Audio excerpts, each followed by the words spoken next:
All right, welcome everybody. How's everyone doing? Let me just check. I'm gonna get the ISO up.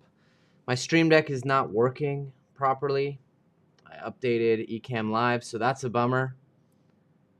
But we're gonna get going in just a second here, and we're gonna be installing this ERCF. I'm gonna get all my cameras working. What a bummer about the Stream Deck. I updated the software. Never update the software before the stream. Count, stream, remote control. Well, poo. I guess it's not going to work. Try one more thing. Open Ecamm Live. Yeah, no, that's not going to work. Run profiles. Start, stop, leave. Huh. Guess it's not going to happen. But that's okay. We can do it the old-fashioned way. But yeah. No bueno. No bueno. All right, well, I guess we don't need this on the table then. Audio is good. I am glad. Let me know if you guys want me to put the chat here. Wow, is that what I look like in the morning? My goodness. This side is too dark. This side is too bright. Let me fix the lights. We also have our overhead camera today, which we need to get the microphone out of the way. Can we do that? By doing this. And then get the microphone here. So there's our overhead. It does seem that it's upside down again, so let me fix that for you guys. And get all the overlays back. Great. And we're just getting set up here, so thanks for your patience. All right. Great. Great, great, great. Okay. Cool. So let me know if you guys are happy with that. I could also add the chat in the bottom left if you guys want, maybe for the next stream. Let me fix my lights and then we'll get started.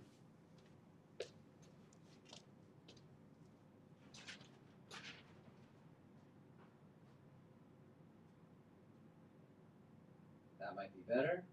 That should be better. All right, so today we're going to try and finish the ERCF version 2. Yeah, that's much better. And we got a lot of work to do. I do not often stream, but I want to get started doing it more. I can only afford to do it if it is good for the channel. This is not the first. This is actually the third stream in this series, and we are now today starting the wiring. As you can see that we have built all the mechanical stuff on the actual ERCF, but not the buffers and not redoing the tool head. So we're going to move the mechanical part out of the way for now, and we're going to get started with the wiring. Oh, wow, thanks. Do you guys want me to put the chat actually on the stream in the video or not so much? Let me know. And maybe I'll make this just a little bit bigger. We don't want to cut it off, though. Okay, well, hopefully that's big enough for you guys. And I did add like some cool alerts. You can see I finally figured out how to use widgets. So if you donate or become a member or I think even subscribe to the channel, then it's going to show all kinds of cool alerts because I figured out how to do it. So I'm a real streamer now. So wiring the MMB wiring. Connect the selector and stop. And let's get moving. And yeah, let me know if you guys have questions. I still have the questions window up.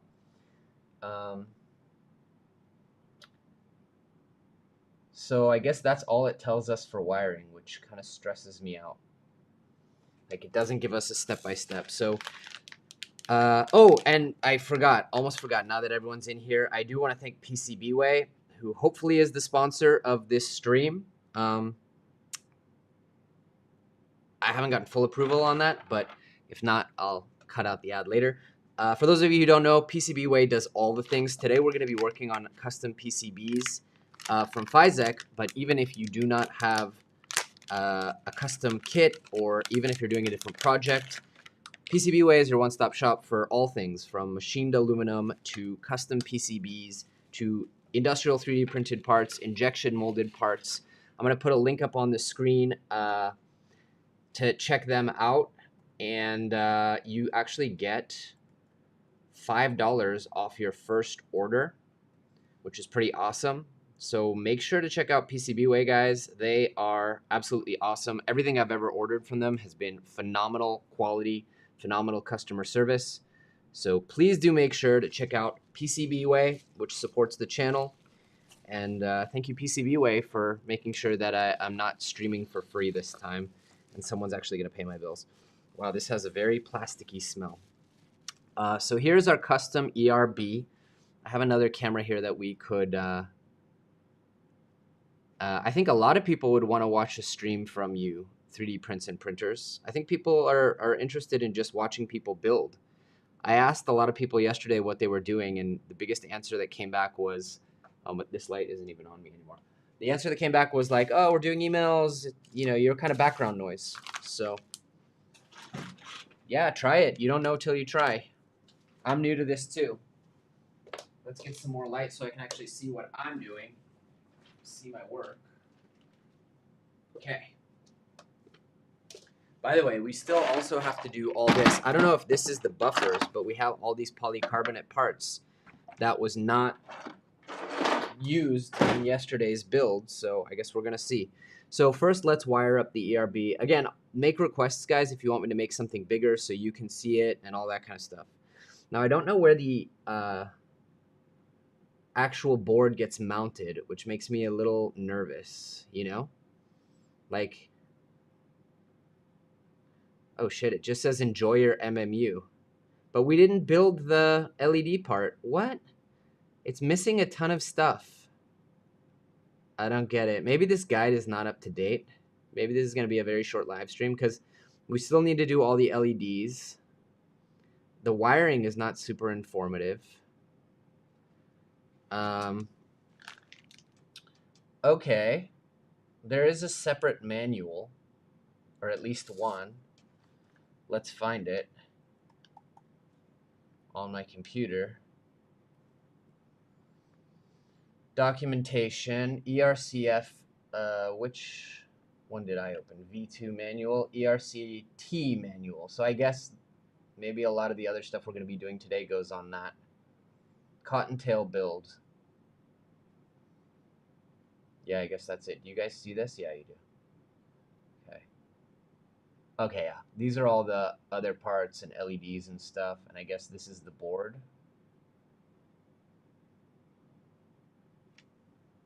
Doesn't look like the board, but that's the only PCB that we have.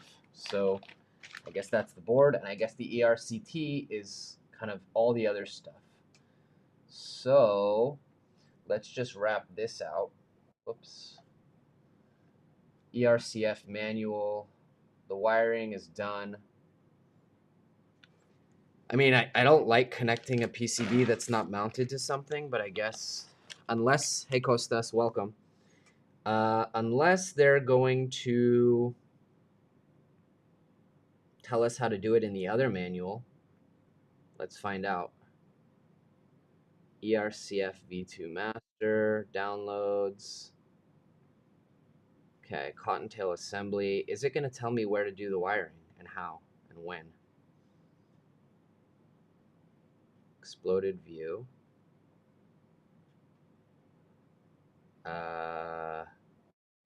Yes, it is. So I think, actually, let's just start doing the cottontail, and we'll go from there. That golden tiger, great question. I am building, well, I've already built the ERCF, which is the Enraged Rabbit Carrot Feeder. It is a 4 to 12 color multi-material open source system for all Clipper 3D printers. Uh-oh, this doesn't go all the way. Why not? Why doesn't this reach the end stop? My belts might be too tight. We can fix that later. Anyway, I built this. This is the ERCF V2. We built that on 2 live streams yesterday that you are welcome to check out. Today, we're going to be building the Enraged Rabbit Cottontail, which is the accessory that goes on. Oh, hey, Costa. Great. Oh, good. Costas actually knows what's happening. Yeah, Jonathan's coming out. Hey, Carrie, good to see you. Yeah, V3. Actually, it's funny. I got rumor today that there is going to be a big update, but whatever, you know, I can't. I put off the V1 actually configuring it because the V2 came out. At some point, you just got to shit or get off the pot, as they say. And I won't find the LEDs in the assembly manual. Well, I see. It seems to me that they are in the Cottontail build guide, right? I hope. I'm glad that Costas is here because that means someone knows. He seems to know what he's talking about. So let's start building the buffers, shall we? And I'm going to put this PCB back in its baggie and protect it because I have a habit of destroying boards a lot. Let me know if you guys want to change camera angles too because I got another camera rigged up. And let's start building all these buffers. So I avoid exploded views because they overwhelm me. And I don't like them.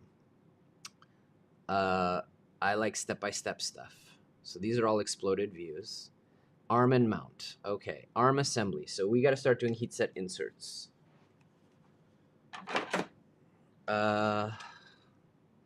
In the support arm, we need a heat set insert. Most likely use the LED PCB and it installs on the 2020. Yeah, I have 2 LED PCBs. And great, we'll get there when we get there. I'm going to put this on my Voron 2.4 350 millimeter to answer Armored Turtle's question. Armored Turtle, I just saw some of your videos about your multi-material system, and that thing looks insane. And I think I commented on it, like, why, to Carrie's point, about if I'm making the V2, then the V3 must be coming out. Why every time that I build a multi-material system, I discover a newer, cooler one. It's like, son of a gun. So thanks for that. Thanks a lot. And for those of you who haven't seen, Armored Turtle built this like cassette-based, insane multi-material system that literally uses like cassettes and a dry box. It's really cool. And like it interfaces with the cassettes with these like plug-and-play connectors, and he's building in heated, like active heating inside. It's wild. It's kind of next level to what the ERCF is. You are not very late to the party, but there were other streams already. So these ones we need to put heat set inserts in. I'm just kind of cleaning the prints while I get the soldering iron hot, but I might just clean as I go. These prints did not turn out very nice, as you can see. I'm a little bummed about that, but whatever. All right, let's start doing heat set inserts. I feel like I don't have enough of them, but set aside one of the support arm mounts for the end and insert a single heat set insert. Am I going to be using the filament cutter on the tool head? That was the plan. I have all the parts printed out for the Filometrics, and Physek was kind enough to send me an extra stealth burner kit so I don't have to take my printer apart and have it down, but I don't have an extra hot end.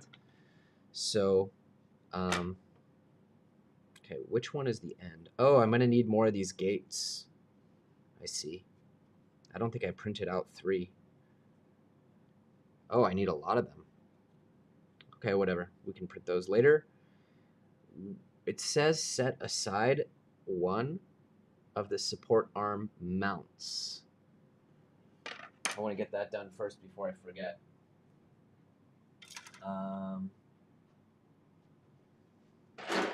You know, I don't know that I have mounts. Are these the mounts? No.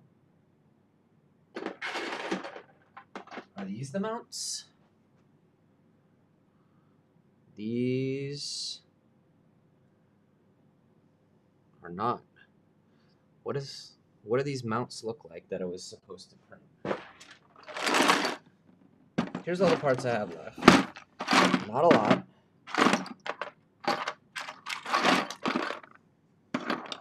Support arm mounts. More flexible this way. Recommendation regarding filament cutter. Do it near the ERCF instead of doing it on the tool head. More flexible. One of the gates has the board enclosure. It does. Is that the mount? Is that what I'm supposed to be looking for? Jeez, these prints didn't come out nice at all. This is the board enclosure, but I'm not seeing any support arm mounts. And it says one of, so I may not have printed.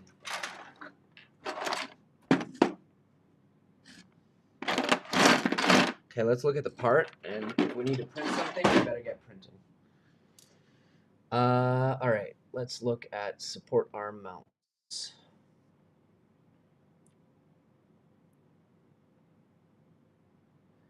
ERCF V2. Okay. STLs. Recommended options. ERCT buffer. STLs. Support arm mount times N. Yeah, I didn't print these. We're gonna need to print these right quick.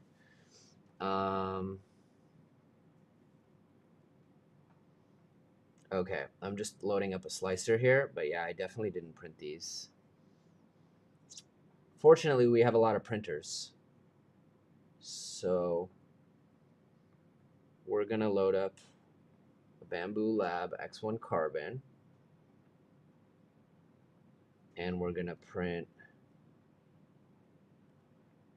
5 of them here. Okay, I can show you guys, by the way, what I'm doing in case you want to see. Cam live, and let's share Orca slicer. All right, how does multicolor stuff work with the slicer? I believe you just add additional extruders in the slicer, but I don't actually know the answer yet. That's not the right Orca slicer. Let's close this one. And now we have this one, which I think we're actually going to end up doing Polymaker ASA, Polylight. And for strength, we need 4 perimeters, 5 and 5. And we need infill of 40% for Voron settings. How long is this going to take? Slice. 1 hour, 48 minutes. So we can do that. And then we'll print the rest of them on other printers. So, oh, and that's supposed to be accent. Ooh, I only have 1 roll of the accent. Crud. Yeah, I only have 1 roll, which means we have to print them all on 1 printer, which means we need 6, 7, 8, 9, 10, 11, 12. I need 12 of those. I wonder if I can print them. I mean, this is going to totally flub me up if I can't get them faster. So I suspect what I should do is split the roll, actually. I don't know if I have enough filament to print all these, which would suck. I guess I could print them in black too, but let's get the X1 carbon going with a roll of this, and then we're going to get another printer going. All right, and I actually have the roll right here. Oh, we're cutting it so close, you guys. There's like 50 grams of filament left on here. Maybe a little more. Let's print as many as we can. And what I'm also going to do is I'm going to unspool some of this filament and try and get another printer printing them.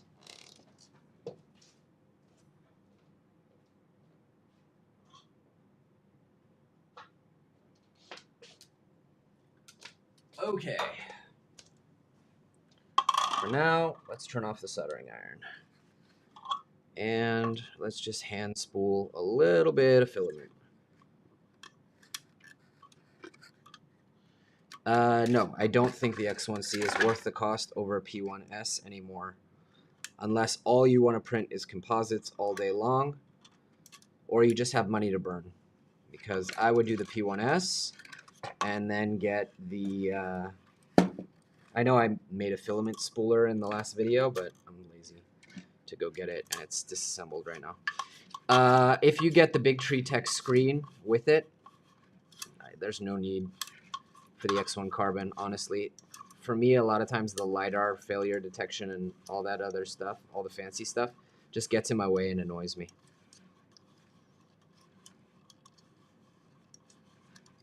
All right. I'm really not thrilled about not having more of this filament. I need to order more. Spoolman, it will be more easy to manage your filament. What is that? I don't even know what that is. But it sounds awesome. I've got like 200 rolls of filament, so anything that's going to help me manage is very welcome. Maybe I should go back to main camera so you guys can watch me spool.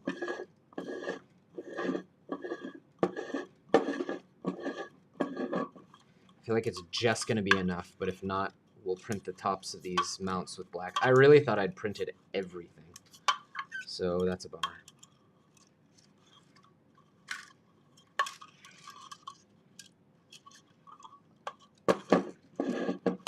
Okay, that should be enough to print a couple on my Voron in the other room. You know what? I could use the Voron 0. The X1 does let you cancel individual prints, but I have news for you. So do all the other Bamboo printers. You just do it from the app.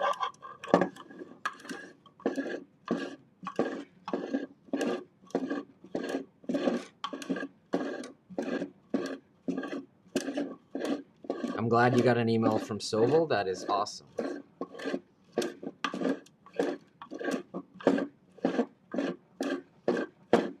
Fun stream so far. All right. Let's go get a Voron 0 running these because I just think it'll be faster to heat up to ASA temperatures. Oh no, my Voron 0 is taken apart. It's not working, this Voron 0. Okay, so I guess we do it on a P1S. All right, I will be right back. I'm going to load filament in 2 printers and come right back.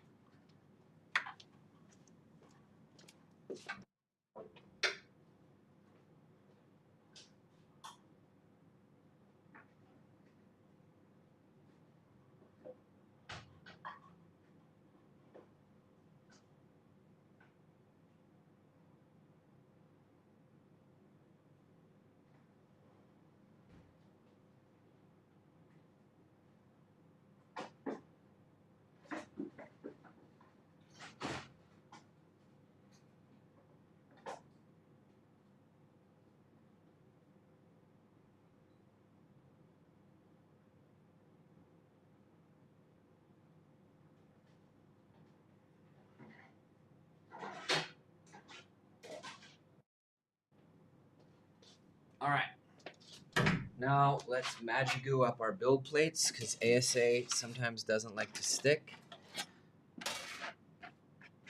Magigoo PC makes it stick. And I cannot afford to lose some of this filament. So mainly we're just going to be printing in the middle, right? X1 carbon will be here in the middle.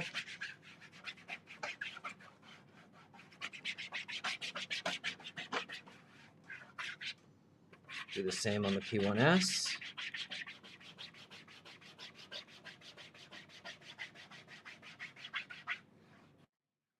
Really hope we have enough filament here. I did just make a respooler, but I'm currently upgrading it. Okay, let me go put these build plates on.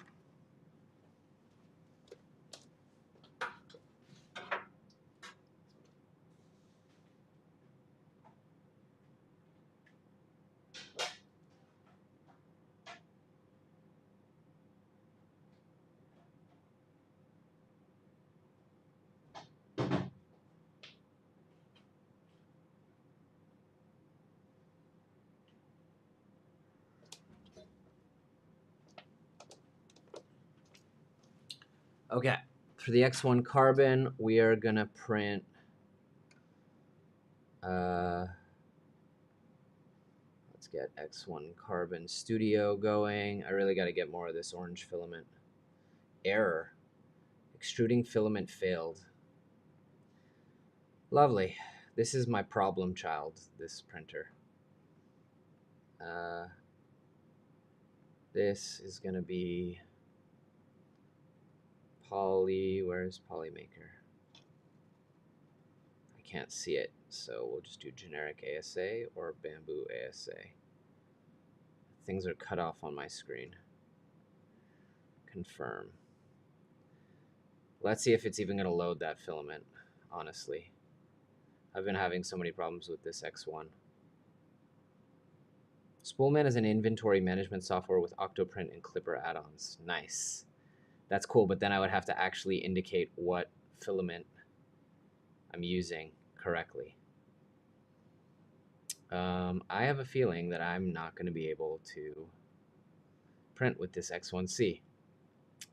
Yes, the ERCF will work on every printer that runs Clipper, but you will need to find a different solution for a filament cutter if you want to run one. But there is a solution where you can just, I'm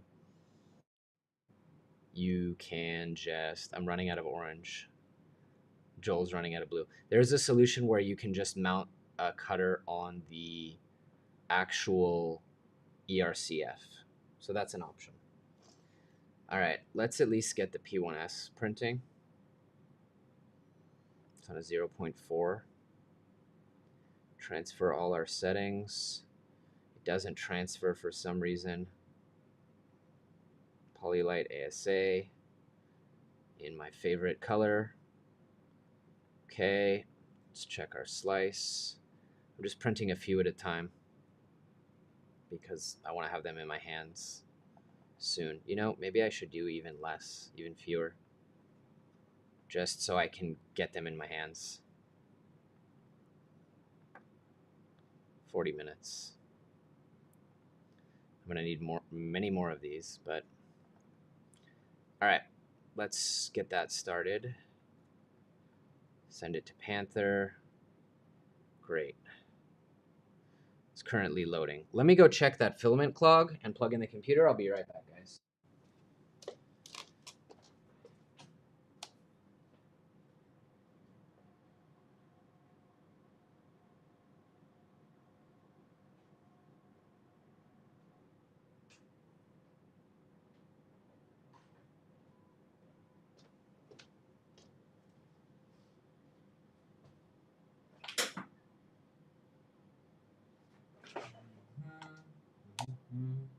Coming back.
Alright, screw that X1 carbon. It is causing nothing but problems. We are going to print it on a boron.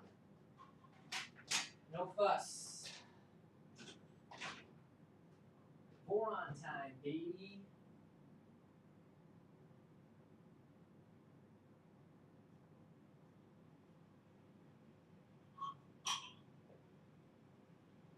Because that X1 carbon is very finicky and it has clogged and it's not happy.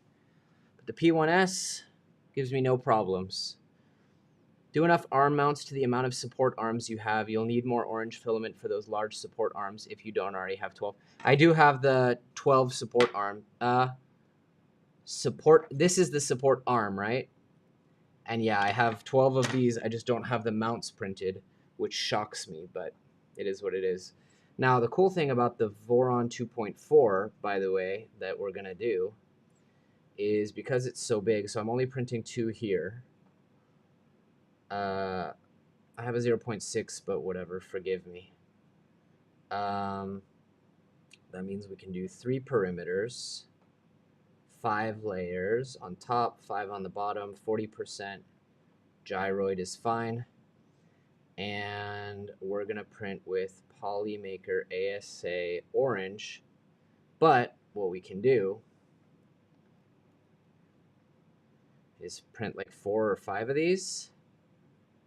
And we can slice by object. And because it's so big, my hope is I can get away with it, and then I can at least get 1 or 2 right away. I could add another.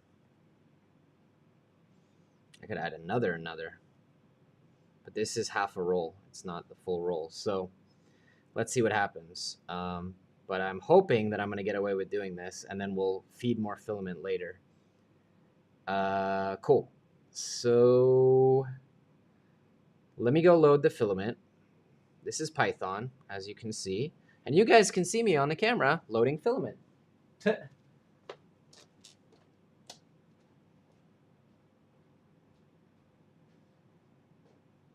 Hello.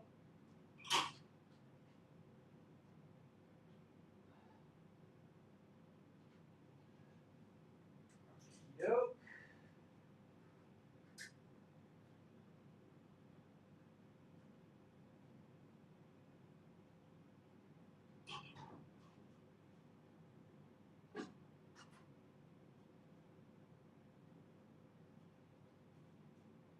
Let's load filament.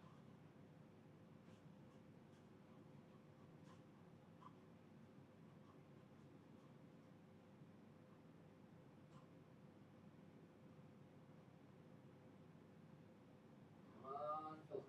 Get in there.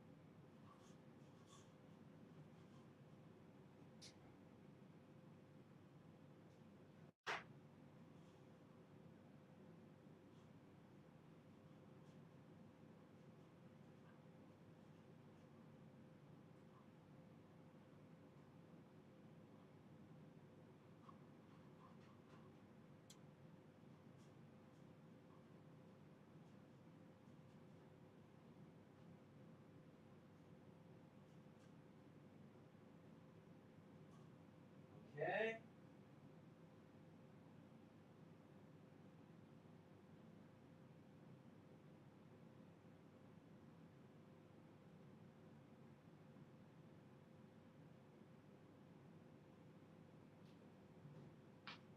Panels on.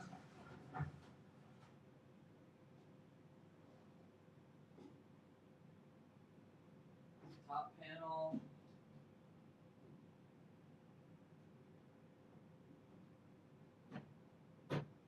Side panels. Doors.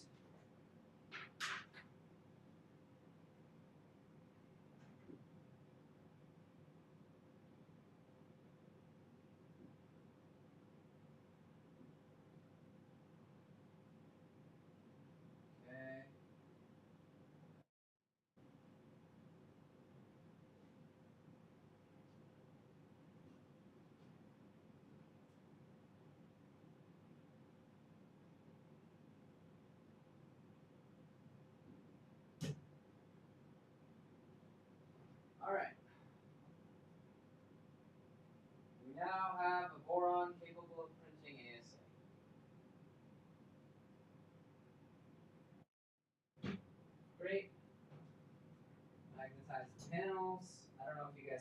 me when I'm over here, but we'll find out in a minute. Let's heat soak the printer. We're ready to go. Maybe I'll just put on some Magic Goo, and we'll be good.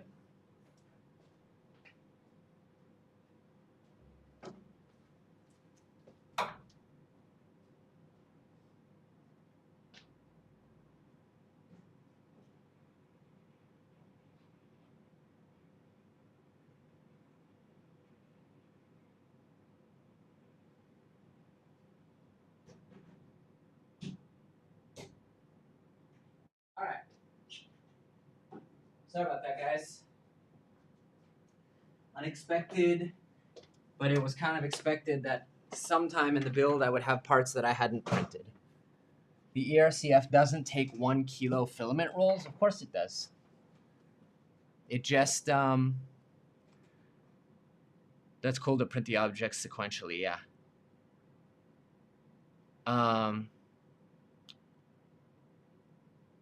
Yeah, you can use any spool.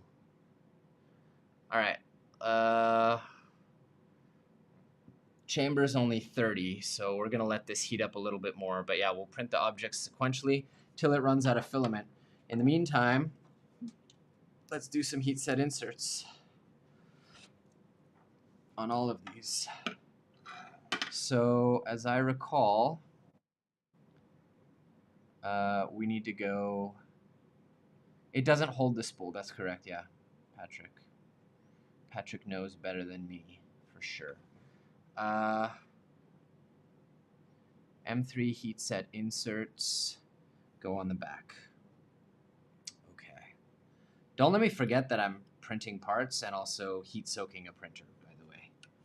If too much time passes and I don't actually do something with that, it's likely I forgot. All right, heat set inserts. By the way, we can fire up another camera if you guys want a better view of this. But I think you might, people yesterday liked the overhead view more. So you guys tell me, today's audience, which camera view you like. Hang on. Here's your other option. Kind of a close-up view. That's one. The cool thing about this is actually one of my cameras that I use for making videos. So I can just go like that, and then we're recording for the video.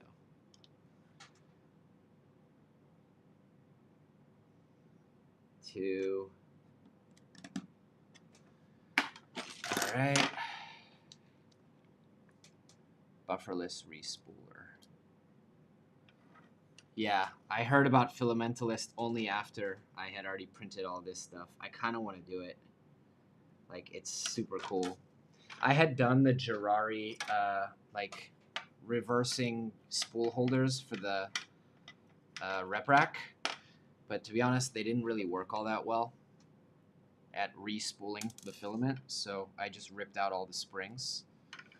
But yeah, you guys have this habit in the ERCF community of always developing cool stuff after I've already committed to the project, you know? Okay, this one is different. Like, can't you guys come up with the innovations and then tell me when it's a good time? I need like a buyer's guide, you know? Like there's macrumors.com, they have the buyer's guide where they tell you, don't buy a new iPad right now. We're expecting major changes. You guys need to do that for all these amazing upgrades that you're all building for the different Vorons and Clipper machines. Like, don't build an MMU right now. I'm working on something really freaking rad that's going to supersede it. Nope. That's not how it works, I know. Trying to get all these lines off of here. All these, a little disappointed in my print quality here, but do not have any extra filaments, so it is what it is. All right, should we start that print?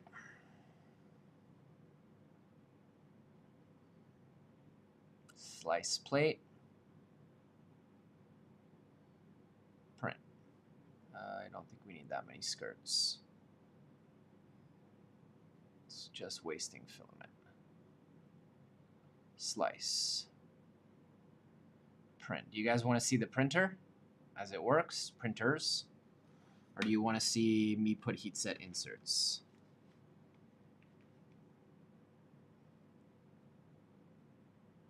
Ah, cool. Yeah, I'm glad the stream will be helpful.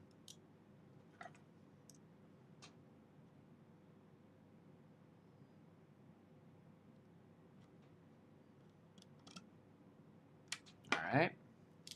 Gonna take off all these skirts as well.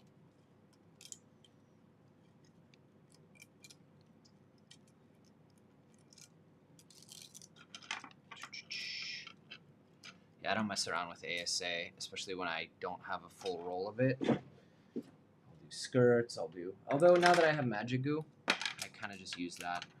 I didn't do skirts on these parts, and I hope I'm not gonna regret it.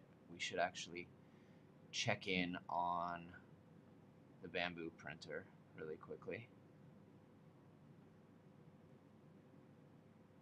See how he's doing.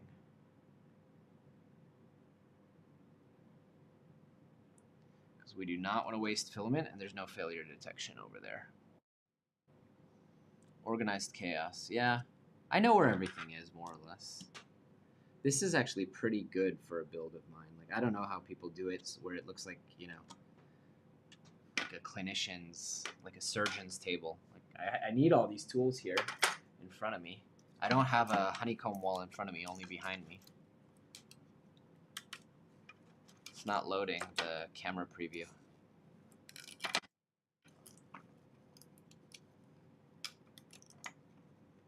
Regarding what the coder said yesterday that uses your stream background noise. What do you mean? Little picture-in-picture in the corner of the printer printing while the main screen is of the workbench. I could do that. I could probably do that. Give me a sec while I have this iron hot. But I do need to check on that P1S. I don't like that it's not loading a camera feed.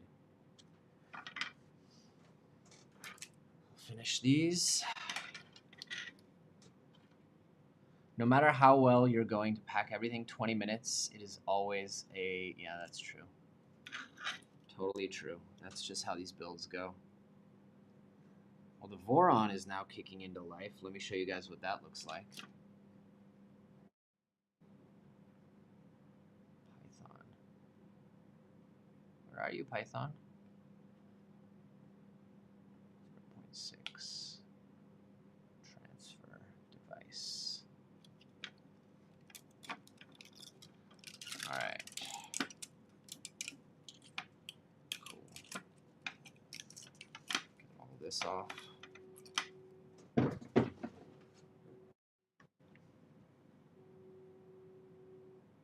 Yeah, true. This isn't a workbench, though. This is a streaming bench, you know? Ow, that's hot already. Okay. But yeah, my workbench is over there. I'll have honeycomb walls above them. And that's much better. Hope the build goes well. Gotta hop off. No worries. Thanks for tuning in.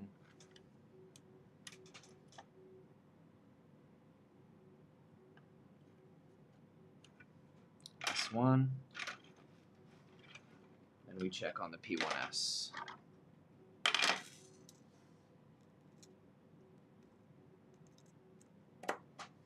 You guys watch Python do its little bed meshing routine and quad gantry level.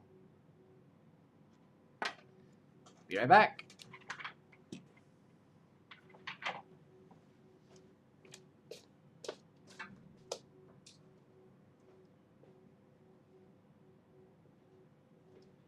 Perfect. Magigoo to the rescue. We'll have 2 of these in a minute. Well, in a few minutes. All right. So what can we do in the meantime? Overhead. And I guess I could add another one of these. let's see. If I go here,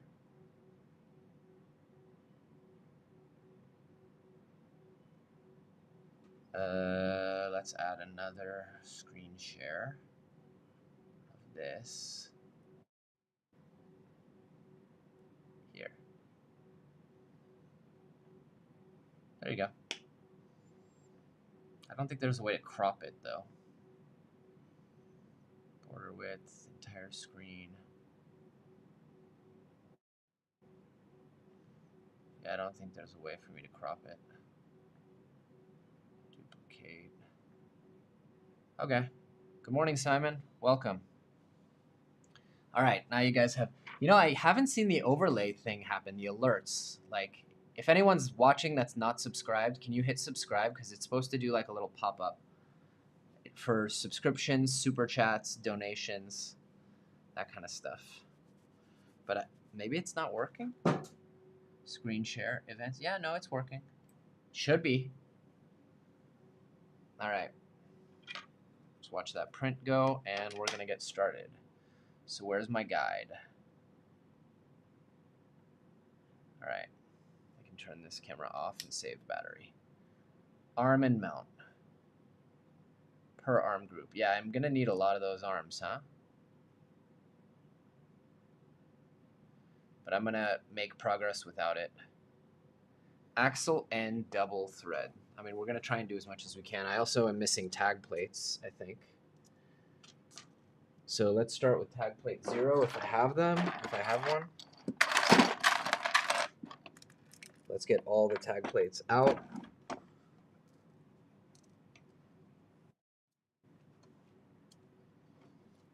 I'm kind of pissed that yesterday I put the, yeah, I could pre-assemble the coupler blocks. I think I can also do this part, right?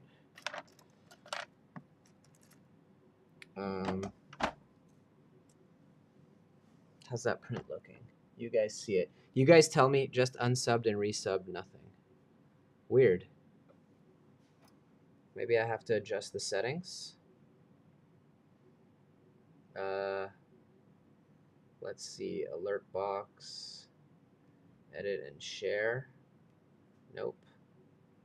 Dashboard. I don't know. Browse themes. Upgrade. All widgets. It doesn't really matter all that much. Tipping. Merch store. Alert box. I mean, I have this set up.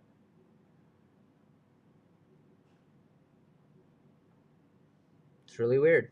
Doesn't seem to actually work.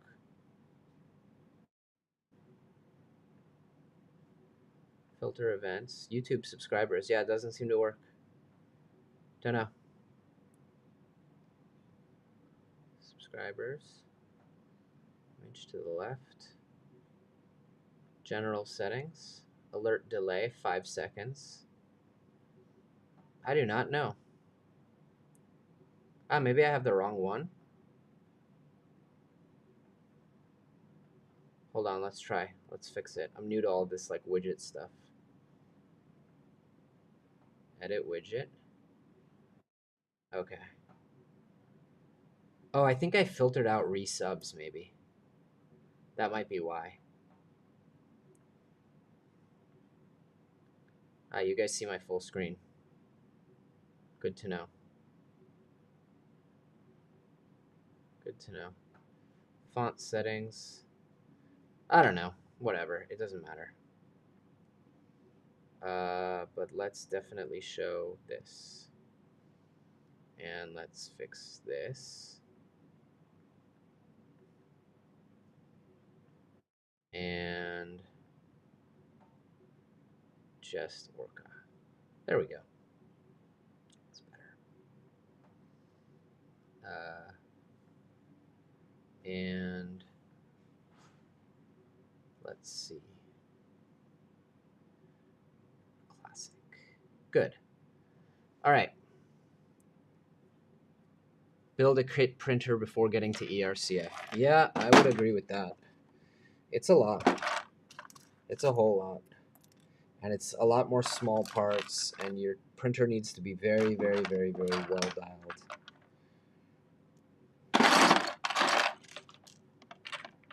This is my second ERCF build. The first one I never actually, like, I installed it, I got it all set up, but I never actually bothered to activate it or do the tuning because V2 came out. This time I'm going to see it through. Alright, there's all our gate labels, tag plates, they call them. Great. Let's hope I'm not missing any, because I now have that roll working in 2 different places. Alright. I need this too. Alright. Shall we? So, tag plate goes here. Right? Support arm goes which way? Rabbit that way. Tag plate. Do we have a 0? We do not have a 0. Seriously? Off to a bad start. Off to a bad start. Are you a 0? Yes, I found one. I found 2. All right. Tag plate goes in like so. Yesterday I learned that you really need pliers to do the tag plates. I don't actually know where the pliers went though. Does anyone see pliers?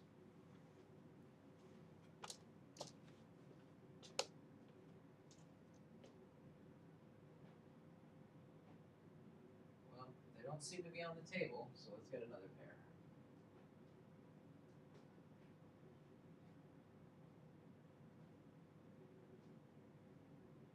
By the way, how do you guys like that sequential printing by object? I pretty soon will have one of those support arms ready, like in a couple minutes. Ow, son of a gun. This part I don't like. It's very challenging. There's an indent and ridge on the tag plate. What do you mean? I mean, yes, I see that. There is a ridge. So you're saying maybe I'm struggling because it goes, I'm putting them in backwards? That's entirely possible. I just resorted yesterday to doing this.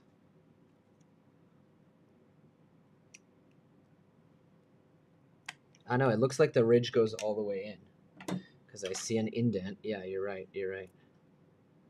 My prints are not that accurate to where that would matter.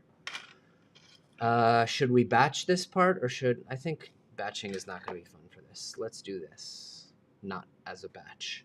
So now we need this big rod, which I already took out. And we're going to need knut. Where is the knut? Okay, we have a knut. The knut appears to go this way.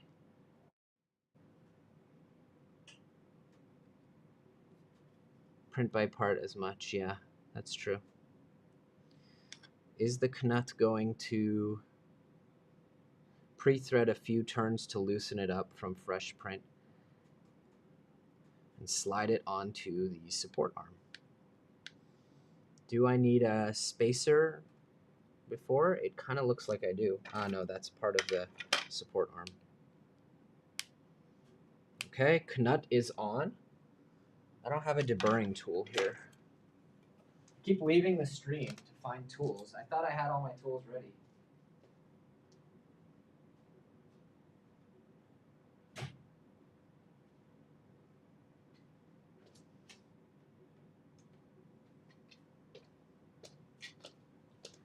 All right, let's just make these edges a little cleaner.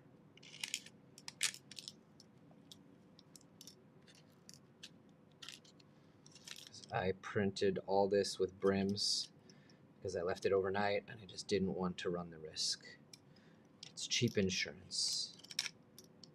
That's my honest opinion on brims.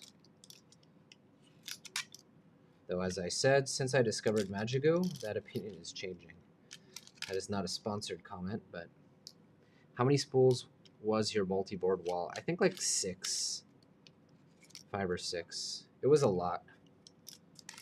One day when I move, I'm going to take the whole thing down as one piece and measure and weigh it with a crane scale. And by the way, that's only one of 3 walls that I have in here.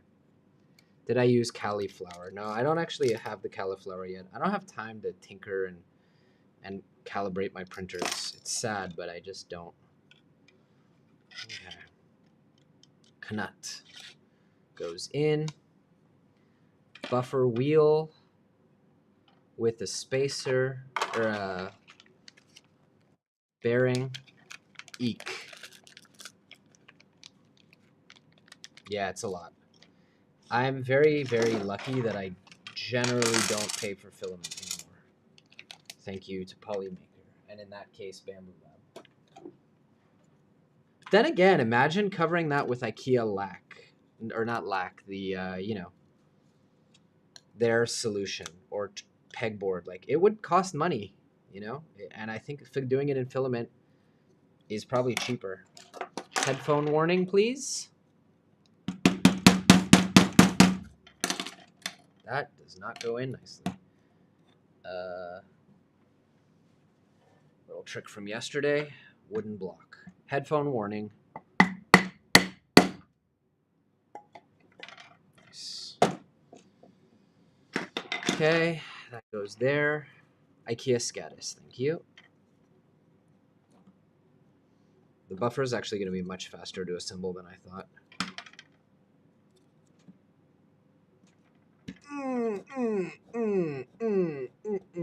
That's, as I say, much faster, but then preload to buffer wheel, press firmly. I should definitely assembly line this. It's just going to take so much more time if I don't. I really got to think about efficiency. So let's do all the bearings, and then I can do one headphone warning at the beginning. Okay. First, deburr. I am a fast learner. I literally wrote multiple books on learning quickly. But what makes you say that, fast learner? Like, what did I do? Some of this stuff was printed in a different brand ASA, and I think the prints did not come out as nice of that brand. Hello, Oliver. Welcome.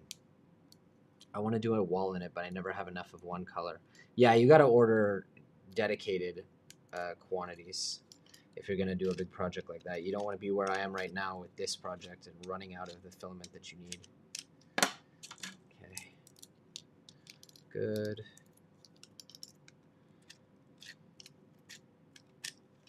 Yeah, this is a different brand just for these wheels. I think it turned out much worse than the Polymaker stuff, to be honest with you.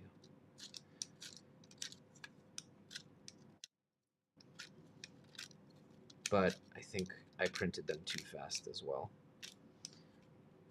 Hammering without announcing. Yeah, you did. So I adopted the headphone warning.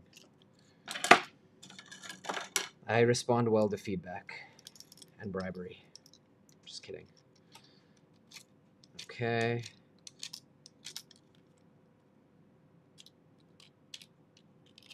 Just gonna deburr all these little buggers. Doesn't really matter because it's gonna be right in there, but it'll look nicer and be nicer to handle. Extrusions are not easy to come by where I'm from. What can I use? You know, you can order extrusions on AliExpress, right? And they'll ship you any length you want. I just discovered that, and the shipping is not expensive. Like, they're very cheap. So I've started doing that now.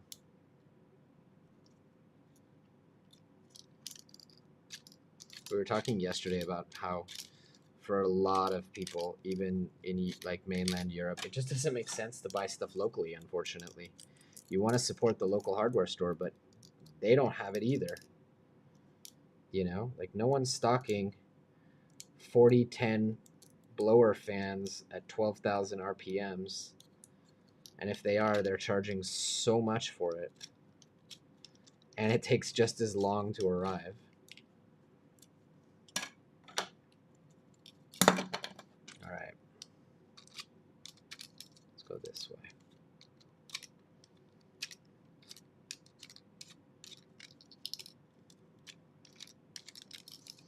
Okay. How's that printer doing? You guys are monitoring it, right?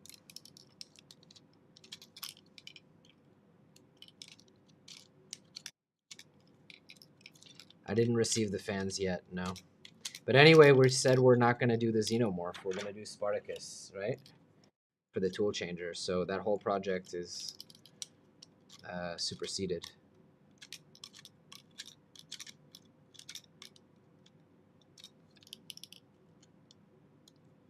There are printers made with round bar with printed parts. That's interesting.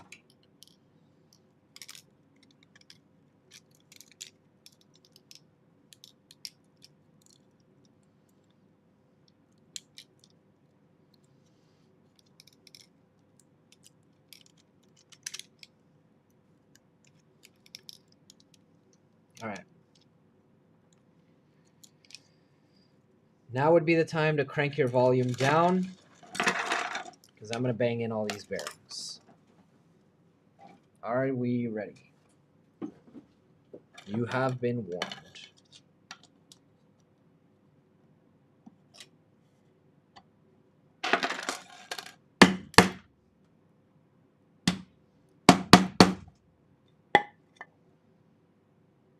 Okay. You can batch within the batching.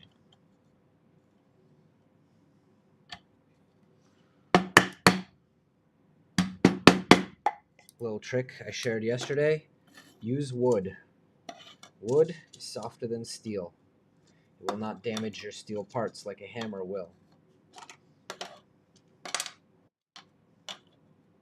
Even a tiny little block of wood.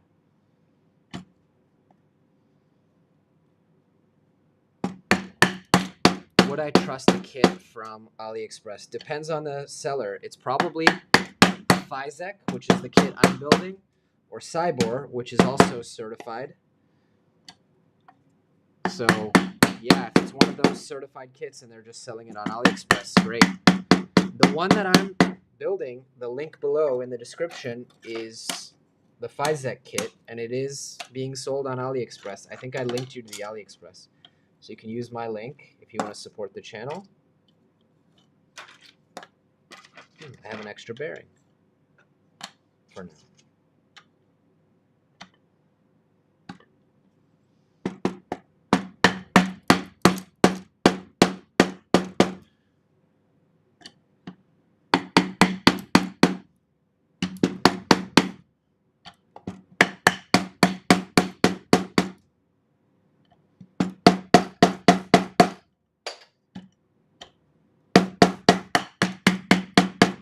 Okay.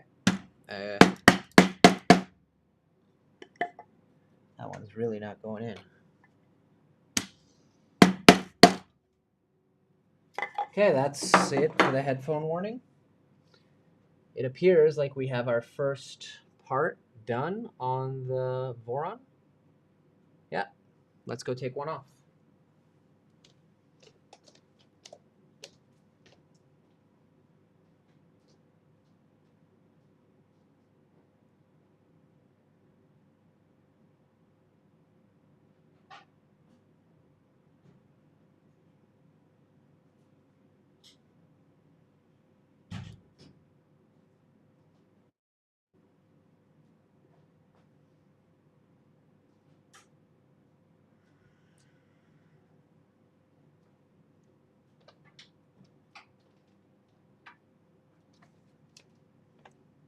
All right. This one can be for the very end, and it needs an M3 insert. Right, but I guess now we're already moved on to something else, so let's just keep it there. Okay. So now this goes on, then we need all our spacers. Spacer, spacer, spacer, spacer, spacer, spacer, spacer, spacer, spacer, spacer. Come back here. Spacer, spacer, Spacer, spacer, spacer.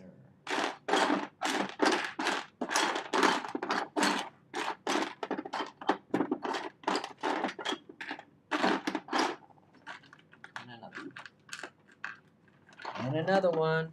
All right, cool. Let's do this thing. How about we switch to a better camera view? Ciliad Lab. It does seem to be a bit cheap. What is the price? Honestly, these kits are so affordable. Like, this kit that I'm building is $185.99. Come on, that's cheaper than one Bamboo Lab AMS by a large margin. You might just want to go with the ones that are actually certified, you know? Okay. That'd be my take. Like, how much are you really going to save, and then how much headache is it going to be worth? Okay, so that's that one. Now let's get this guy in. Now, wait a minute. Ah, no, I need to put the next one of these on. Right? Tell me if I'm doing this wrong, please. Am I supposed to screw them together? Or no? Because nothing's holding them to... Ah, I see. Okay. There will be screws. 95 Australian. That sounds really cheap to me. Too cheap to be true. It's less than half. What's the fine print, you know? Some of these don't want to go. Bearing spacer. This guy. This actually is going together faster than I thought it would. This thing. But then again, I haven't started doing all the screws that I have to thread on that cut their own threads, so. Another one. 12 is a lot. I think that was like my repeated saying from yesterday. 12 of anything is a lot.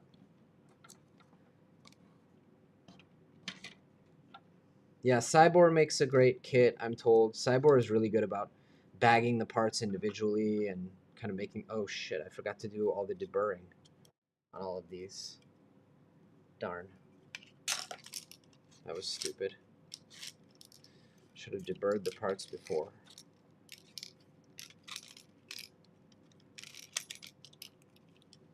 Yeah, if you want to support the channel, there's a link in the description. I would appreciate it. These streams tend to not pay the bills. Although thank you to PCBWay for hopefully sponsoring this one once I get final approval from them. But in the meantime, for now, the stream is sponsored by PCBWay. And there's a link in the description for them. $5 off your first order. Dang, I really wish I hadn't forgotten to deburr all these. It's going to be a pain to do it now.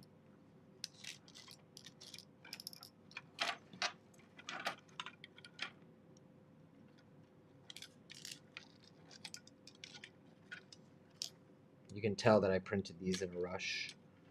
The quality is not my best. I printed like 3 of them at a time on the 2.4, just banging them out.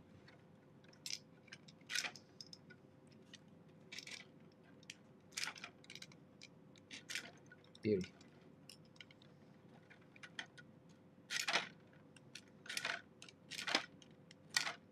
Great. Oh, I'm still recording.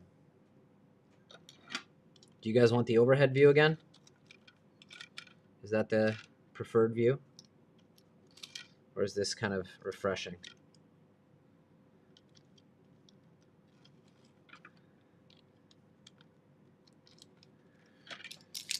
All right. Let's deburr these buggers. I guess overhead is better. I need to install the blocks later. I am very grateful to have Patrick here. Yeah, I think I will summarize my build experience. I'd like to get a sponsor to, you know, cover the video because, like I said, I do have a lot of bills to pay on the studio, and this week I'm doing this instead of making a video because I just can't do both. So if I can find a sponsor that's willing to sponsor a video talking about someone else's product, which is always, you know, a bit of a challenge, but doable, then yeah, I can afford to produce a proper video summarizing the build, the experience. So yeah.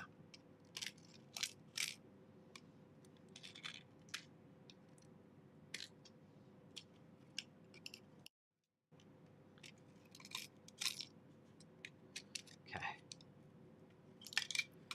Yeah, the list of things that I'll print out better one day, the never-ending list. I don't even have any illusions. Once it's installed, I mean, yesterday I literally broke a couple printed parts, like kind of important ones, and I was like, nope, not doing it. It's already assembled. I just welded them together with a soldering iron. I can't be bothered. I don't have time to be a perfectionist. My job isn't to make things perfectly. It's to create content, educate, entertain. Literally, sometimes I have to remind myself, like, my job is not to have every one of my printers working.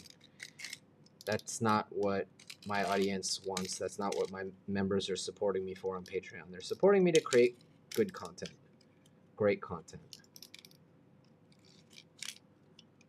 Having perfectly dialed printers is not going to pay the bills. Having all my prints be perfect and all my projects be exactly the way I want them at the end, also no. In fact, it's actually worse because people seem to enjoy the project videos more when they're imperfect. And people comment a lot like, I love that you don't hide all your mess ups.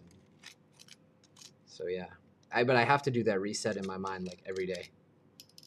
Like, okay, yesterday my Cyborg Voron 0.2 went down.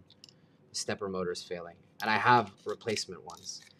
And I started diagnosing, replacing the drivers, and then I was like, this isn't what my audience wants. You know, my audience wants content or live streams or so. Thank you. I don't know what you're referring to. I assume it's long form video content, but thank you, Nadir. I really appreciate that. Oh, PCBWay just got back to me.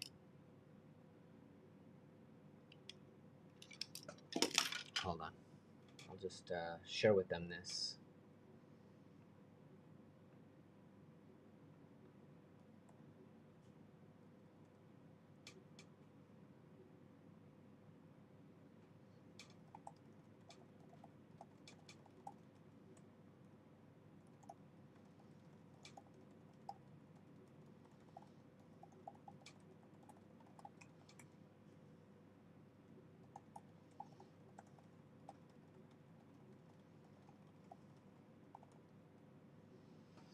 Try developing a project like this. Oh, I totally get you.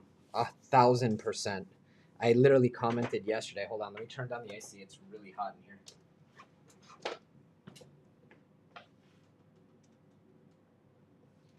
I literally commented yesterday that I just cannot imagine. I can't fathom, first off, the technical skill to design something like this. Like, it blows my mind. I'm really good at designing a single part, but all these multi-faceted assemblies, I just can't imagine having that technical skill. And then the fact that it's open source and free blows my mind. And like, I wish it weren't, actually, because I know, you know, from talking to other open source developers, that donations are not enough to really sustain a project like this. And I want people like you, Armor Turtle, and like, you know, Russian Cat Food. I want them working on this stuff full time, if that's what they want to do, if that's what they love. Because selfishly, I know that means we'll get a new Voron model once a year. We'll get upgrades faster.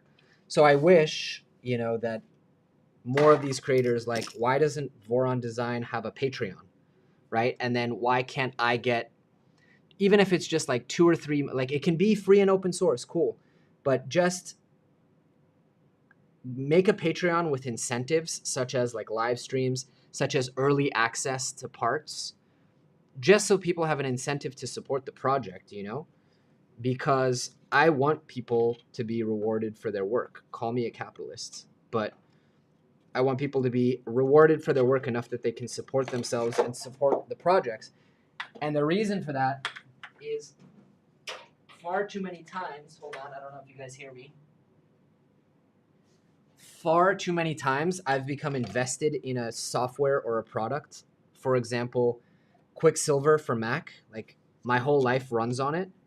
And then the developer can no longer support themselves financially. It's open source, fine, whatever.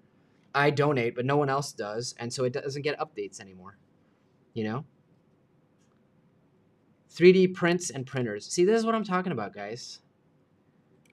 Like, this is what I'm talking about. We as a community need to be thankful for open source, but we need to also understand that, like, guys like Soft Fever are, you know, few and far between that they have enough. I don't want to like reveal anything about him, but it's a rare person who is in the position and willing to put out such good work for free. You know, either financially they're in the position, or they just love it that much that this is their hobby and they do it instead of actually printing, which is most of our hobby. I don't know. It bothers me. I would really like to see us as a community do a better job, you know, supporting the people who make this stuff. And by the way, I'd also like to see some of these creators do a better job. Like, it's been hard for me because I came from a world that you're allowed to just ask for money, right? And say like, hey, I'm selling this product. Here, I'm not allowed. So it's been hard for me to create the right balance of, well, how much can I tell people subscribe on Patreon, and how appropriate is, you know. But I think the people designing all this cool stuff do need to get better about being like, hey guys, if you, and by the way, Armored Turtle, amazing job you did on your video, where you were like, hey, it's been really expensive for me to develop this. If you guys can throw me a few bucks on, you know, whatever tip platform, that'd be awesome. But I think we need to be okay as a community. I'm like full on in a rant now. I think we need to be okay as a community saying, hey, this person worked really hard on this, and it's okay if there are certain parts that are not going to be open source, or if there's a product on the back of it, such as like, you know, chat support. Like, I would pay $10 a month or $20 a month to the ERCF team to just be able to directly message in a members only Discord that the actual people who created it would answer my questions. And like, I'm a content creator. I have an audience, and so I'm lucky that I get access to a lot of people. Like, I got Ivan on my podcast from the ERCF team. Not everyone has that option.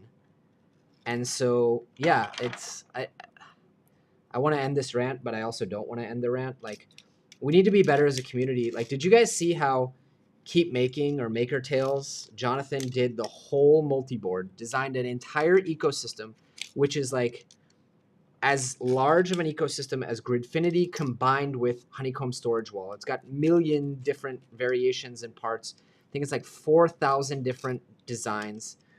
And he made it like a freemium model, and people freaked out.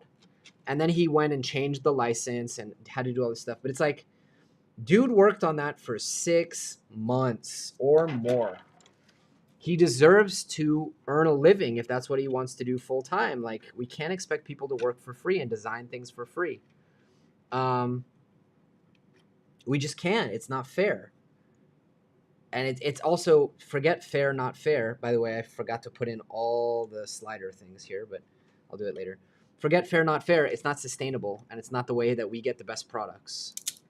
Oh no, that wheel broke. That wheel broke. I am going to glue it, I think. I know that's not the best way, but it's the way I'm going to do it. And I think I'm also missing one or two. 1, 2, 3, 4, 5, 6, 7, 8, 9, 10, 11. And I'm pretty sure one fell on the glass. 12. And yeah, we're gluing this.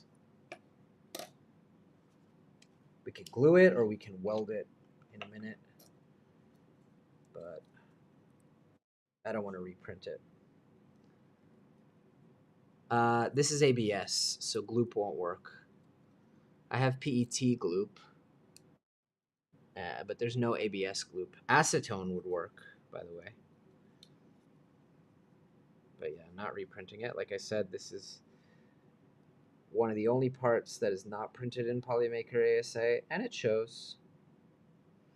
I don't like using CA glue either, but the insides of these are not going to contact anything, so they can have glue, they can have weld marks. I don't care. Don't judge me. Or judge me. I don't care. Oh, thank you. Butter just subscribed. Woo! We got a new subscriber. Thank you. All right, let's keep building these. It's supposed to also denote when someone tips, but we haven't tested that yet. I thought about testing it myself, but that's cool. I'll do it later. I guess my rant about how we need to support designers. By the way, there are also, I know for a fact, there are designers designing like tabletop games, making like $20,000, $30,000 a month. So I think it's interesting that we support the people designing, you know, tabletop game miniatures and busts and stuff like that, and yet the people designing full printers, we design or we support less, or maybe not even full printers like ERCFs. I don't know. That kind of bothers me, but I am a capitalist, and I do believe people deserve to be compensated for their work. Where's the tip button? I think you just hit super thanks, and that should work. There's also a tipping page in the description. I gave like a tipping page if you want to try PayPal. I do appreciate that, Jacques. All right, let's weld this, and let's also do that heat set insert that I ignored before. Okay, so heat set insert. Oh, and we also have one more of these wheels that we need to put on. So I will give a headphone warning in a minute. And that's why we had that extra bearing. Oh, broke the part. Like very badly. Or maybe not. Actually can't tell where I broke it. I heard a crackle, but I don't see any break. Maybe it was just the splines kind of opening up. One way to find out, and that's through a headphone warning.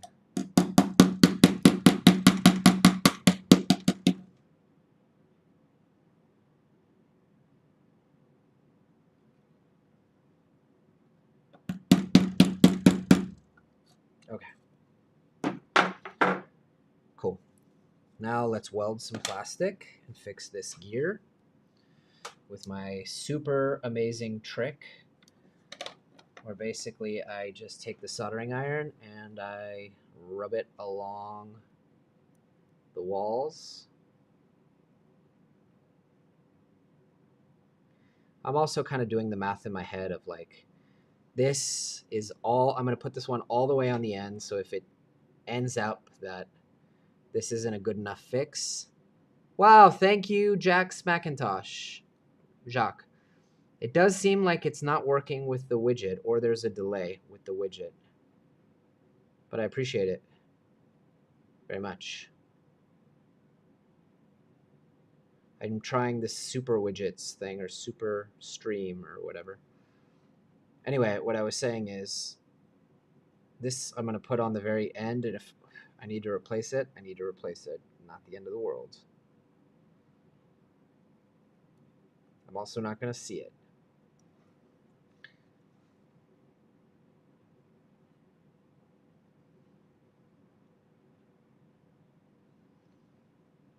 Let me know in the chat who is judging me or who would do the exact same thing here and not reprint, considering just how many hours I've already put into this and how badly I want to get it done today.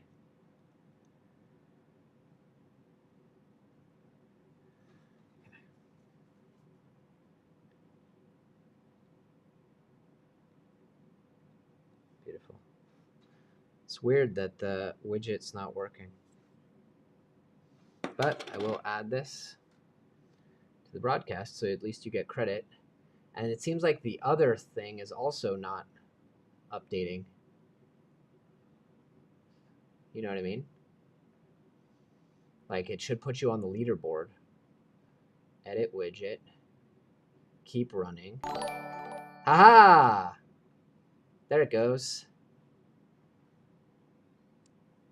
Well, it takes a while, but it works. So thank you very much for testing. If anyone else wants to test, feel free. Oh, wait, I didn't do the heat set insert. So we need to do that. Man, my printer is glue, cable ties, and even has Nerf darts. Seriously? Finding I would do the same, yeah. Nerf darts? What the hell did you use Nerf darts for on a printer build? Oof. Usually I can thread that insert on without burning myself, but yeah. So set aside one of the arm mounts for the end, insert a single heatset insert into the second hole. It will be used to hold. You're at the top of the board because it goes in recent. Like I couldn't figure out how to do a leaderboard. So, but yeah, anyone else want to take Jack's spot? That would be awesome. Okie doke. Now, where's the broken one? That will go on last. There we go. Now we put this one. You need to see it. Send us a picture. It sounds pretty hysterical. Spacer. I think I'm missing a spacer. What is with the missing parts today? Yesterday I went the whole stream no missing parts. Oh, wait, no. I don't think I am. That's the last one, so I think it gets no spacer. Look at this monstrosity. Woohoo! It's a little flexible, but... Hey, Tomer, Mamatsav. All right, so that we've done. We've done all of these, okay? Axle, spacer, and tag plate. Maybe we should do the tag plates now. Tag plates. 1. These are a nightmare to squeeze in, by the way. Do it with pliers. This was my least favorite part yesterday, except for maybe running the cables through the cable chains. Also not fun.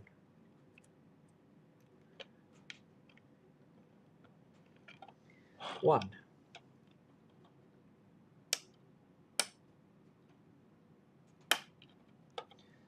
And I put these tag plates on backwards, and I'm not redoing it. It's not happening. 2. This 2 is damaged. 2.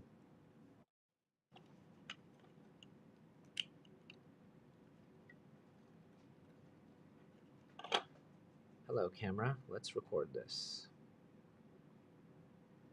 2.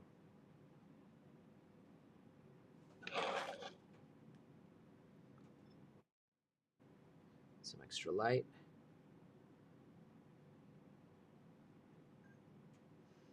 Hardest part of the build, right here. Getting these little bastards to go in. You can't see anything on the camera.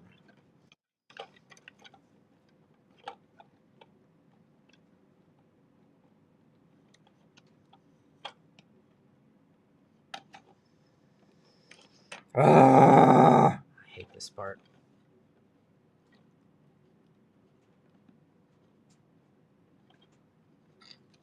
They're so tight. They should have just been loosey-goosey with a dab of glue. See?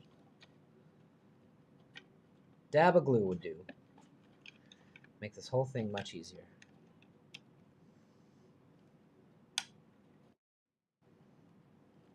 Someone was flexing their printer calibration. Slip joint pliers, yeah. The thing is you got to line it up first. And by that time, like you got to get it to stay so you can use the slip joint pliers. By the time you do that, you might as well just force it in with these pliers. 3. But that's how I did it yesterday. 3. Turn off this camera. 4.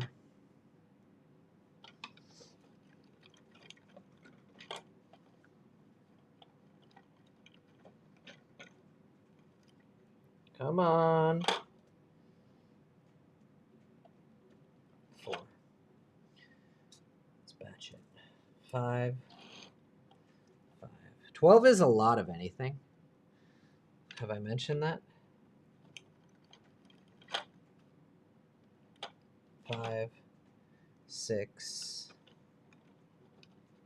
Once you get going, it's all good. 7. And I noticed there's slots on the back, so I might have to do more of these later, depending on how it's oriented on top of my printer. 8.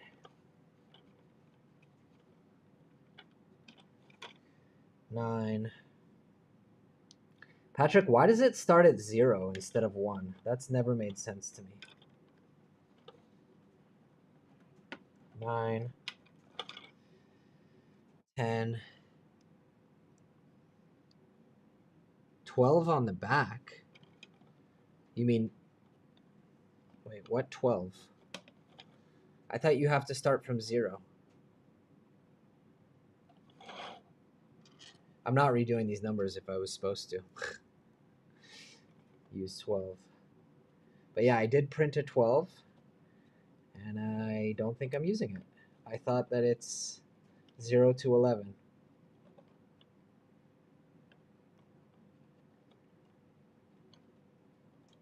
This one doesn't go in.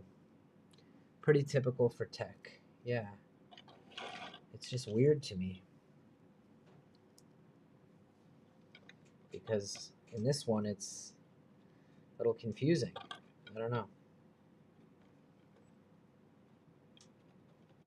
That's 11. The 12 tag plates on the back. Maybe. If I am, I'm going to do it later because I don't think I have them all. 1, 2, 3, 4, 5, 6. Yeah, I don't have them all.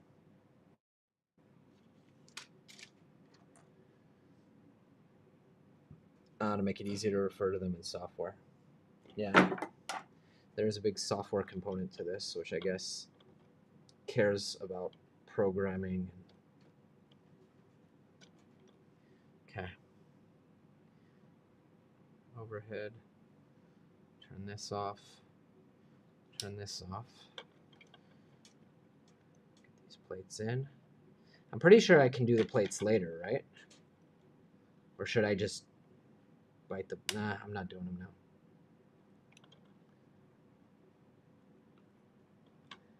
If I have to, I'll shave off the ends and super glue the back in.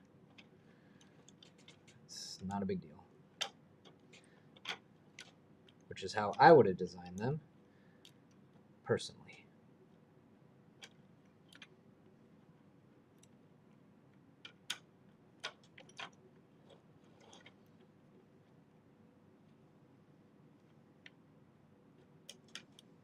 Zero-based index, pretty normal in software.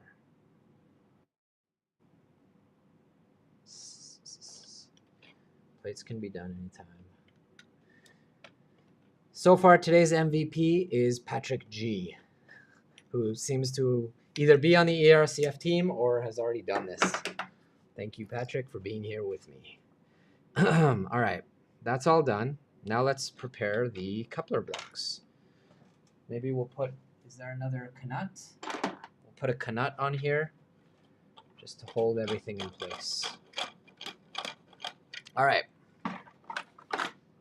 I have made fire. Let's get these guys ready. We need a lot of them.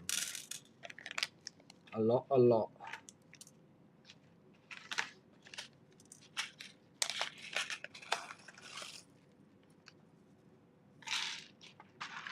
Okay.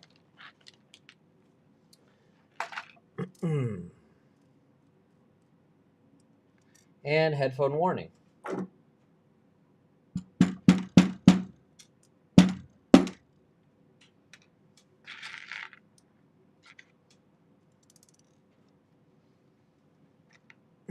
Keep the questions coming, by the way.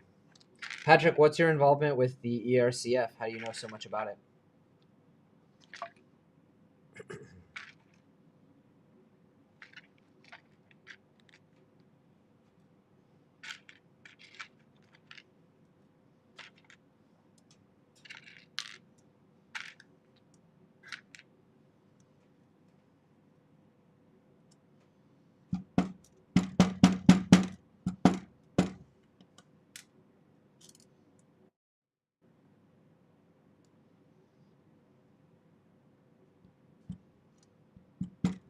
yeah, that's true. I could do it that way, but then I have to kind of set them up in the pliers, you know? This is faster than trying to balance them in the pliers. Just assembled one. I hate putting ECAS couplers together. Yeah, seriously.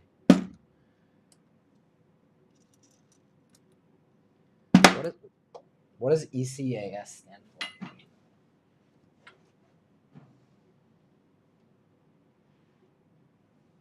Well, man down. Man down. Oh!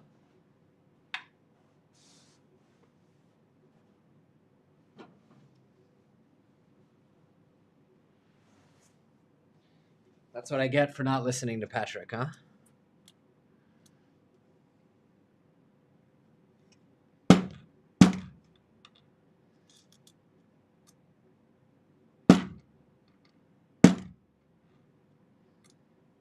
Armored Turtle, do you have a Patreon? Or some other? I saw that you have like a Buy Me a Coffee. But I think a Patreon with behind the scenes could be cool. ECAS 04 is... No, I know, but what is that an acronym? ECAS. Extendable Collar Adjustment Sleeve. Maybe. Okay, I can hear that the Voron just finished another one. For now, we haven't needed to actually anything but the one, but it's still nice to know that they're coming out. And also, if I run out of filament and the filament detection somehow doesn't work, I'm not going to waste all the blocks. I kind of like my method. It's quite fast, faster than loading up the pliers.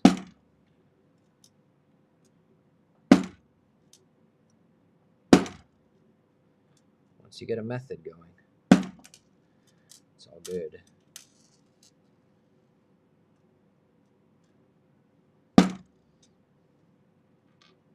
It's almost time where I can justify drinking an energy drink. Almost.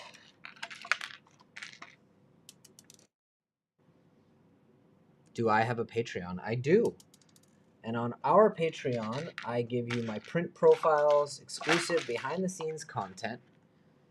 I give you access to a spreadsheet of all the printers and my updated opinions, like if I still think it's worth it since I published my review. Lots of stuff on my Patreon. Okay, we're missing one. Let me take this light down there and see if I can find it. Hello! Hello! Hello? Hello?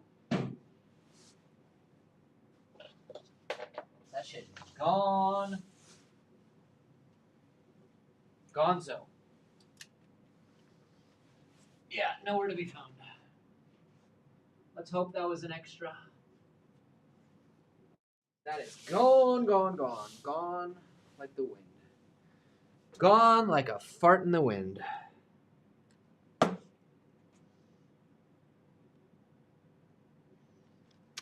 So Patreon honestly isn't just for content creators. You can basically give any perks.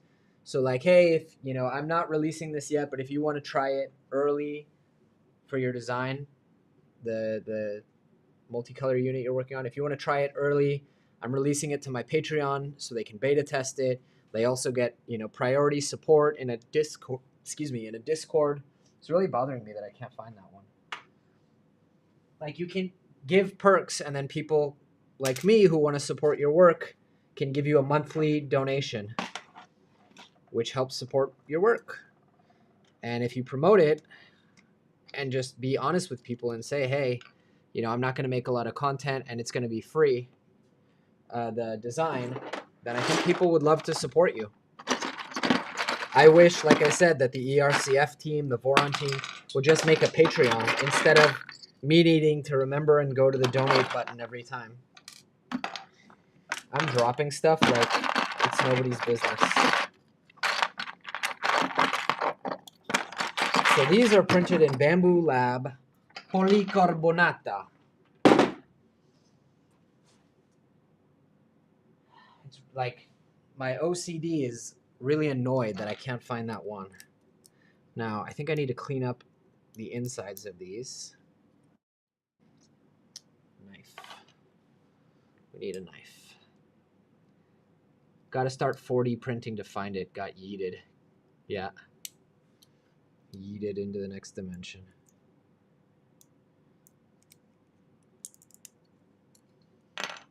How many times a day do I find that I use this pocket knife?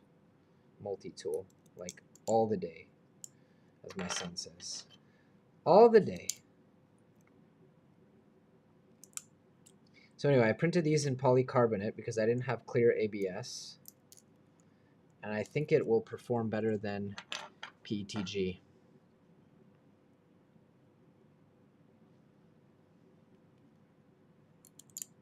Yeah, that's one of the hard things with Patreon. Mine also isn't very successful.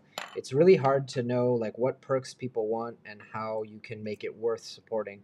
And I suspect that a lot of Patreon is more just about people recognizing your work and wanting to support you than it is the actual perks. You know? I still haven't found something that like is an automatic yes for people, though I think a lot of people are going to like when I share, or now that I've shared my printer profiles. A lot of people seem to say, yeah, that's super valuable. Because I am always testing new printers, and they usually don't have profiles. And sometimes they get Orca profiles, and sometimes they don't. And sometimes by the time the printer ships, they have the profiles ready, and sometimes they don't.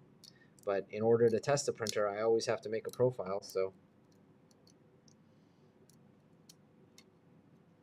Did you get the multi-tool? Yeah, of course I got this one because it's black and orange. Are you kidding me? I mean, this is the model that I wanted, and they had different choices. I was like, yep, black and orange. Had to be. And little, like, almost hexagons on the side.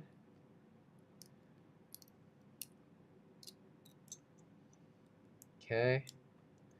Just cleaning out all this garbage. Garbage. I'm also realizing that the hexagons have a little bit of brim in there, which I might need to deal with.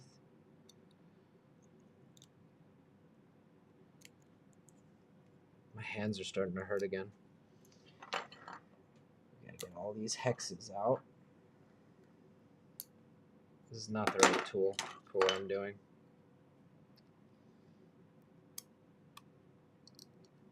And this also not the right tool.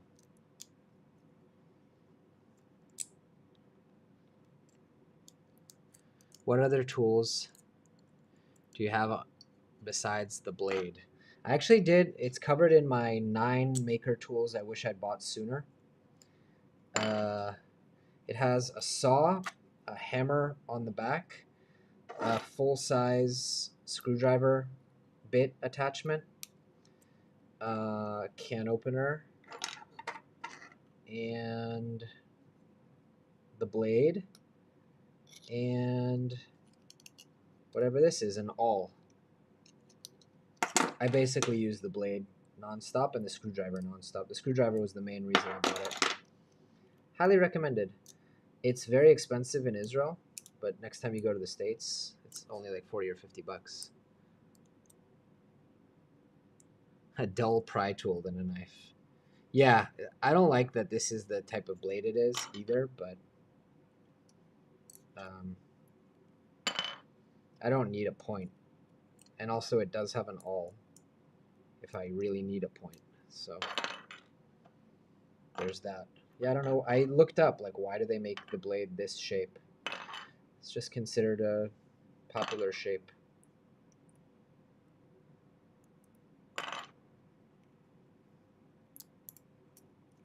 It also has a pry tool, like a proper pry tool, which I like, and I find myself using from time to time.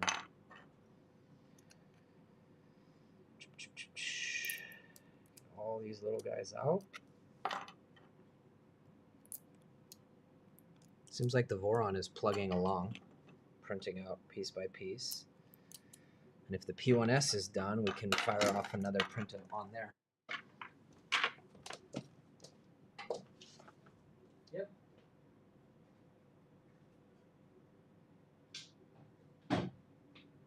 Well, we just wasted some print time because it's been done for some time. Now let's print again. How can I just... I think I have to go into Bamboo Studio to do that. Like on the iPhone.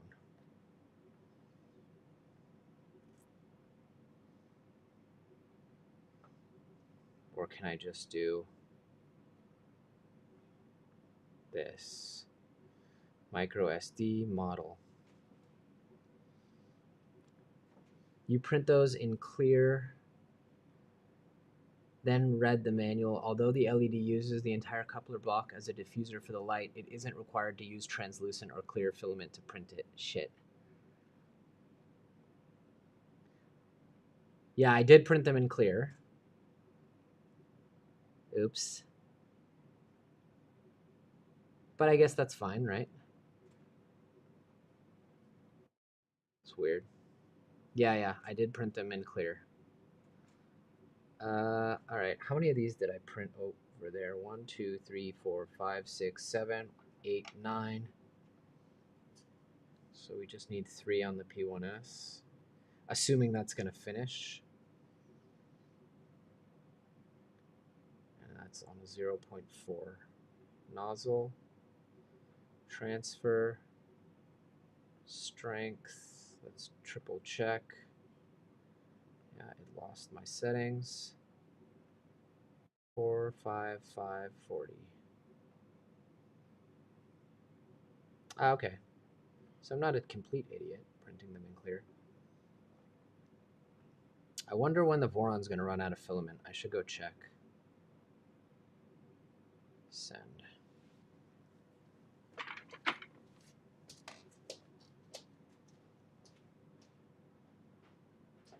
Oh, it's so close. It's going to finish this one, and that's it.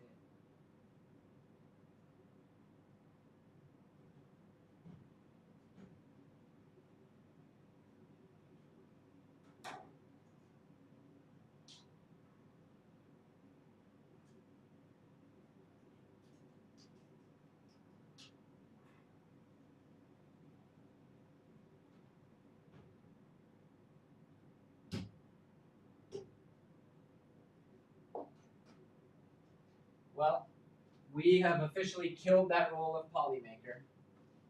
I don't know if we're going to have enough to finish the roll at all. Or I don't know if we're going to have enough to finish the parts. These might have to be in black. I'm going to go check what the status of the other roll is.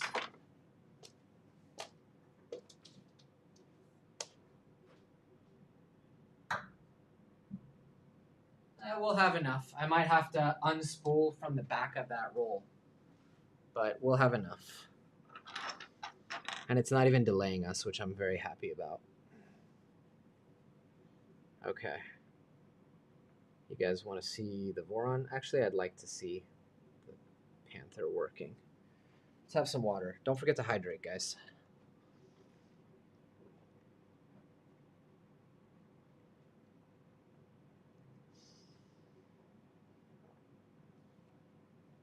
That's ChatGPT.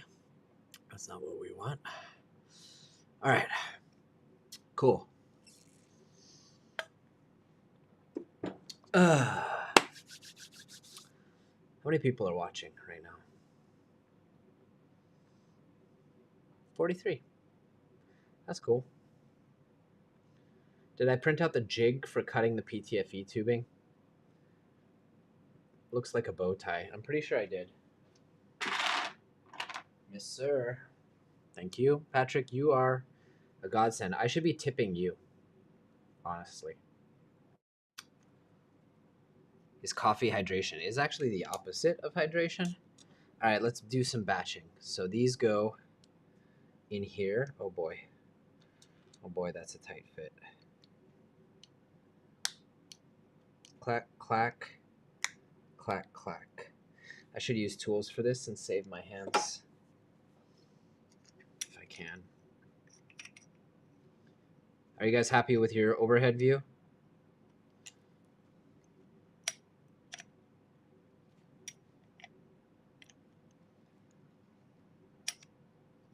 Keep bumping it.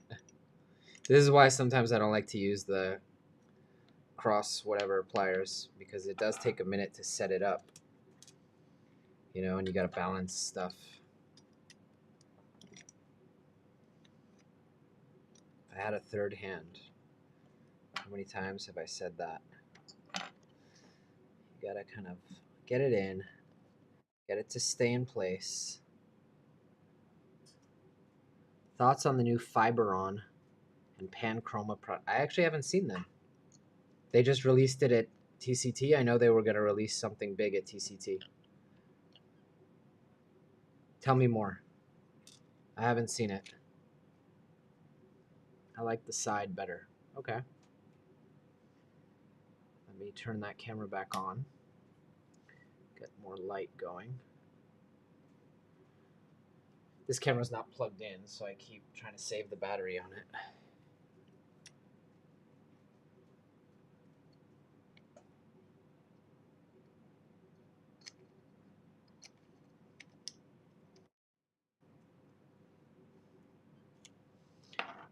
Well, I'm a big fan of just about anything Polymaker does. I love their filament.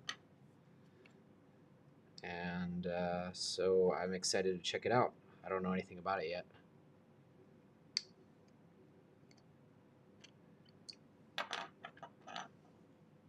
You know what? We could batch this even further. Like pre-half inserting these.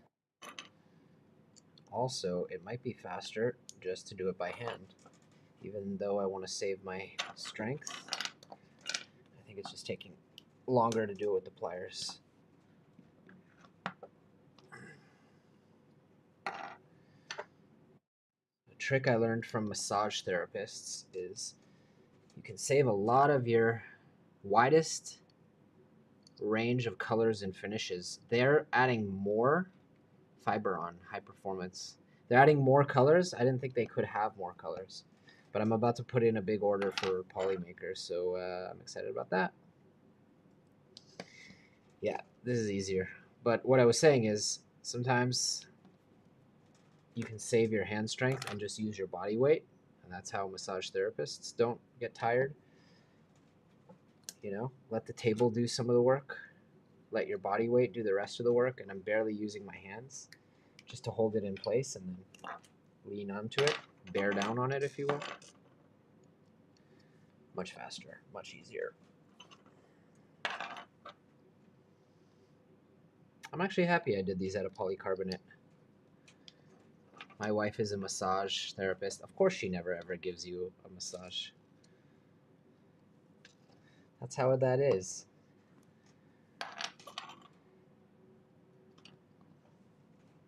Alright. Cool. Let's stop recording on this camera. Almost done. We're making a lot of progress. This whole thing wasn't built today at all. Patrick, did you build the Physec kit? Or another one?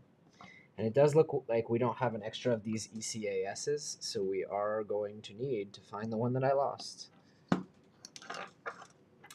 Not good. It's black, it's tiny, it's on the floor somewhere. I'll be back. Ugh. Where are you?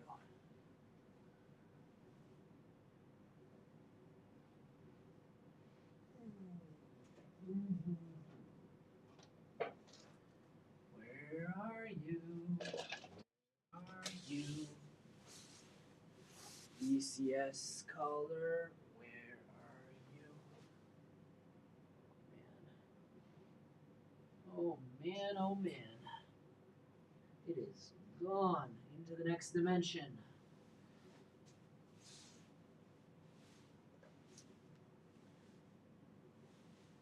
I'm gonna go around the other side and see if I can find it.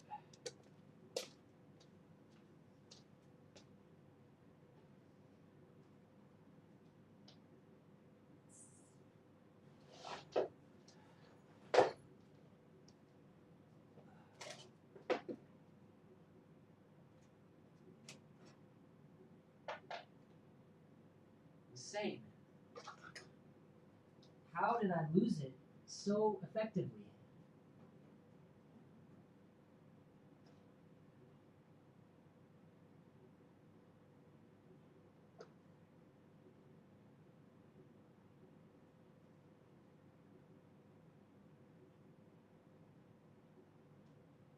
Oh shit.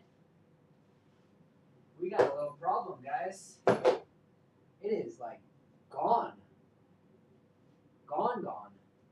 Gone, girl.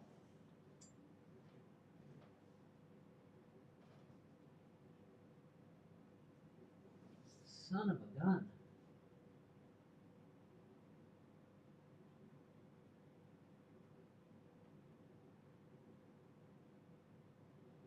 Can't believe it. That thing is gone. Nowhere to be found. Alternate dimension.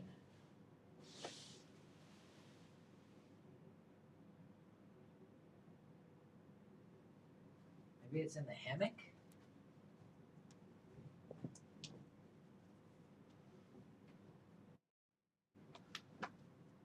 $50 is about $12 on Amazon. Yeah, but it's gonna take like 2 weeks to get here, man. Wait, I heard something. It wasn't the thing I'm looking for, though.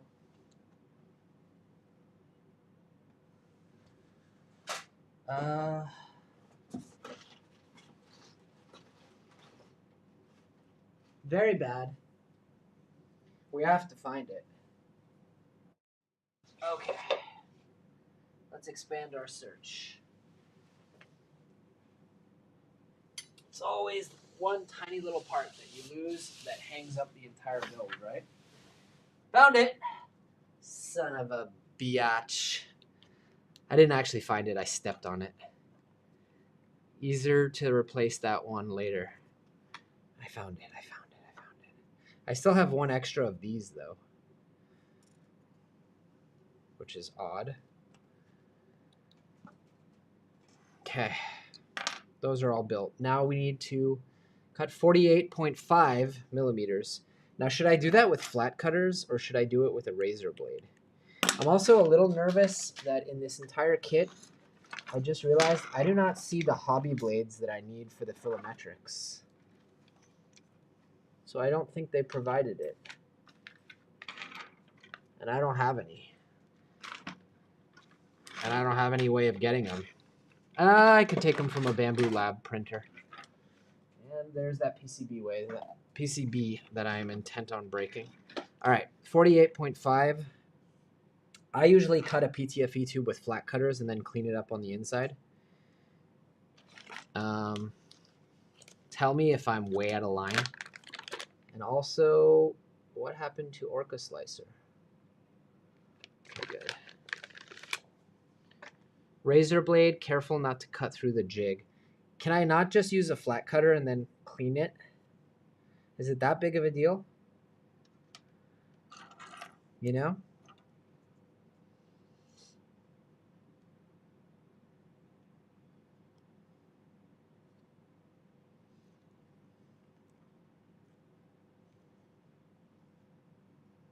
What are these markings? I assume it's not supposed to go all the way through. Seems like it goes to here, which is 52. This is 48. Ah, that's where I'm supposed to cut. I modded Filometrics to use bamboo cutters. You're a legend. That would be great. All right. Razor blade coming right up.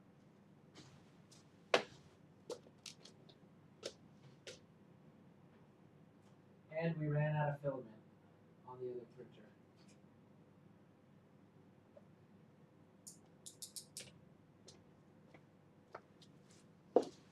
Okay. I'll have to do the print head for your hot end, though. It's going to be a Fadus Rapido on this one. But did I order on AliExpress? I don't think I found the hobby blades that I need on AliExpress. I'm surprised that they don't provide them, because that is considered part of the build, is it not? I don't know, we'll see. But yeah, it's a Fadus Rapido. Thank you for that.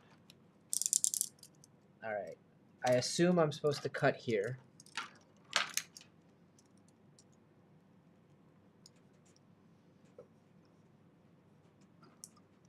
And I need 12 of these or 24.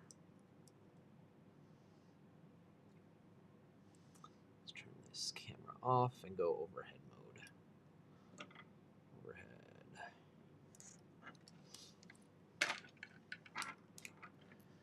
Okay.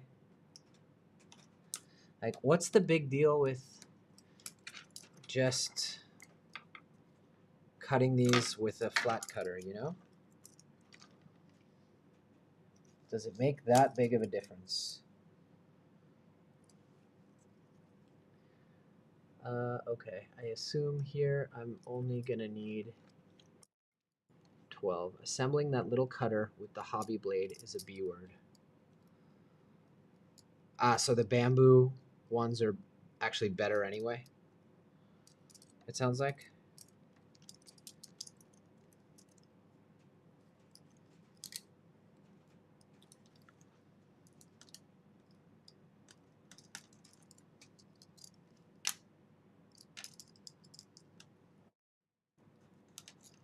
Cut partially, then slide out to cut fully through. Jig ensures a 90-degree cut. I mean, fine. It seems silly to me a little bit, but like, I have a perfectly good flat cutter right there on the table.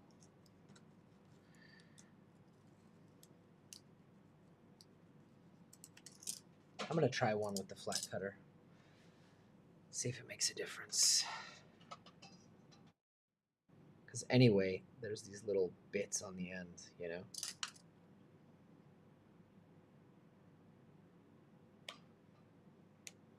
And then you just take it.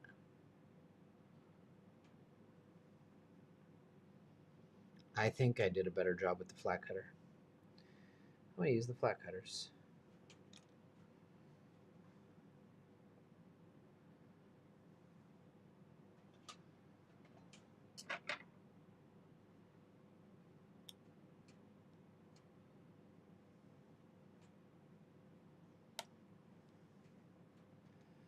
It's 5.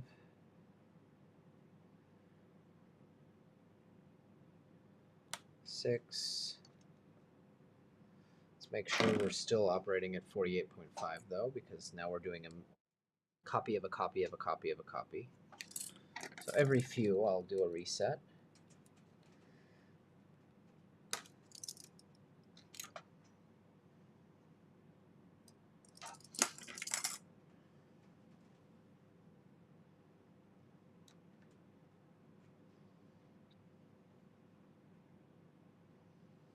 Okay.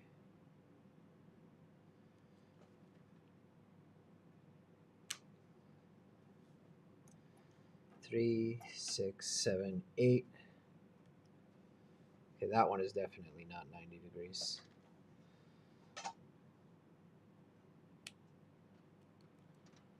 Maybe I should listen to Patrick, who knows what he's doing.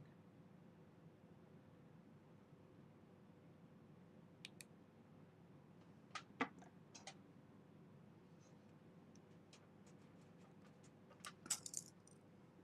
many did I say I have? 6, 7,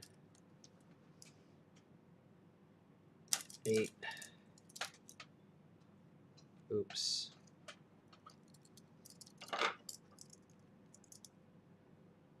Oops.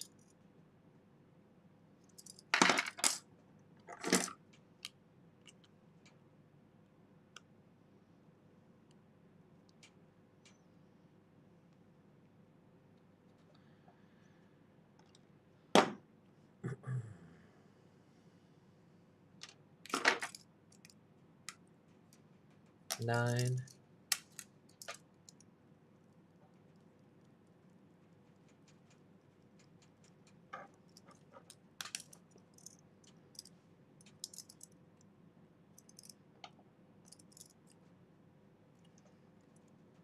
Okay.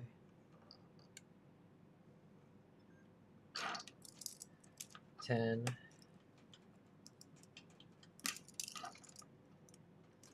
Double oops.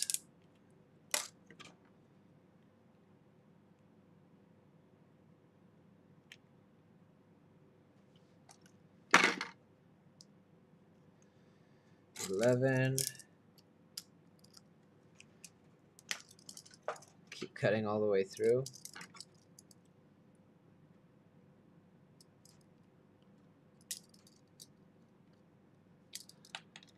And 12.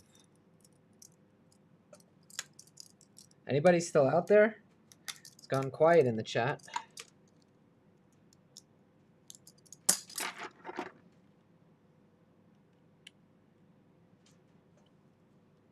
12. Yeah, I would love that Hoppy Blade design. That's the jig done. Repeat.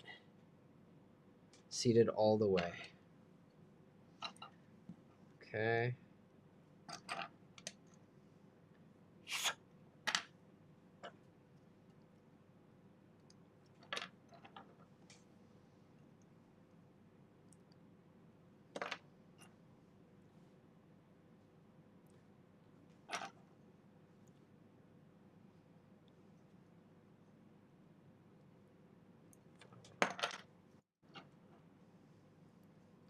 Fallout. So I just watched the Fallout series. I never had even heard of the game because I haven't played video games in decades, but super loved it. So maybe I'll try the games. The micro switches are on a PCB, yes, with a connector.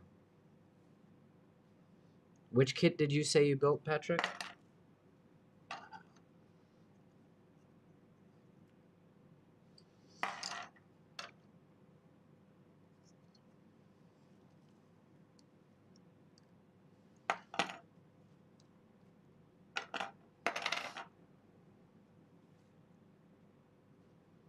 That Voron is just sitting and waiting for me to put more filament in it. So I probably should go do that in a minute. Did I cut more than 12? Clearly I did. Also, this that I already had sitting here was also 48.5 somehow. Ah, the Cyborg kit. How would you compare them based on what you've seen here? Okay. First, solder. Nope. Nope. Nope. So I have these two micro switches, and then I have all these micro switches. Good morning. Happy to see that you're still building. Yes, welcome. Welcome, welcome. Okay. Wiring pre-gate switches. Okay.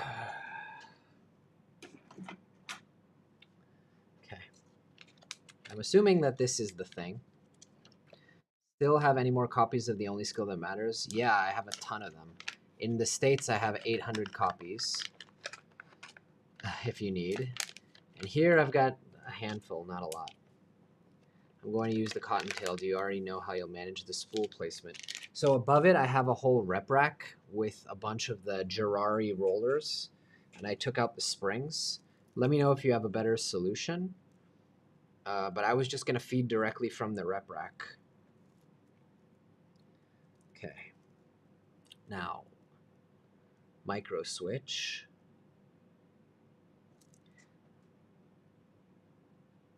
Mounting arms. Preload the M3 roll-in T-nuts into the bottom of the 2020 extrusion. What do you consider the bottom? I'll DM on Discord about the book. Cool. What do you consider bottom?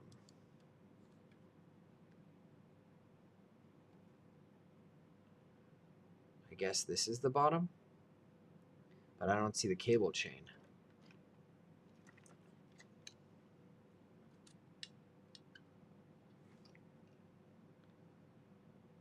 I mean, this would make sense that it's the bottom.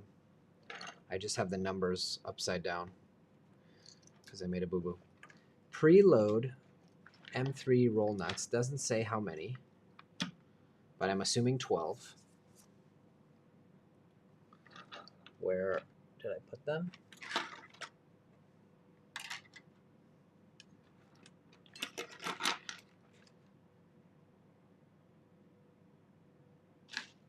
Here they are.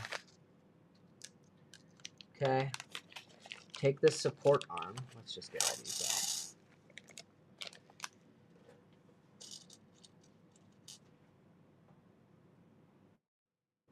I guess rep rack should be good enough. I was lurking at the unoriginal percent. Yeah. Yeah, it is a project as well. Okay, so this is going to be bottom, I presume. Right?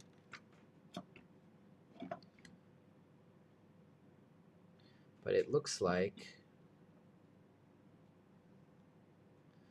they're doing it from this side. Yeah, that seems to align with what I'm seeing.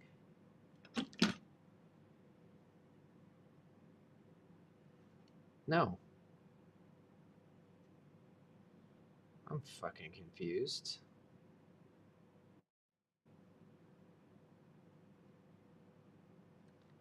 I mean, I guess I just load them, but I don't understand which side it wants me to orient.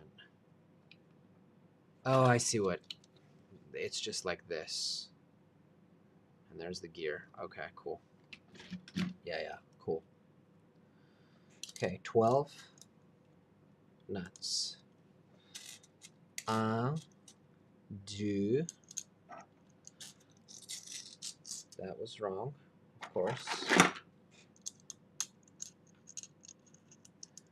2, 3, 4, 5. I'll try to do the software stuff. 6. But I still need to do the tool head. 7. I don't think this is going to happen today, to be honest.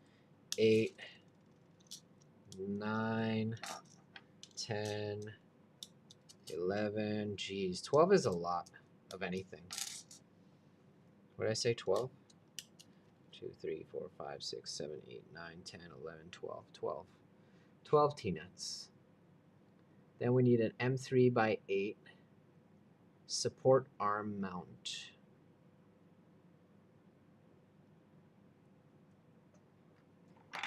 Which are the things that I've been printing out. And I'm waiting for more of them. So that goes like this. And if I'm holding it like this, then the 2 holes need to be out. Like that. Okay.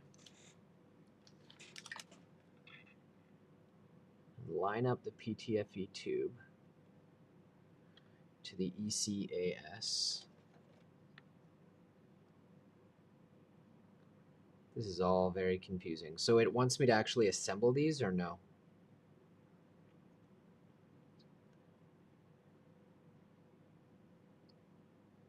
And I guess the PTFE tube goes in here actually now?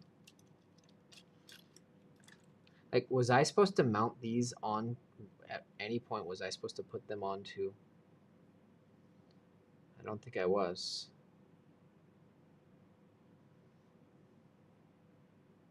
But I was supposed to put the micro switches. I haven't done that. So maybe I should do that. And put the ball bearings. Yeah, I guess I need to do that first. I'm going to go check on the prints and maybe move some filament to the boron so it keeps printing.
All right.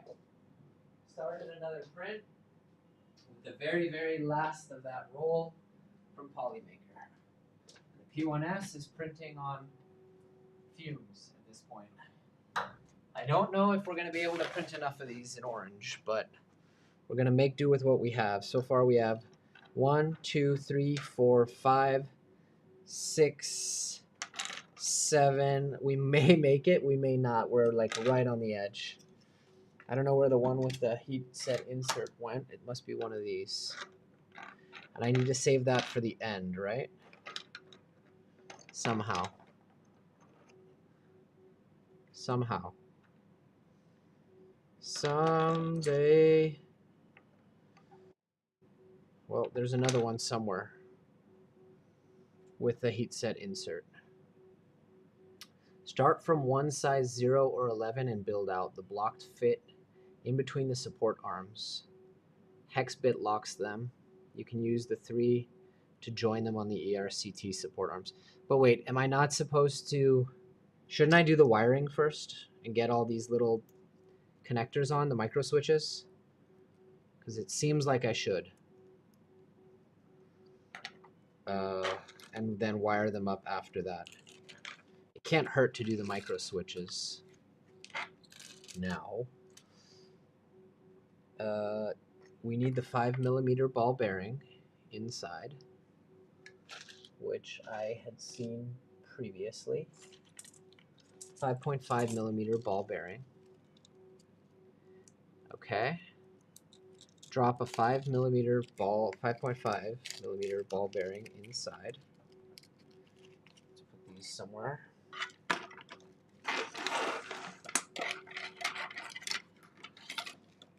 Okay. Great. In you go. Now, how do we do this? The bearing goes in like that. Then the micro switch. And I'm assuming the switch goes in such an orientation that it touches the ball bearing. Makes sense, right? Then you use an M2 by 10, which sounds like Mr. Voron is not happy about something.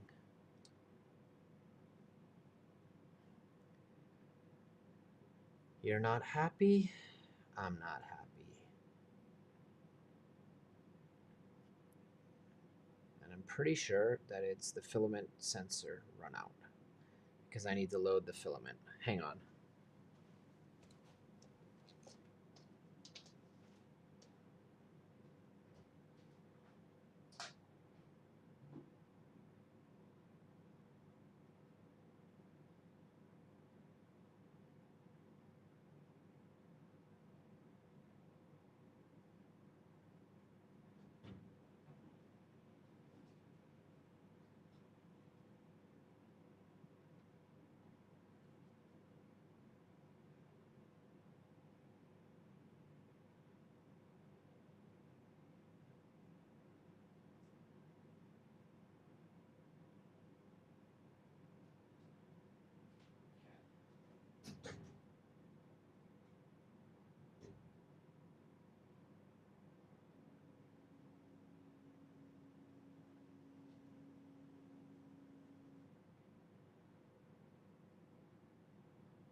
Okay. We have 2 printers running off these blocks. Don't know how many, but they're running them off. Don't remember how many we need, but they're running them off. Anyway, we're not going to have filament left for anything after this, so going for broke. And then we will order some more from Polymaker. very soon. M3 by 10, or M2 by 10, but is it supposed to be a self-tapping? No. I have self-tapping, but that's not what we need. You know what I'm saying? These are M3 by 25. There's still so much hardware here. It's making me a little nervous. I thought we were almost done. M3 by 16. Maybe I'm supposed to use the self-tapping? It would make sense. Yeah, I'm going to use the self-tapping. There's plenty of them. Are there 24?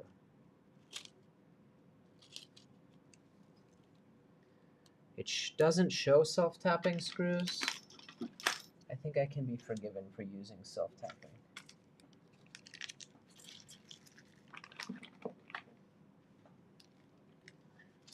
Here's the M3 by 10s. M2 by 10s, non-self-tapping. All right, almost caved. I used the wrong ones.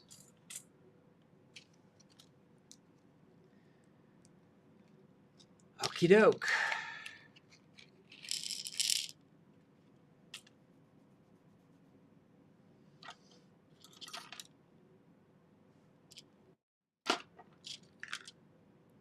Self-tapping? It doesn't say self-tapping on the guide. And I have both, so I can use the appropriate one.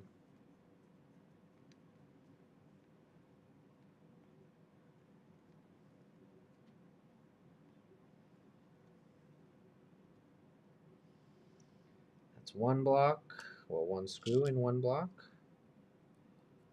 That is 2.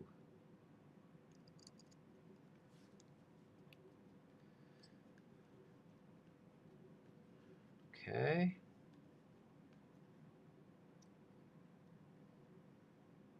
Good. Ball bearing. Ball bearing. Micro switch. Micro switch. Check the direction. Almost made a mistake. Did I make a mistake on the other one? I did not.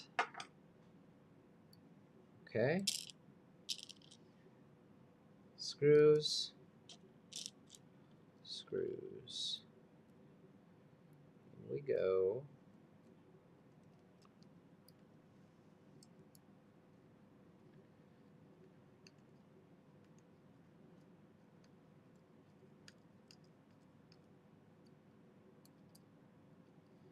$12 of anything is a lot. I'm shaking.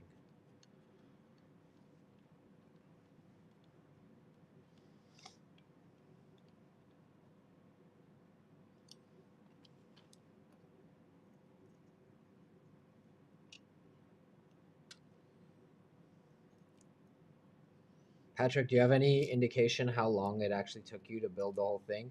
And then how long it took you to get it printing nicely? And how hard is the software part that I've been dreading?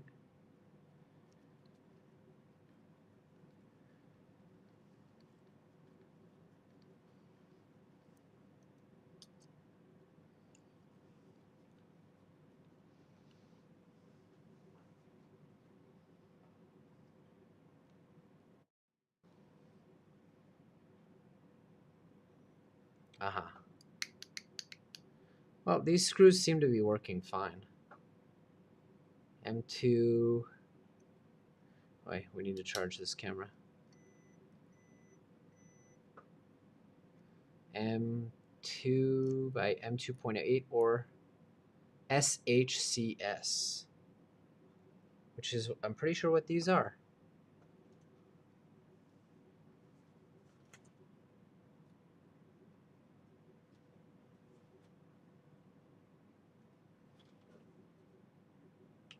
Am I using the wrong ones? Kind of doesn't matter because I have more of these, but these work great for getting the job done. Or M2 by 10, self-tapping.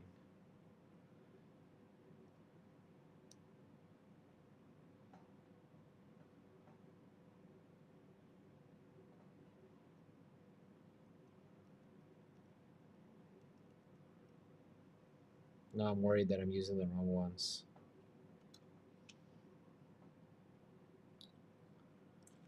I have both. I don't know. It'll be okay. I have spares of everything in my mad workshop. Okay, let's have a sit.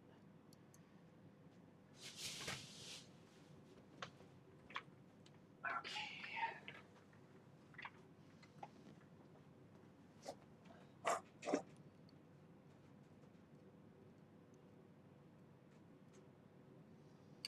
wonder where I put that one that I put the heat set insert in.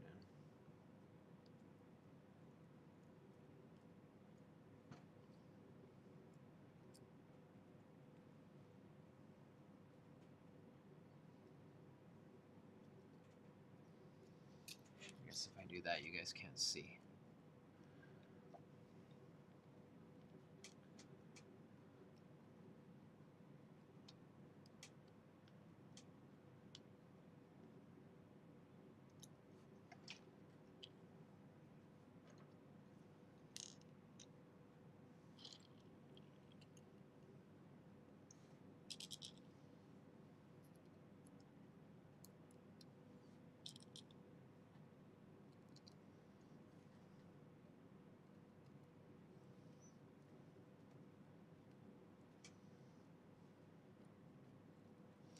Guys, hit me up in the chat. Say something.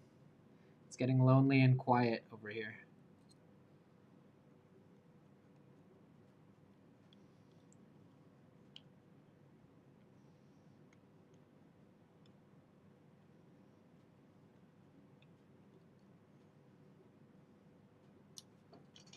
I don't even know how many people are still here. 45. Remember, you gotta eat. Yeah, I need to do that. I'm getting quite hungry. Yesterday, I just had lunch while I was building.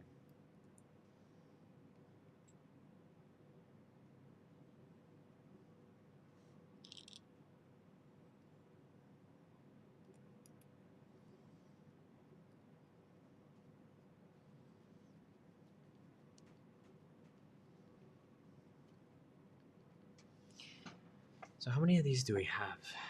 1, 2, 3, 4, 5, 6. I put a heat set insert in one of them. I know I did. Here it is. That's 6. 7, 8 over there. Currently printing number 9 over there.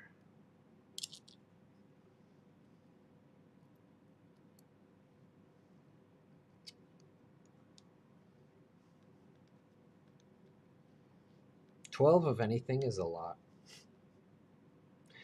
Have I mentioned that?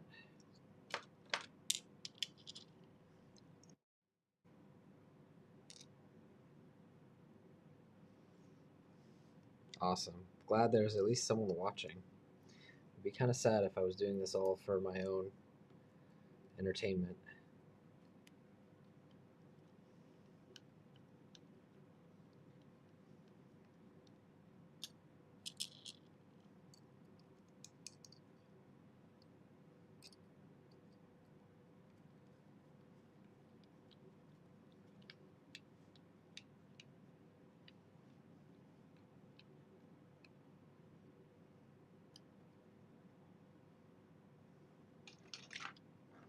I'm going to start heating up lunch on that note.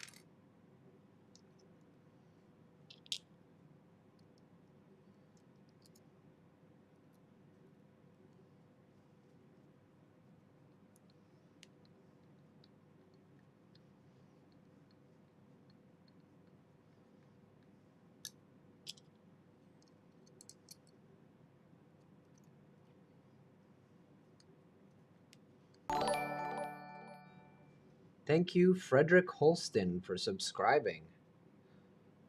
That's awesome. Appreciate you. I'm going to heat up lunch real quick, guys.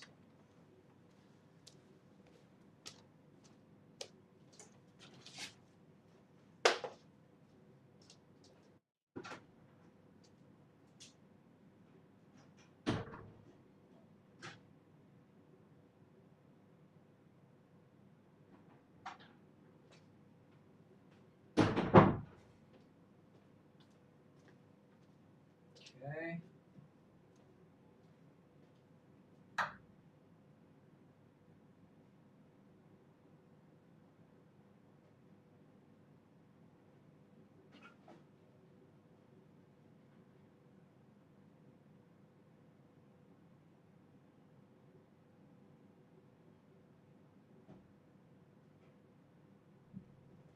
Also tried to remove a print from the P1S, but it's on there too well.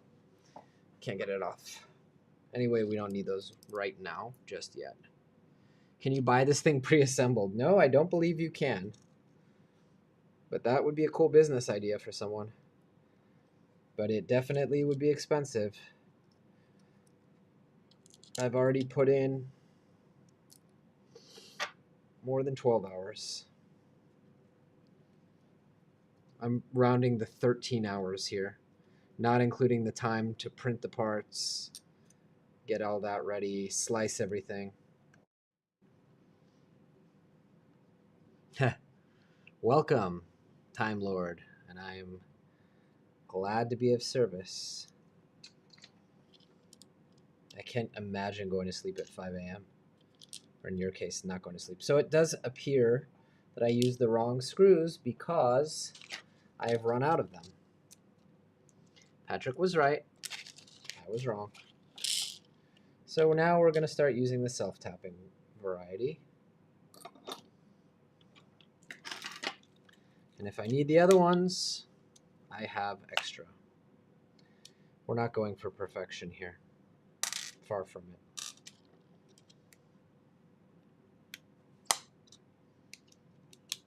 I don't think I have enough of these either, though, to be fair.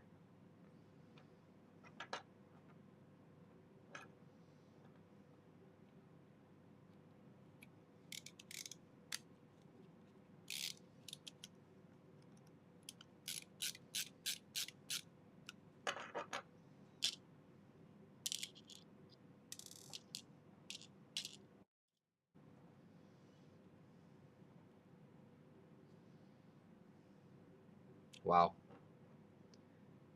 3mm stealth burner. You should just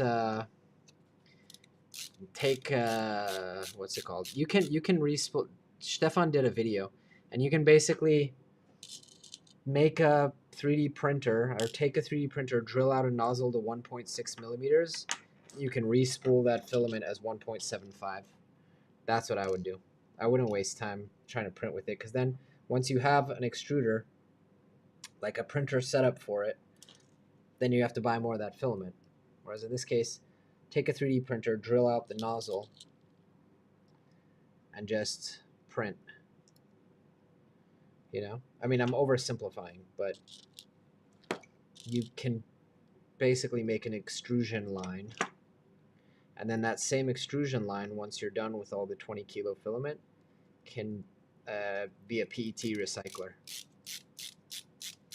Stefan did a whole video about it. And yeah, 3mm filament is useless these days. Even industrial printers aren't using it. We have an extra ball bearing. I guess that's going to go in the tool head, hopefully. I'm a little worried that they didn't give me the parts for the filametrics.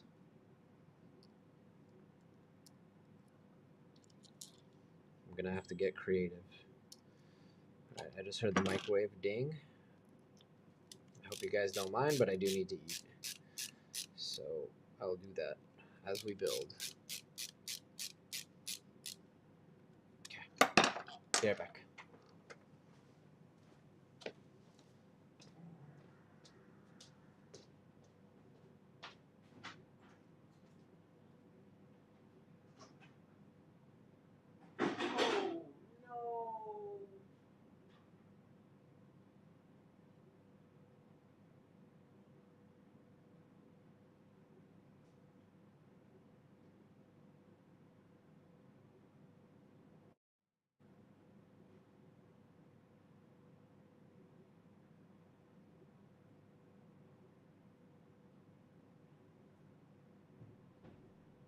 Well, I managed to drop most of lunch on the floor, so that sucks. But I did salvage some of it. And I burnt my hand. So fantastic, fantastic job.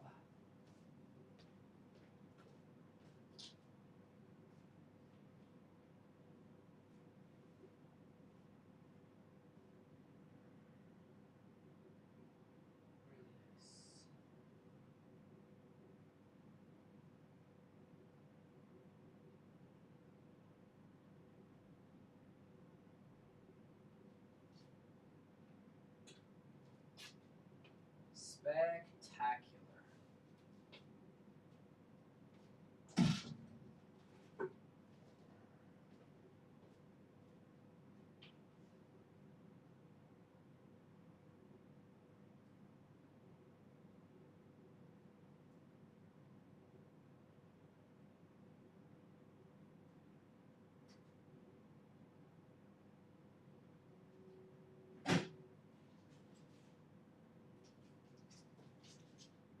Just fantastic work on my behalf.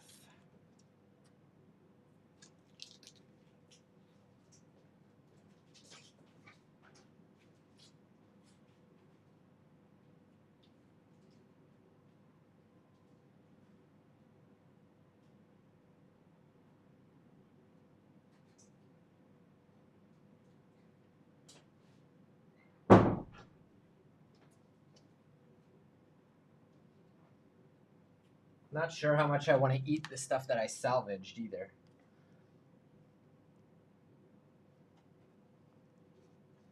Looks okay. Now we need to find a clean fork.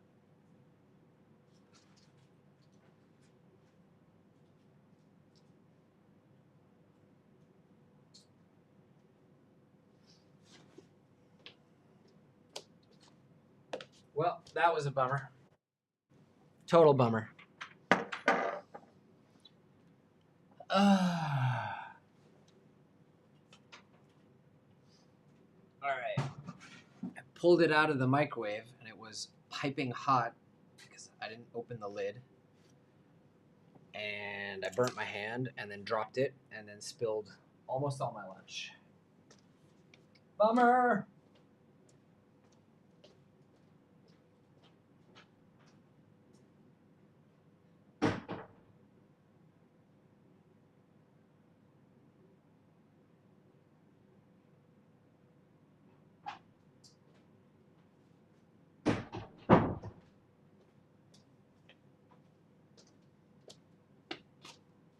All right.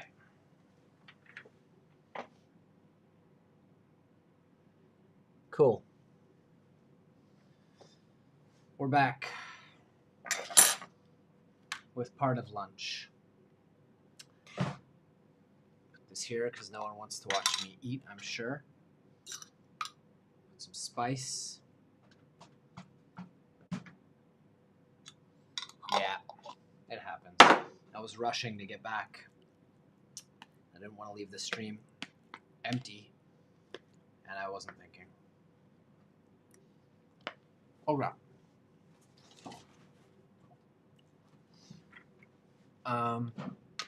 So now, do we want to do the wiring?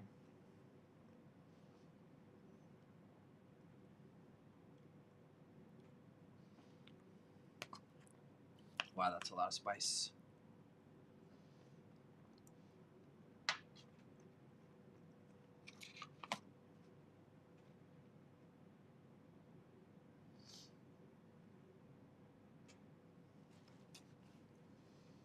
I guess I should put the arm holders on.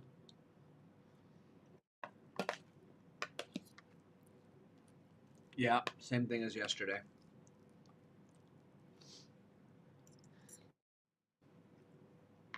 Thank you. I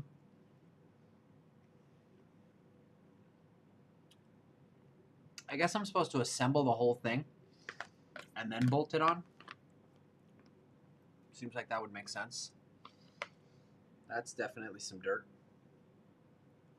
I wonder how much dirt I'm eating. Ugh.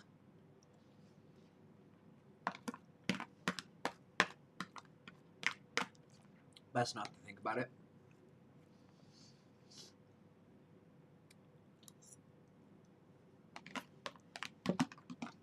Okay.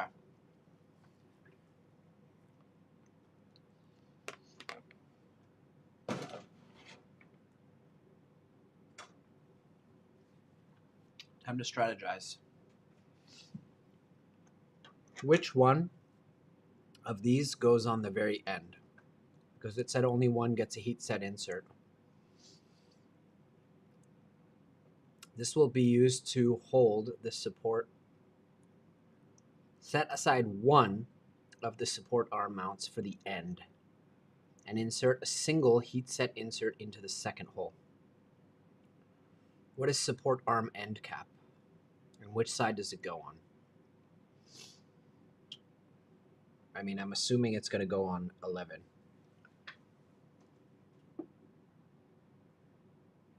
I don't know. Let me know if someone knows in the chat. In the meantime, I'm going to assemble these blocks. So let's bring this whole thing back. Let's move this out of the way for now. And now we got to slide these blocks on. So assuming this goes like this. Oh, that's easy. Slides on nicely. Goes on 11. Okay, so let's put this one on 11 so we don't confuse it and put it somewhere else. 11. These ones have a great tolerance. They're not too tight. We're still waiting on a lot of them to print though. But this will make it easy for us to know how many we're waiting on.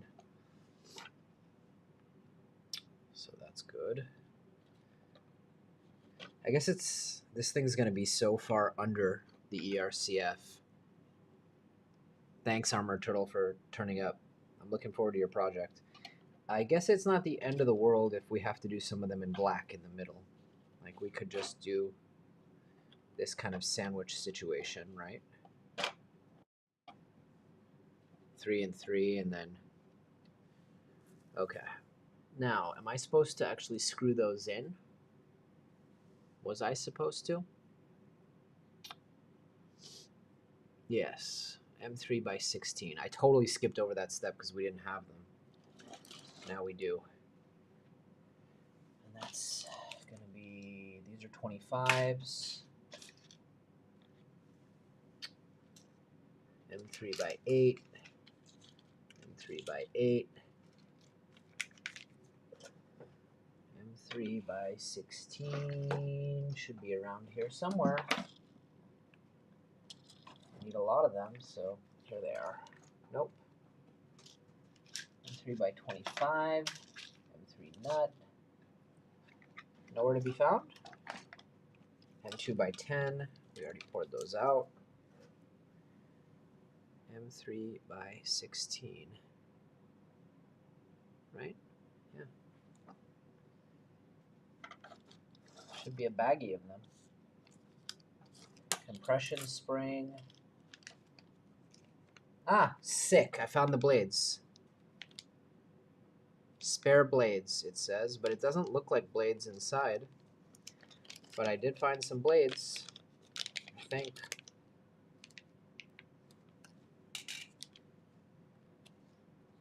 Yeah, those will be blades. Nice! So we have blades.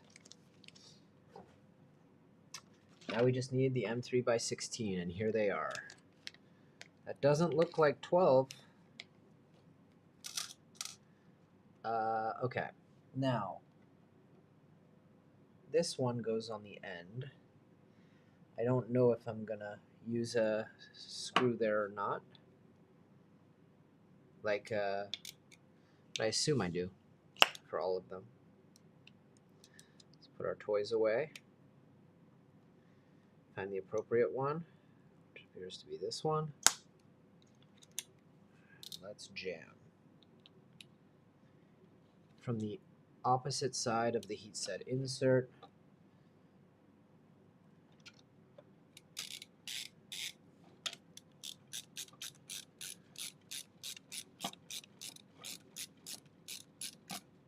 0. Come on.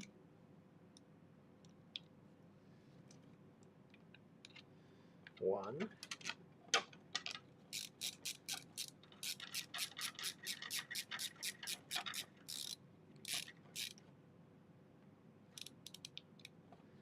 2.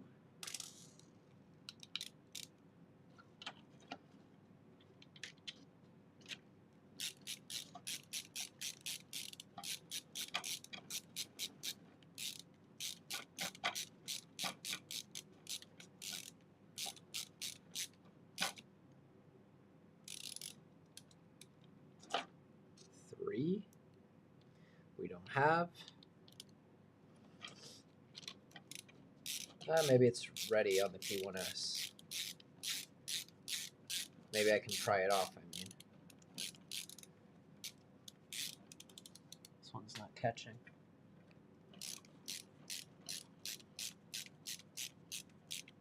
Okay. And another one.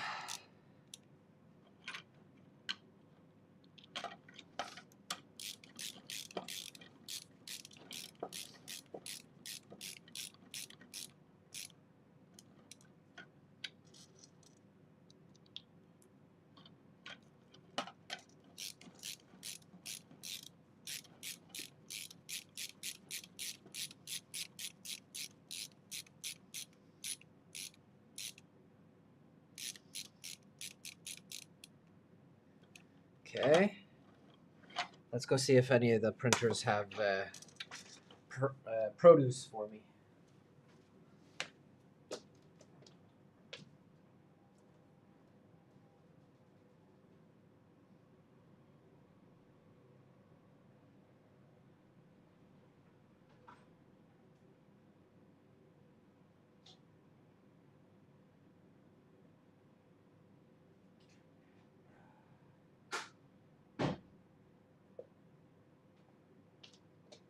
Okay, I got 2 more here.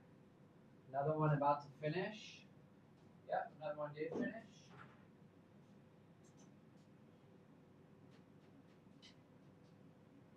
We are milking this roll for all that it is worth.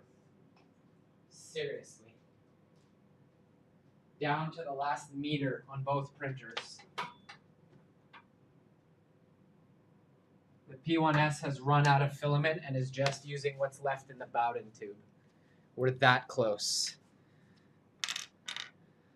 And there's another one printing on the Voron. It's almost out of filament. I'm starting to get stressed out. Like I said, if we have to, we print in black. If he dies, he dies. The roll, I mean. Ask questions in the chat. Do something in the chat. Gets lonely.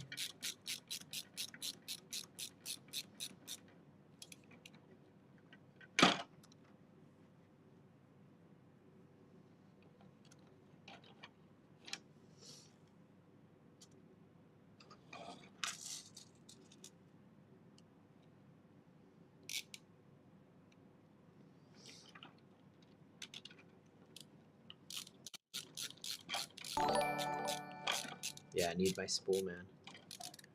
Welcome, new subscriber, Corum Kane. Thank you for subscribing.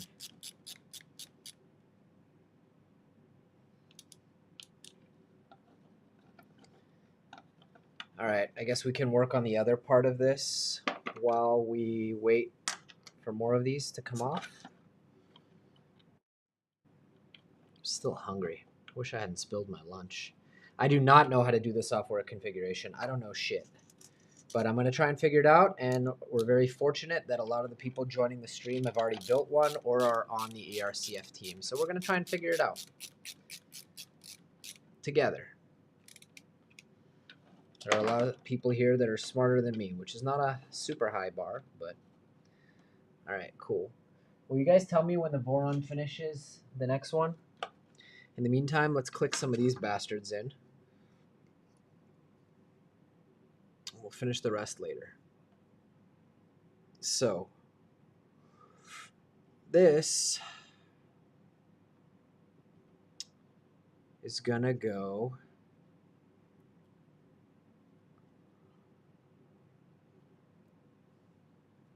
Probably this way.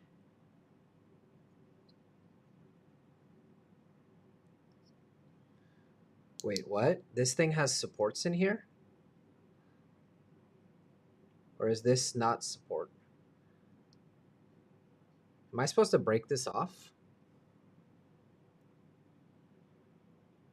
How to use hot glue to hold the NeoPixel LED carriers. It feels to me like this is support and it's supposed to break off. This, honestly, the cottontail is not as well documented at all. But yeah, it looks like this is supposed to break off. This is not as well documented as the actual build itself was.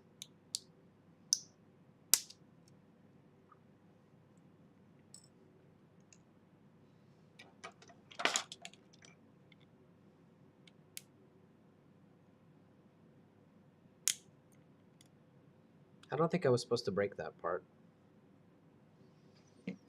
And I also think this maybe goes in there. Nope.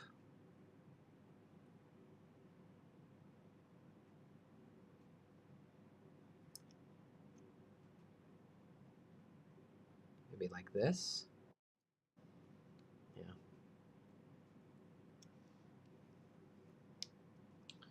And I did manage to break one already. These are printed in polycarbonate.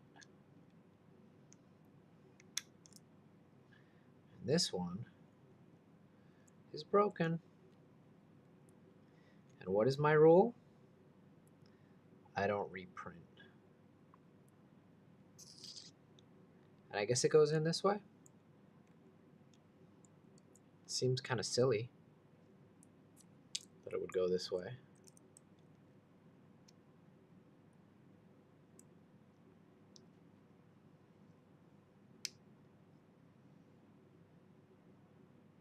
Doesn't seem like it fits nicely.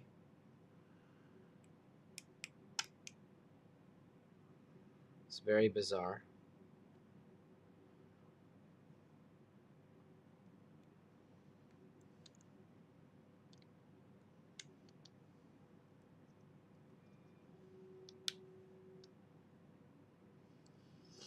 Not a fan.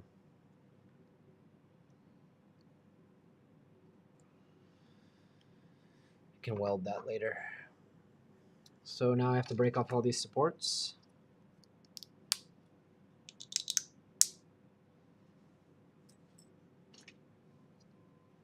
Nobody said it was easy. Nobody admits it'll be so hard. I don't wanna restart.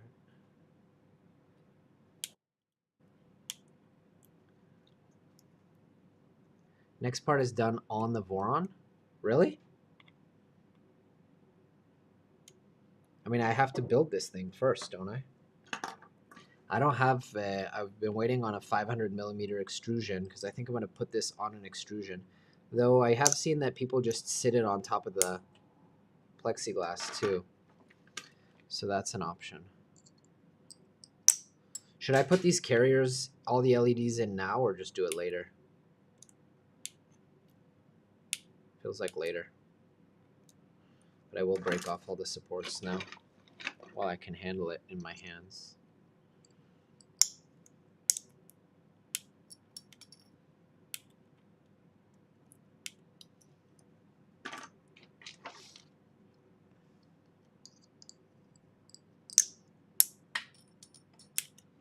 The thing about polycarbonate is the layer adhesion is very good. So if you want breakaway supports, that's a little tricky.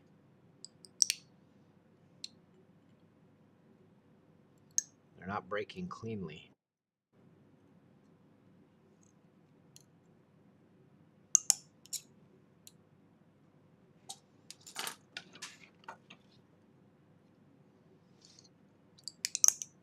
Thank you for the feedback in chat. It's much appreciated.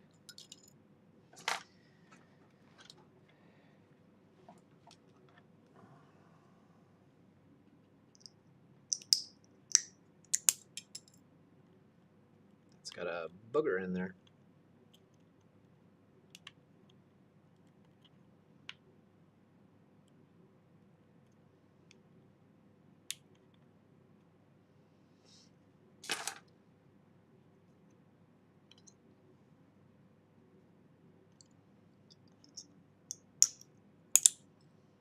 Great. Now how do I mount these effers?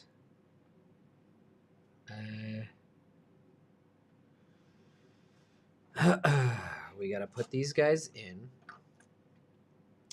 The PTFE tube goes, that's the LED, so they go this way. This points down.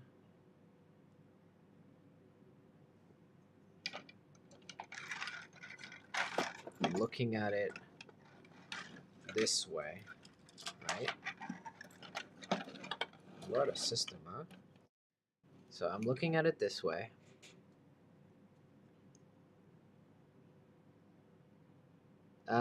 Check your support speed, Golden Tiger. It is possible that you're trying to print supports too fast. Okay, so I suspect that this goes here, right? But the PTFE tube needs to, is this right? PTFE tube points here. I mean, if I hold it exactly like, I'm kind of bad with orientation. If I hold it like that, then yeah, one side goes down. Repeating tutorial online again, exactly. I don't think this is gonna fit, like, ever. The tolerance is way too tight for that to actually go in there. Not a chance. Not a chance it's going in there. It's upside down. I think it goes this way, no? Like that. Has to. That's how the little thingies go. I don't understand. Also, I don't understand how these are supposed to fit to one another. I mean, these fit to one another. Fantastic.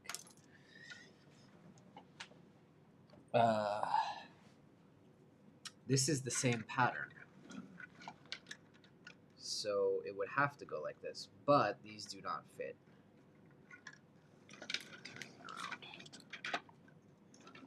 This thing is a monster. I mean, I know that I rushed printing the ASA parts on this orange. Oh, it does fit. Shit. Look at that. It does fit. Filament enters from below. Yeah. I think I did the first one right.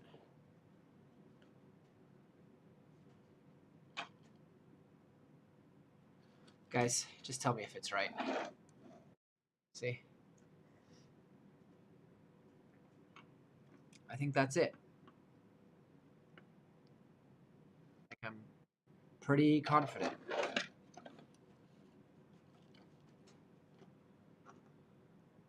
It can't go any other way because that's how the pattern of the half hole is. It has to be this way.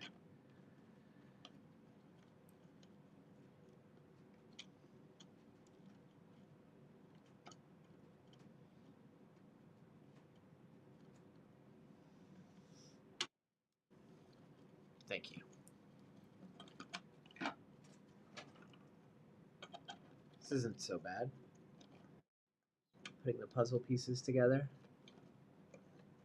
Trying to hold them in place. I hope they're not supposed to pressure fit because they're loosey-goosey a little bit.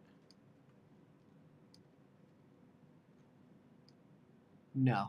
My Polymaker ASA, I didn't have issues. I did have an issue earlier with another brand of PLA where I did have some layer separation, but no. You shouldn't have layer separation issues. With ASA, you might have your cooling too high, or You might not be printing hot enough.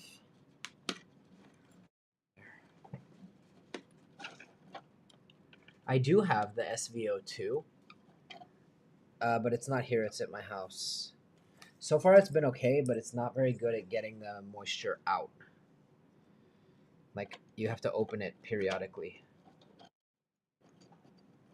That's been my biggest complaint. And it doesn't have a mode when it's done to maintain humidity, like a lot of the better dryers do.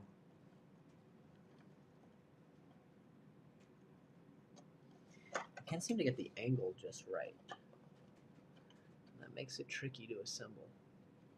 I hope something's gonna hold these. Is something gonna hold these in place?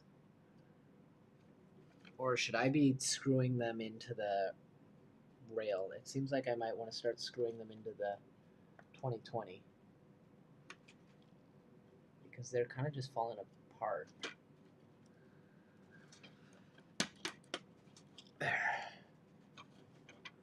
See?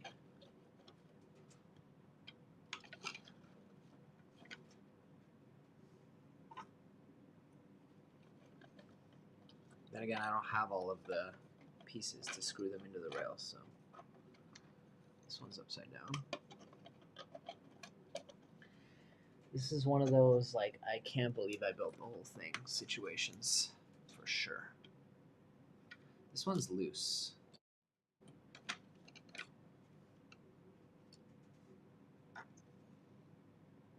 And this one doesn't have Bowden tube.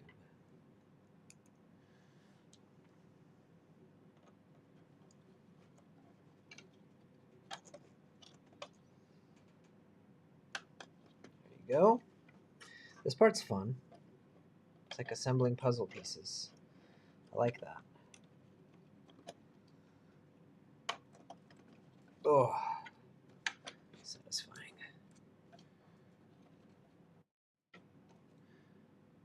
It does seem like the wheels are further spaced apart than these blocks. Like there's some gaps here.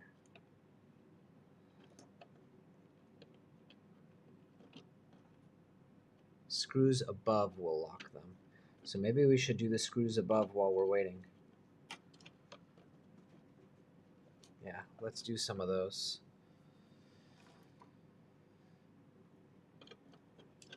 Because I don't want to do the T-slots till I have all the support holders.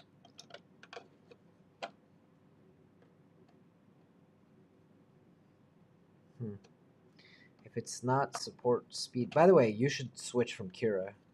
Kira is super old school, dude. Switch to Orca.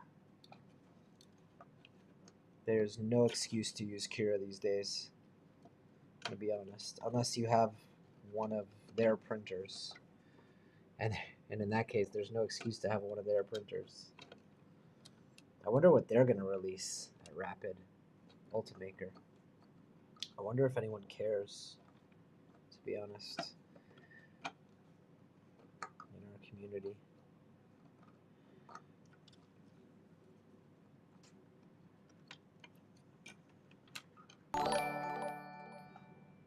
Thank you for the new subscriber.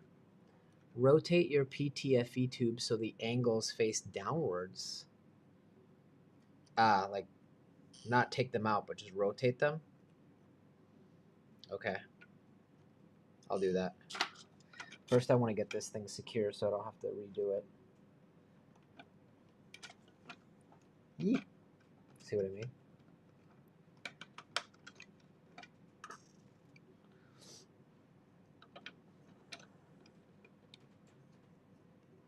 It's really smart how it's like a pin and indentation so you can't do it backwards.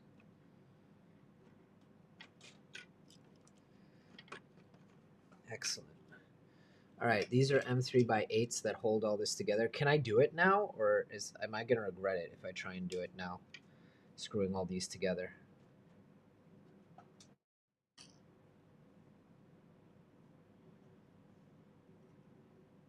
Orca does bridges fine, no?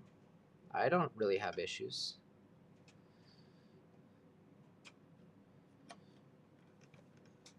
Okay, I do want to get something holding this shit together. Let me go check if we have more of these ready.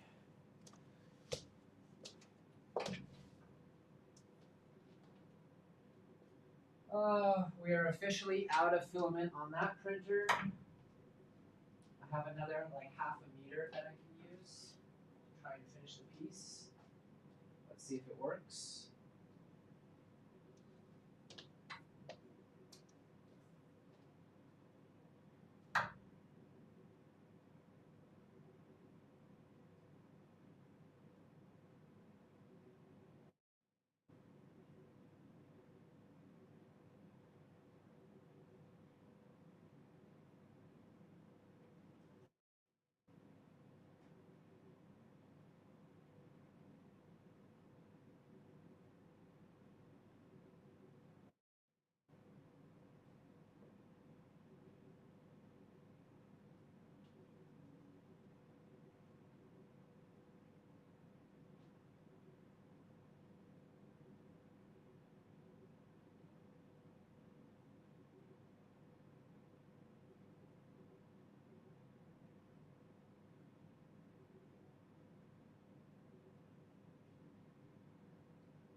All right, we are now finishing it with bright orange ABS because I don't have any more to match it. It is what it is.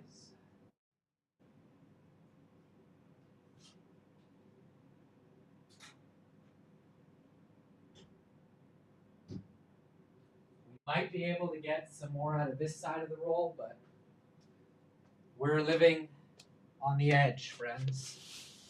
We are living on the edge. We may be able to finish all of them, but if not, I'm printing one in bright dew cottontail screws. Okay, it's a known bug issue. Okay. Let's see. Screw them after you attach to the ERCF. Okay. Will be more stable when connected. So I guess I should just start connecting to the extrusion, even though I don't have them all printed yet. Now, one assumes that it goes this way, right? And then I put these tubes in, right? I guess I'll do the tubes first and then mount. It's going to be a little tricky to push the tubes in. Maybe not. It doesn't say what to do first.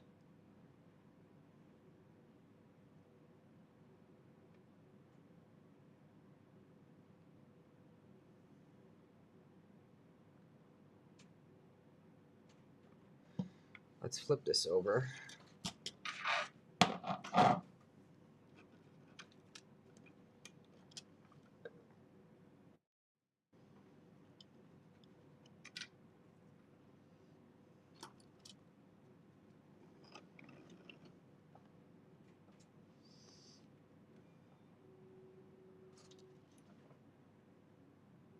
I just heard another one of them finish over there.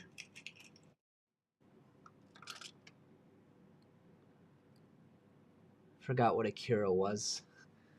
Was a push-a slicer. Wait for the printer to finish. Yeah? Don't do this now? I've got 2 in progress. I think I might have 1 ready already.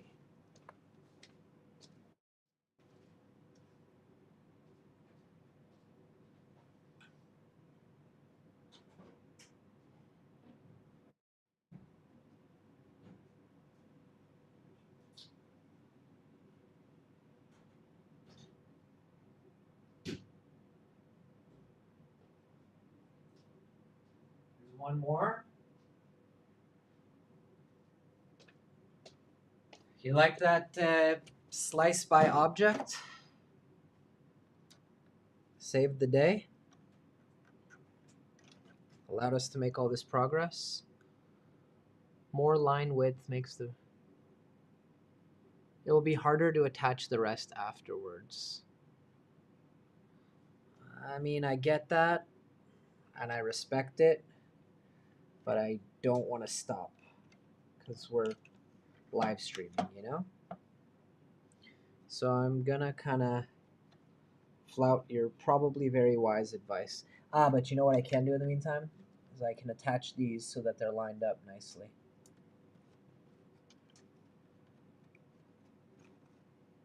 Wait, should I attach these first or should I do them after? Kind of feels like I shouldn't line them, like, kind of feels like I shouldn't.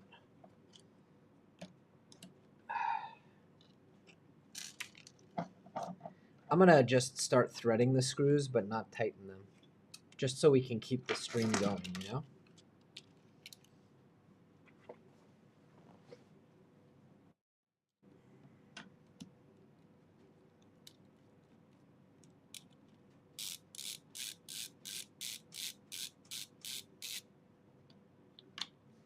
We need something to angle this up.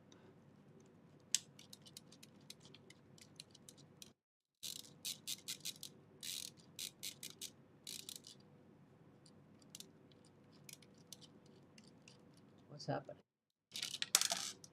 Not good.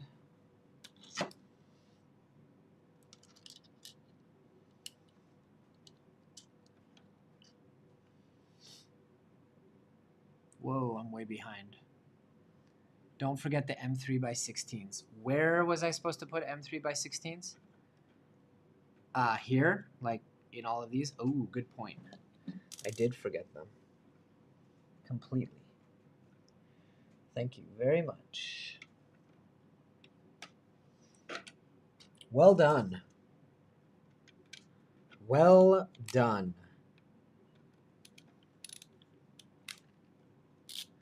Saved the day.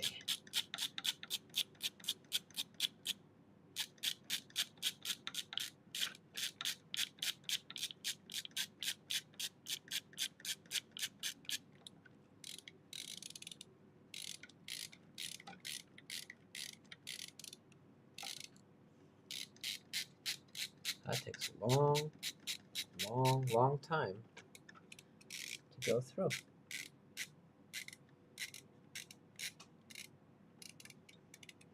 But it gets there. Okay. Another one.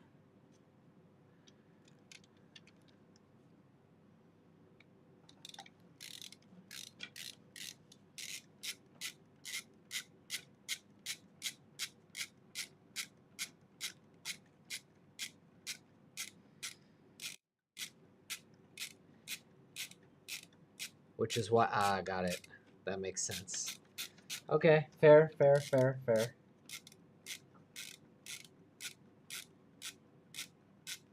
Wow, that takes forever. Is it not threading? It's not aligned. That's why. It's not lined up.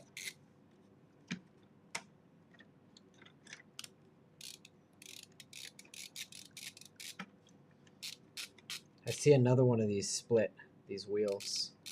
I see that I'm going to be reprinting some of them. Look at that. There's a split right there, split right there. Not good. Like I said, that was not printed in Polymaker. The only parts that were not Polymaker, and you can tell. Okay, let's get more parts.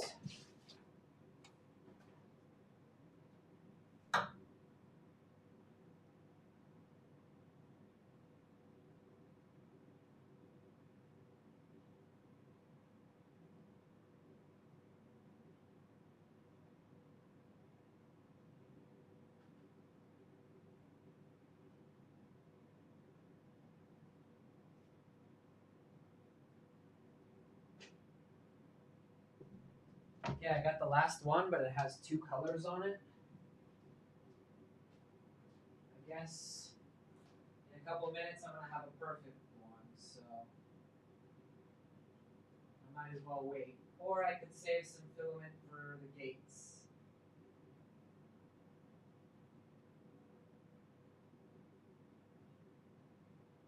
I need one more, right? Yeah, so I ended up wasting a little bit. If this thing goes under, I don't really care about the color. I'm going to cancel the other print. Save some filament in case I need something.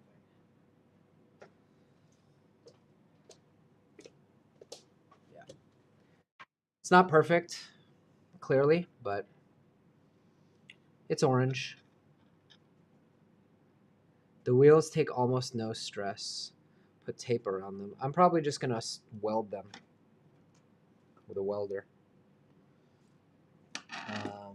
Or a soldering iron. I mean, was that a 16?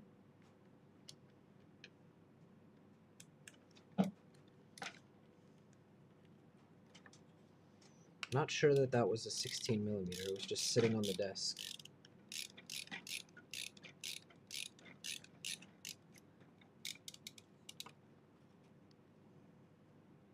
Oh, got the job done. All right, so now we have all of these little guys. Now I need to get the M3x8s going, get them all screwed in, and we'll line stuff up, right? They said M3x8.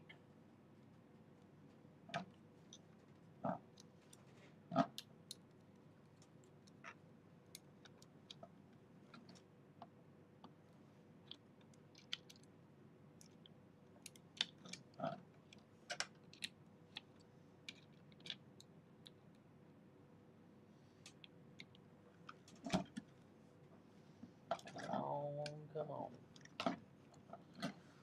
There's got to be an easier way to do this.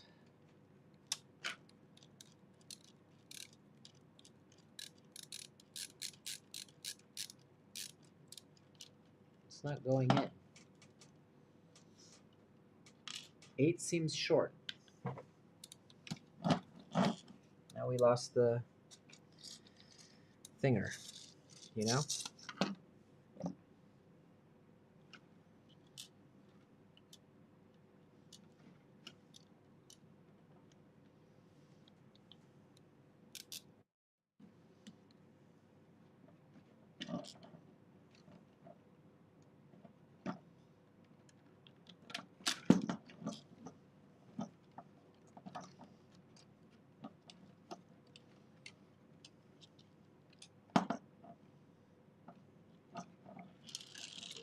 This isn't easy, this part.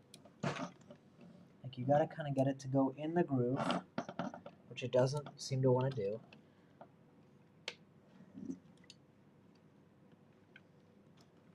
Maybe I should do the PTF, yeah, attach the PTFE tubes, you're right. Because that's what's keeping me from getting it in place. 1. Oh man, that's tricky. 2. 3. 12 of anything is a lot. Can you imagine having 12 kids? People do it. Not me. People do it. That's 3.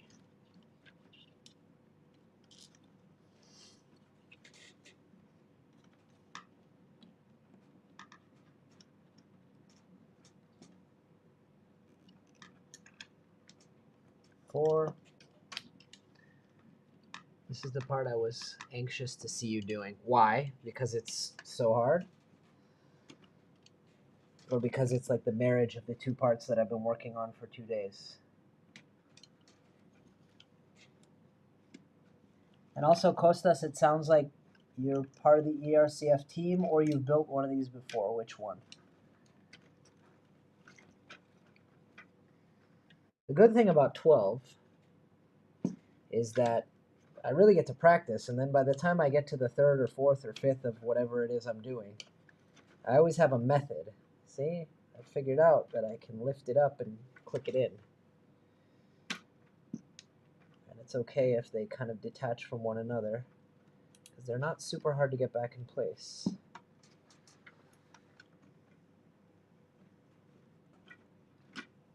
Ta-da!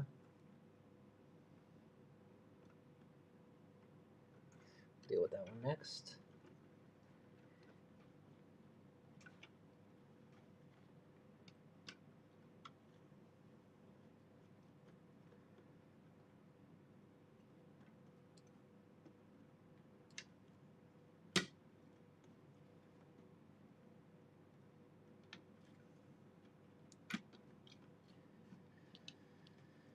Yeah, I'm curious why you were eager to see me do it.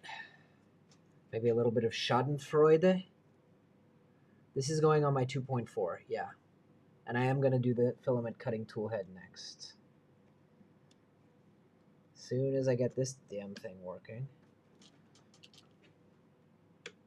Okay. I guess that one on the end just kind of hangs out.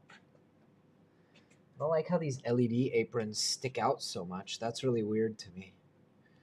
Now let's bolt this thing on.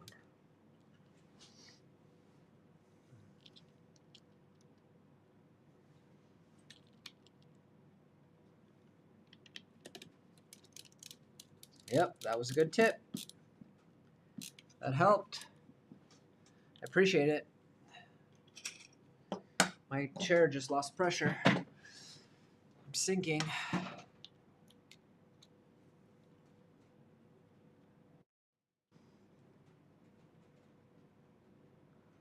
Now, how are we going to get these lined up? I did the two 8-port ERCF first on my Voron, working my way to the K1 Max. Wow, that'll be awesome when it works.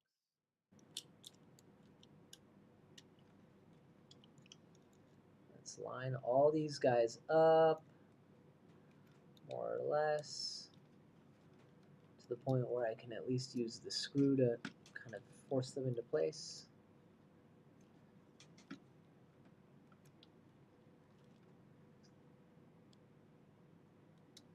Done.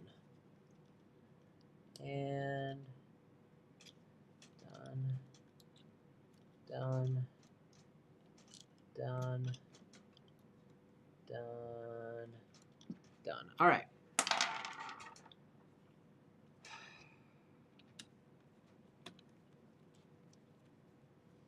This is starting to come together. I'm very grateful that this design uses the 2020 rail, because the version 1 that I built was very rickety and kind of felt unstable and didn't move as nicely because it kind of bent under its own weight.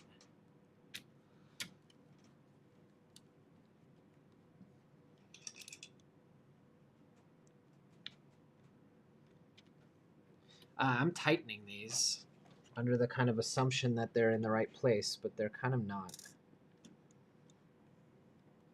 It's kind of at an angle.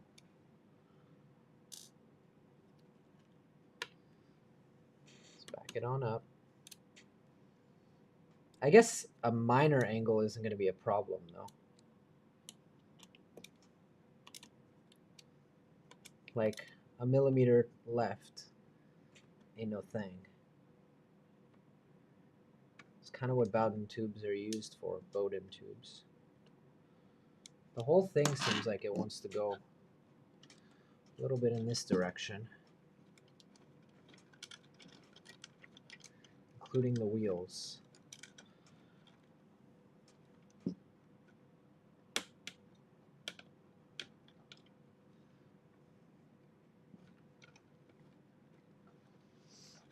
Yeah, should be less hassle, God willing. Okay. This one is now straight. And then it's just a matter of pushing them over as much as I can.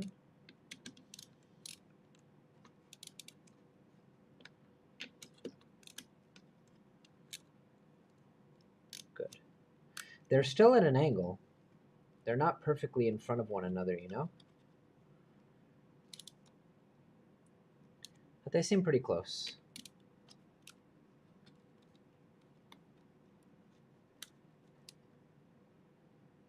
Ah, maybe that's why. They're not supposed to be right up against each other. Duh. That's why they're at a slight angle. They shouldn't be right up against each other. Didn't think about that. Kind of just assumed. But you know what they say about assuming.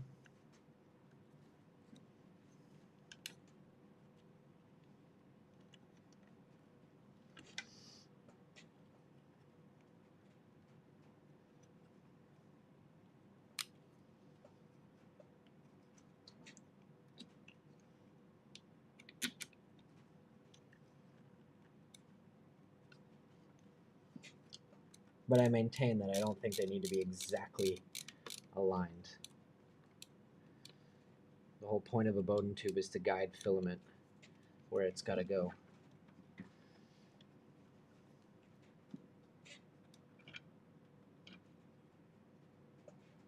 No, wait. No. These things need to go over more.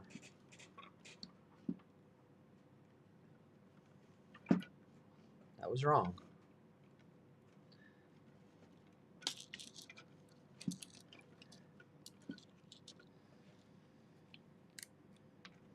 Hey. Sure love redoing stuff 3 times. It's my favorite.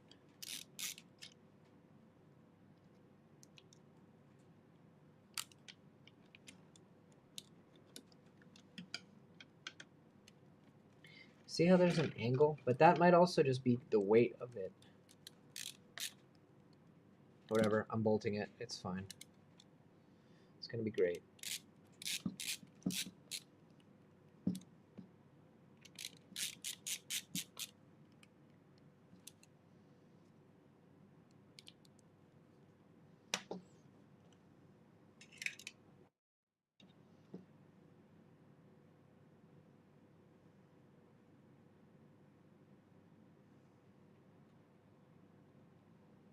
Yeah, I saw that Capman did a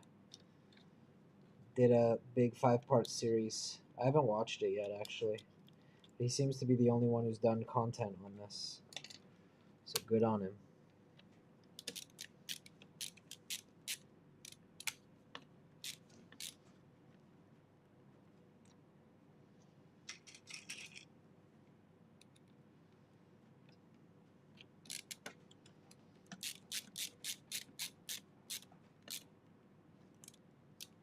I shouldn't have even bothered doing these arms out of the orange. I should have saved what precious orange I have for something that wasn't going to go on the bottom of this whole thing, but whatever. I'll get more orange from Polymaker as soon as I can, and it'll be aight.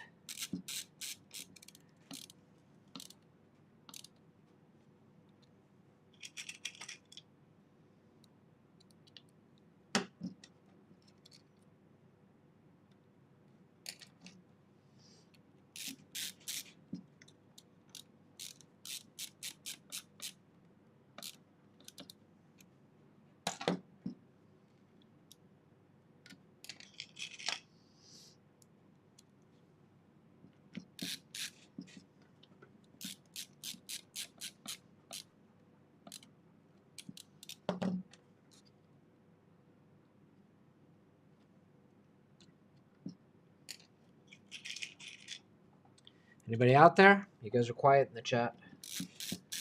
Can't be because this is so captivating watching me do the same thing 12 times.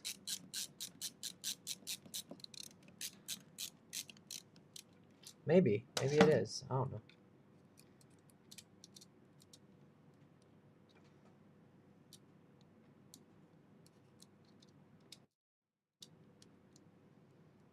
Can cable tie motor and end stop cable here later. Okay. I still got to wire up each one of these end stops. Yeah.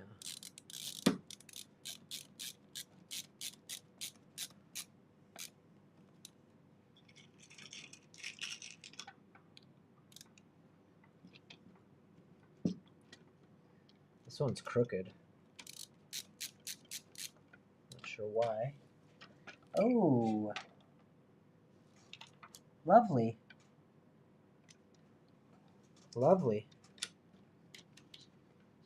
I'm on the end here where the bypass is. It's not going to fit. I'm going to have to undo all of them. Seriously? Where did I leave slack? I don't have any slack. Huh. Lucky me.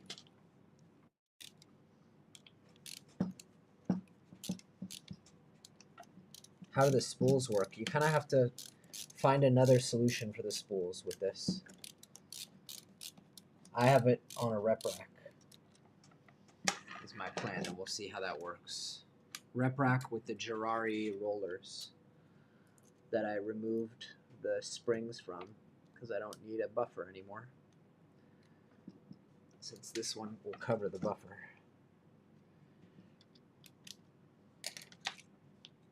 I mean, this is the buffer.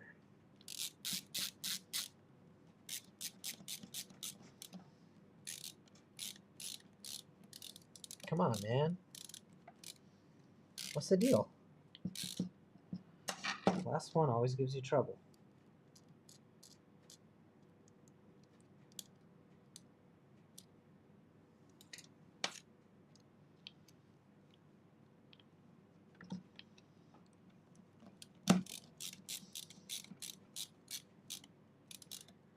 Yeah, I'm not thrilled about the fact that I have to manually like load all the filament, honestly. Seems like a pain. All right, that's done. We've mounted all of these. Literally can't believe I finished this whole thing this far. Okay, now we need the heatset inserts to go on the end thingy. Where's the end thingy? Here it is. I'm using it to store hardware. Okay. Let's find a new home for hardware. How about a Tupperware? Okay. Let's put some heatset inserts.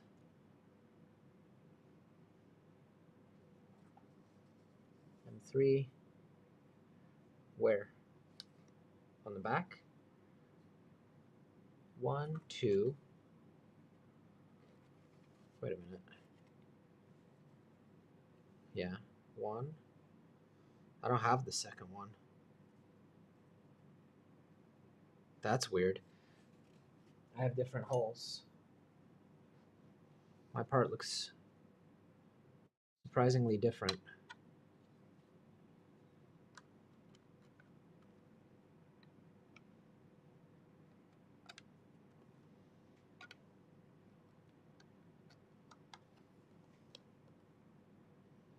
Yeah, my part looks different.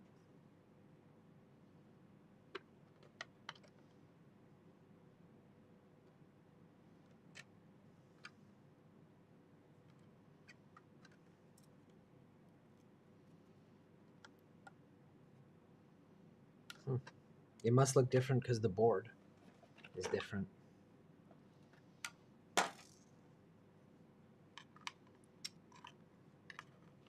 Yep. That is correct. Ja, ja.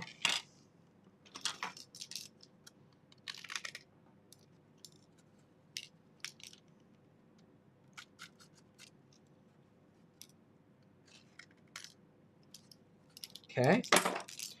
Heatset inserts. Let's go. From the back. A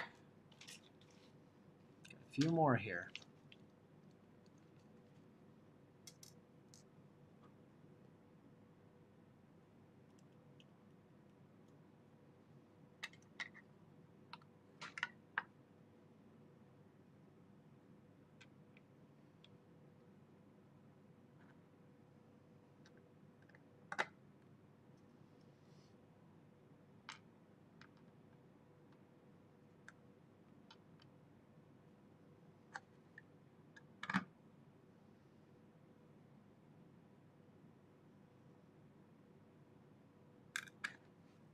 Oops, little too much.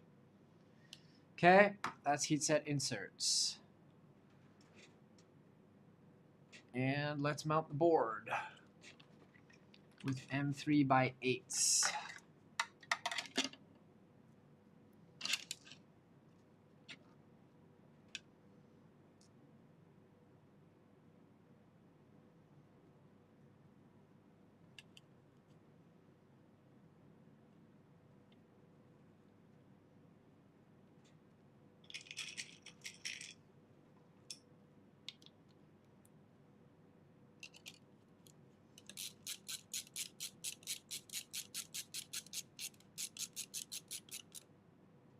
I think while I do this and switch to the Philometrics, I'm going to do a CAN bus on my,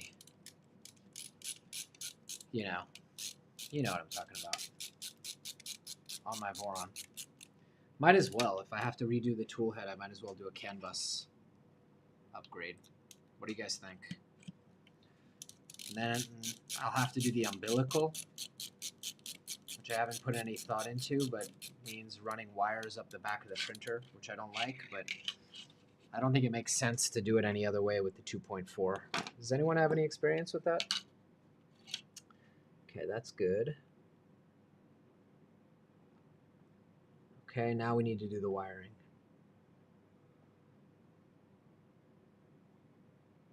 Connect the wiring. Okay, so wiring. This thing, I don't understand why nothing's holding the last one on. Anyone know? The last one's just chilling. Is it supposed to be this that holds it on? Maybe?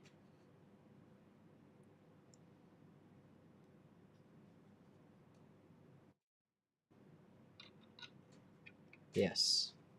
The answer is yes. What is a CAN bus? CAN bus is a system for communicating across 4 wires. So instead of having to run a separate wire for each and every fan and accessory on your printer, you run 4 wires. Power is 2 wires, and then signal, and then you have another board that translates that signal and allows you to then communicate and like break it out. Good. I wonder what screw I'm supposed to put here, but I'll find out in a minute. I bet you it's a M3x8. I think I'm just going to put one there, and if it's wrong, I'll redo it later. Just to keep things held down.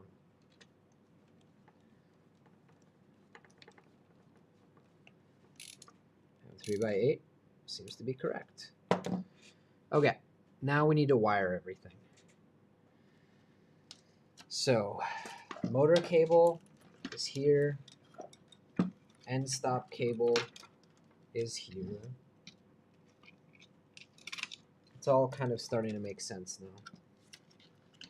It's becoming a real thing. This goes this way. I betcha they want me to run this as well, which I'm going to do. All these little filament detectors.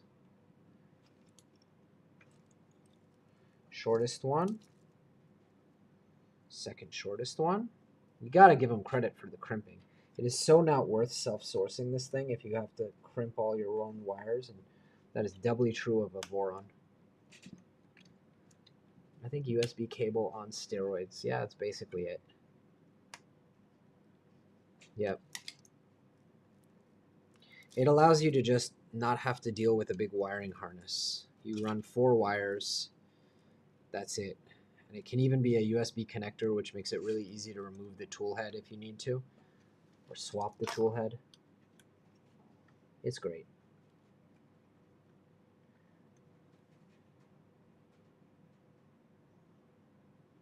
This thing is putting up a fight as I try to plug these connectors in, though. Okay.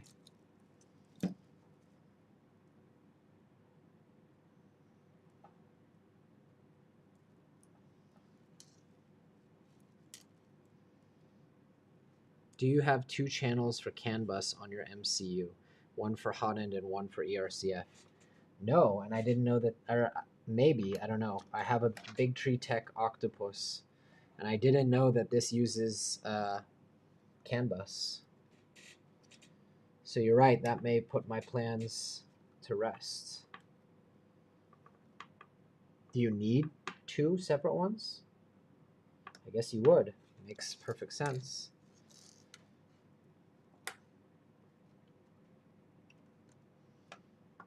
Is it just me, or are there not enough of these?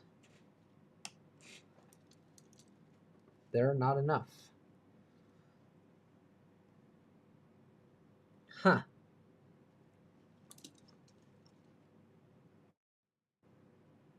No need to run multiple buses. You can chain them together, but that would mean running.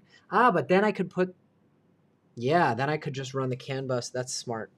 From the ERCF out here. So I'm guessing that the other 3 go here, but why are they separated? That's kind of silly.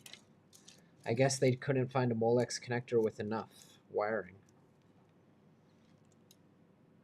Seems silly, but we're running out of wires and parts, so it kind of has to be this, right?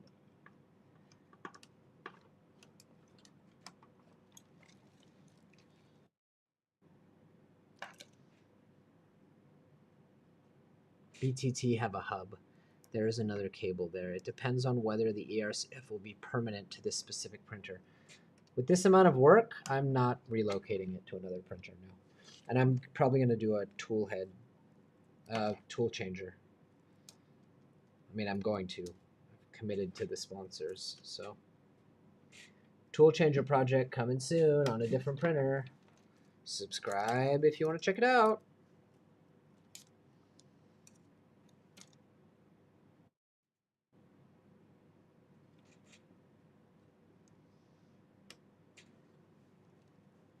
$120 ohm resistors. I don't see any 120 ohm resistors yet.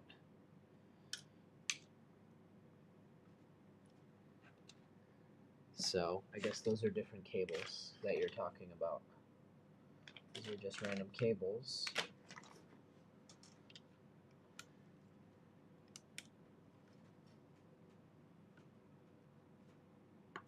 It's insane to run all these wires just for little end stops, but I guess it really helps with the reliability.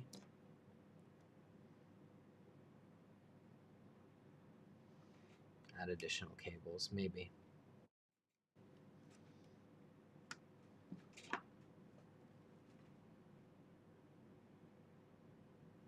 Okay. So now, I think it's time to do a little wiring management. Starting from here.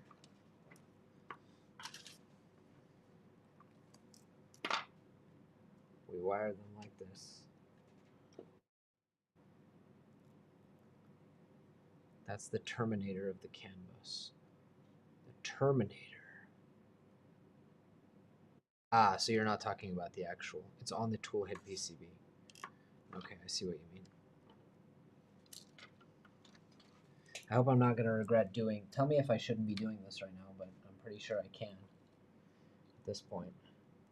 This is barely going to reach. You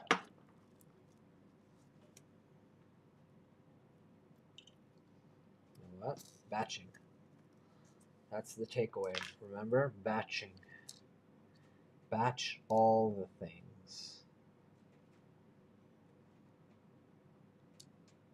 Why? Why you do me like that?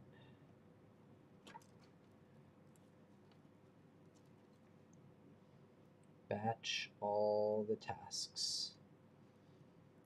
Doesn't make sense to pick the tool up 12 times. First, attach the cables to the board. Okay. That's why we ask. Check the length, then tighten them up. That is why we ask. I'm just going to finish doing this.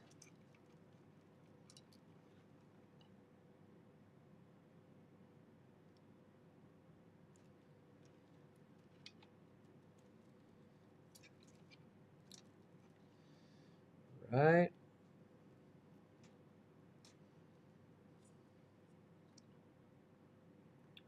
I like a good zip tie for cable management. Just gets the job done. Simple and effective.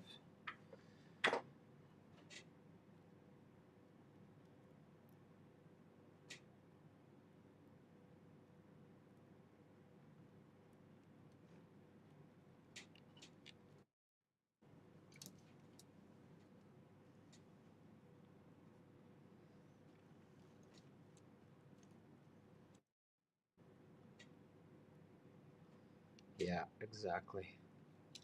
There's not really a clever way to do it. Besides just doing a PCB all the way across, that would have been probably easier, like they did with the LEDs. Could have also added some rigidity.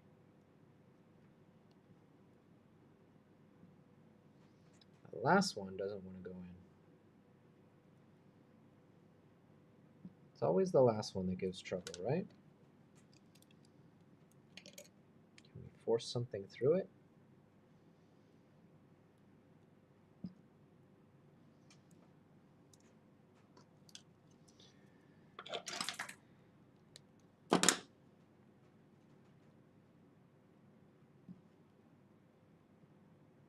No love.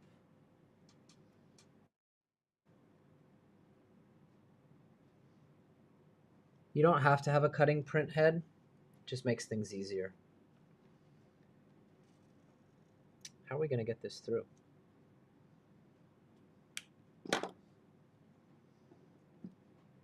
Seems to be some debris inside.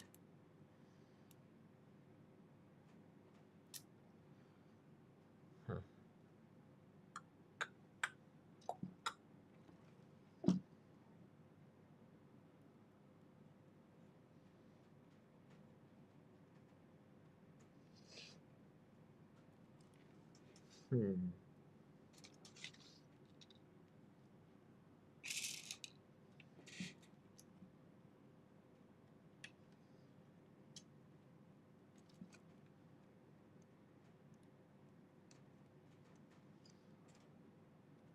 Bizarre.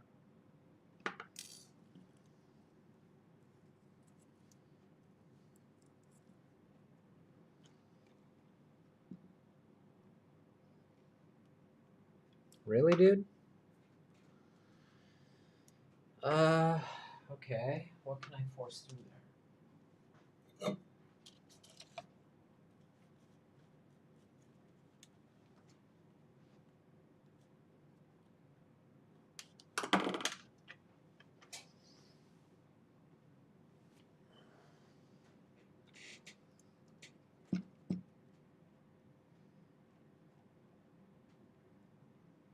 Nothing.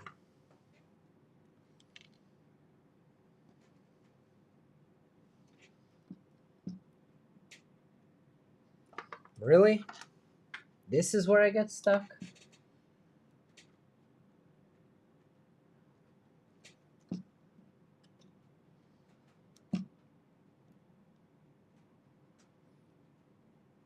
There's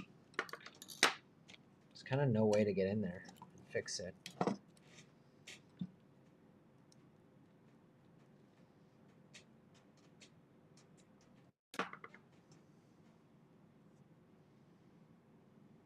Do you need to assemble it with the circular orange things? No, you don't have to. The buffer is semi-optional. It can be not done if you have another solution for... There's something called the what do they call it?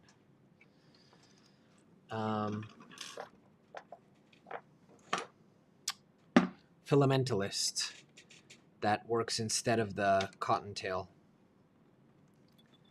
All right, gates. Gate 0. That's going to be this one. Wait, yeah? No. This is going to be the 0.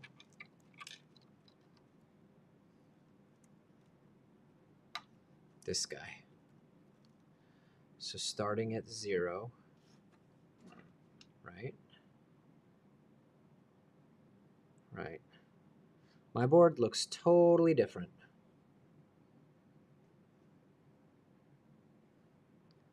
Totally different.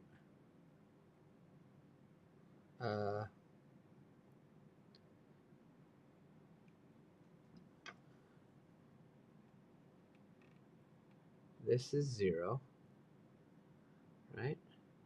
0.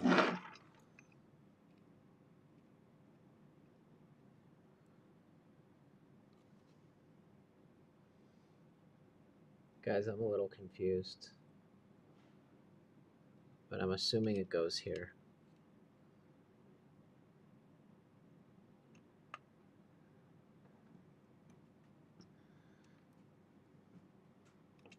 There's 3 pins instead of 2, but you go on the very top.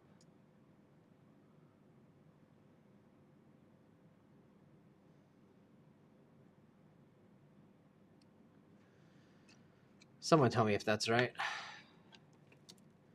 And then we need to go this side here next to it.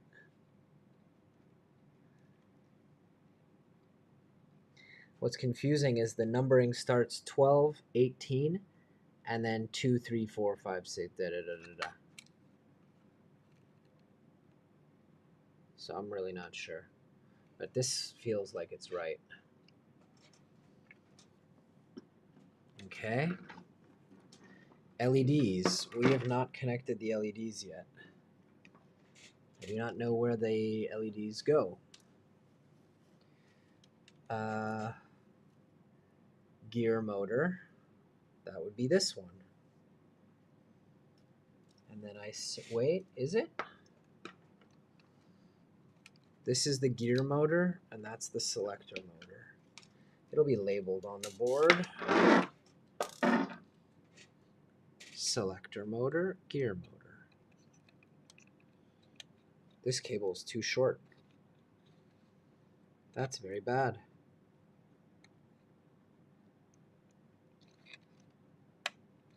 Gear motor. Selector motor. Yeah, they are. I'm not sure what to do about that. I could extend them if I need to. Selector motor. I haven't changed the orientation of the cables, the pins, and they don't seem to match. I don't know. We'll see what happens. Encoder. These two need to get plugged in. Which one is the encoder? The servo is the one with the brown cables. Brown goes to servo. Black goes to encoder.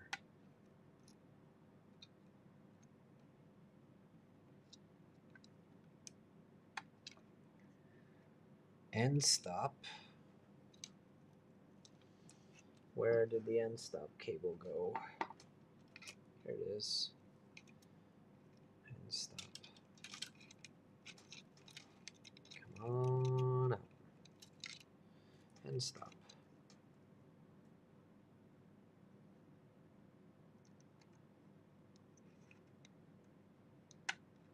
Okay.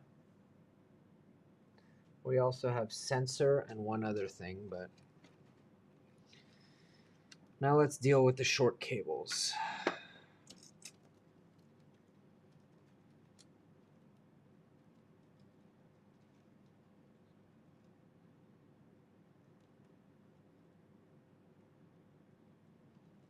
I don't see another solution unless I swap them this way.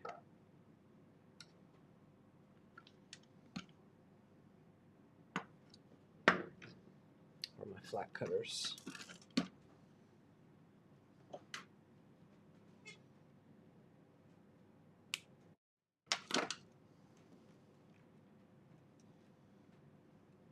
No, No, that's the longest one, man.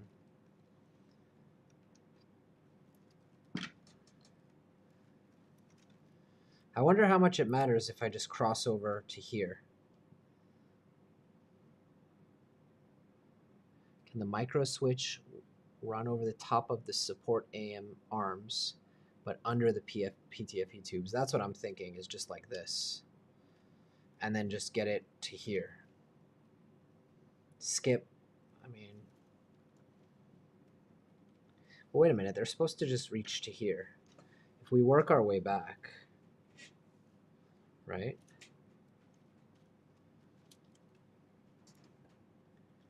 If I just put it here, that'll be fine.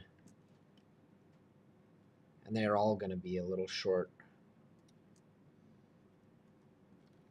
But I don't think it matters. I think it's going to be fine that they go like that. What's the difference between crossing here and crossing here? There's none. It's Red Bull time.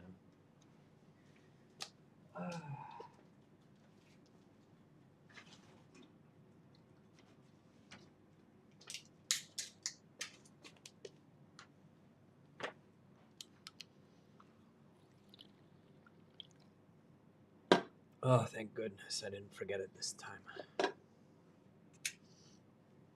All right, I'm going to start closing up these wires here.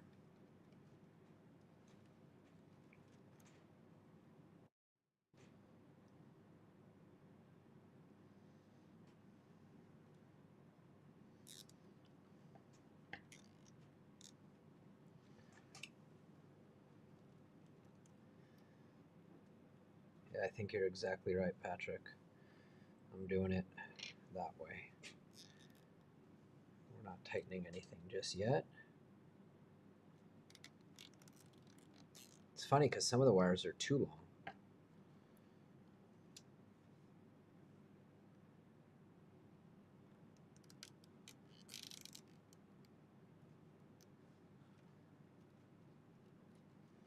A lot of them are too long. I actually don't think that this is supposed to go onto the leg, though. I think it's supposed to go here.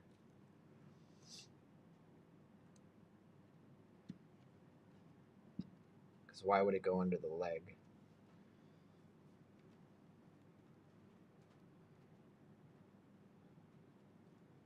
And yeah, I get what you mean, and I'm going to do it, but they're going to be in some of the zip ties. Just not all of them. Up until almost the end, I can put each one in its own zip tie.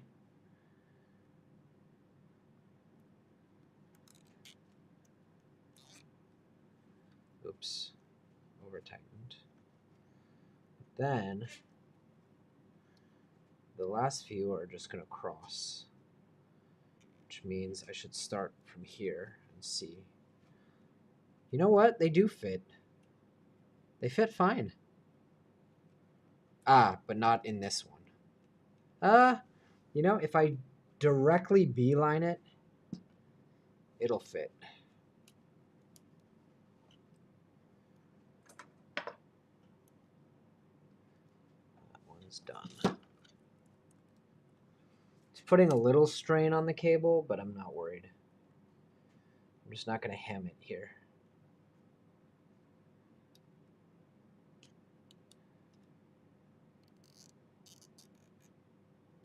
Okay. I think we're good.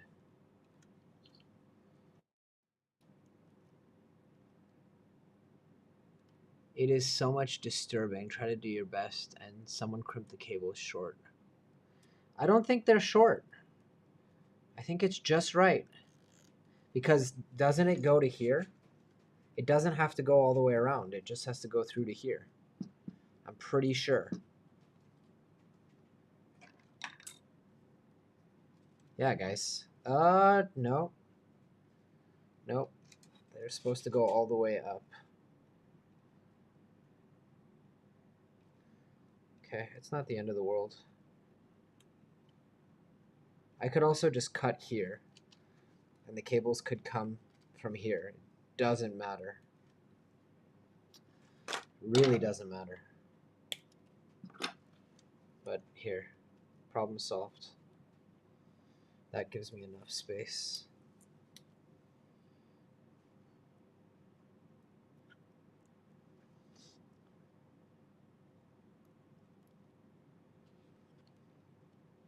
All in all, very few issues with the kit, so I'm not going to complain.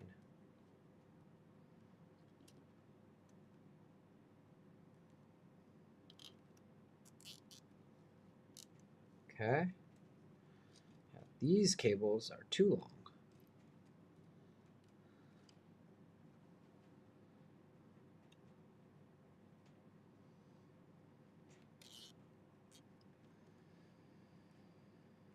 As is this one.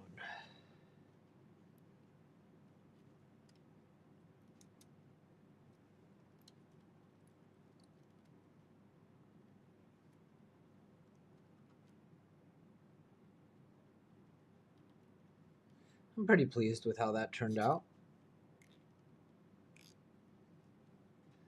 Let's tighten the cables. Oops, this was supposed to go under here. And this was supposed to go under here.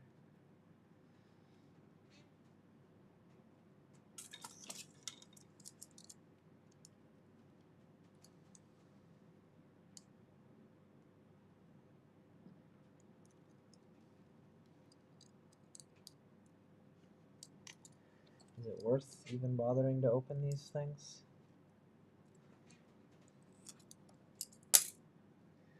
Slight mistakes. Oh, mine did exactly what Patrick G suggested. I only needed to crimp every wire myself because I had a kit from a different supplier. Cool. That sounds terrible, by the way. I hate crimping. Absolutely hate it. Okay, I'm not going to tighten these too much so I can still manipulate the wires if I need to.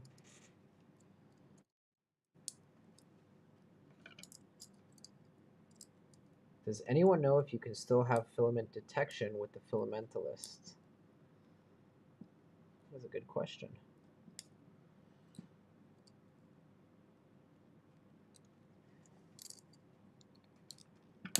Not worth the time to save a zip tie.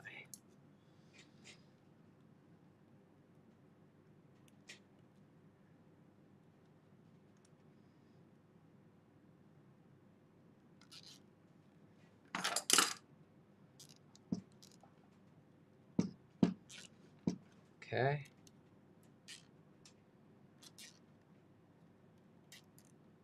Not too tight. I skipped a couple, but otherwise, I think it looks pretty damn good.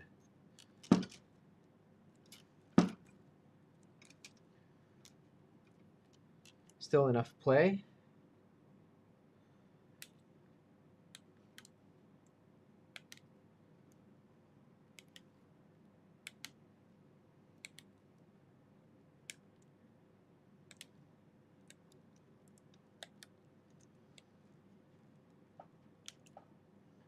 I'm leaving a little bit on the ends in case I do want to tighten them later.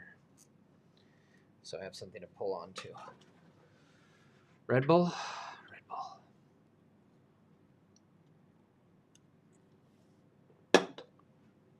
Okay.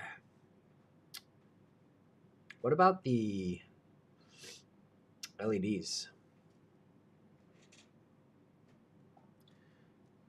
We still need to do all that. But what about the LEDs? Are they not covered in here? They are not. Okay, can someone tell me how to do the LEDs? I have 2 LED strips here. No idea where they go or how they're mounted. I have a bunch of printed parts that are not used, clearly. I have a bunch of these things.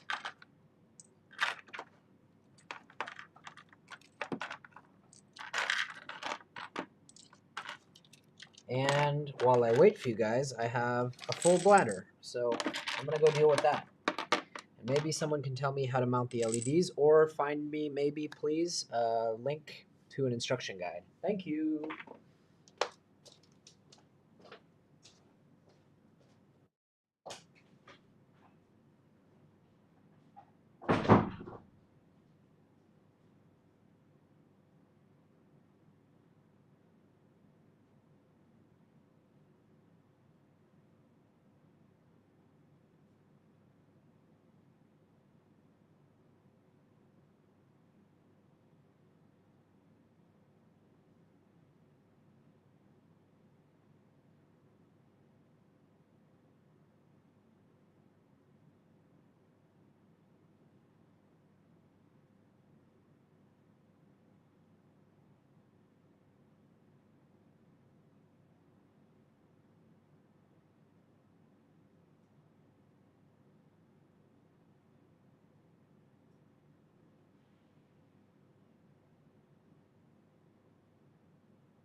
Who's ready for a fun fact?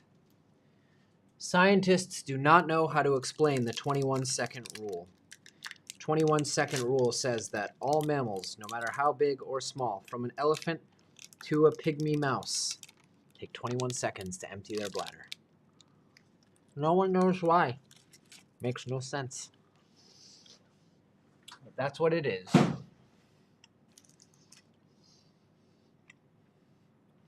All right, LED time.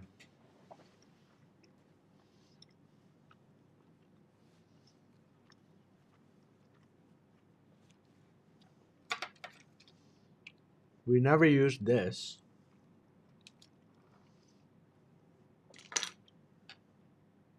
Or this. This looks like it would be used to tension a belt. These, I guess, slide in like this. No help in the chat, huh? ERCF V2 LED installation.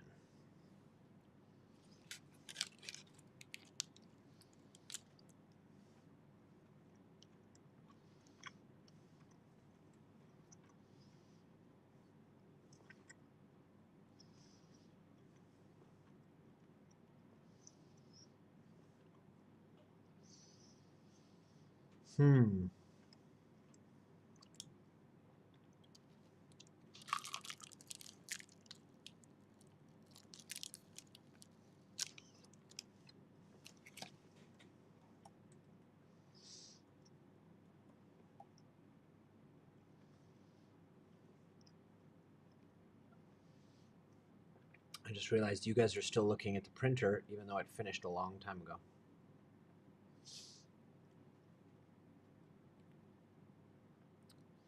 All right, I'm just looking at the GitHub and eating a protein bar.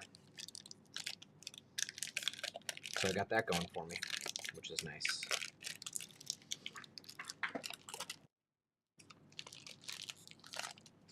Yum.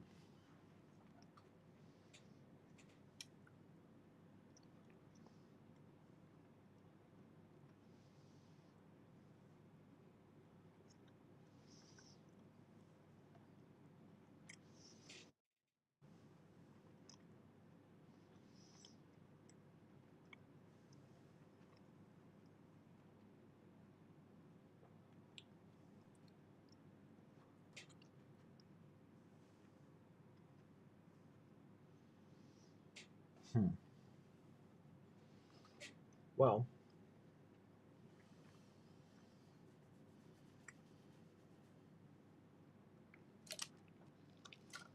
I have 2 LED strips.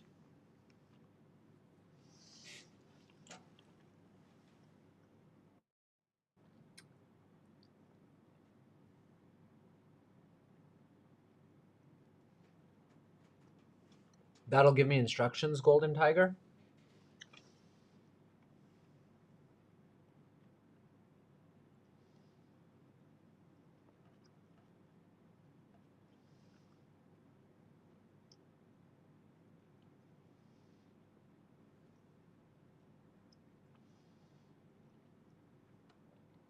Okay.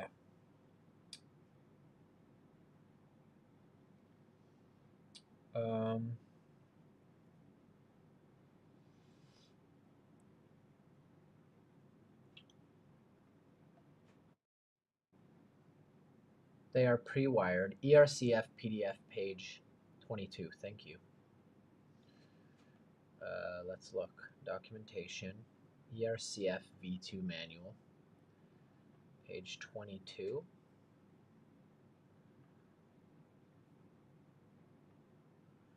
That's way back. I was another man when I went through this. 22. 21. 22. Haha. I mean, yeah, that's for wiring. My LED board is pre-wired. And why do I have 2 of them? Okay, so you say it goes on the front, on the profile front of the ERCF.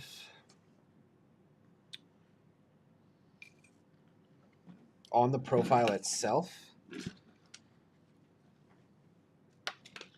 I guess I have one for putting on the back. Ah, no. Wait. Maybe. The cable strip is for the buffer. So there's 2 LED strips here, yeah?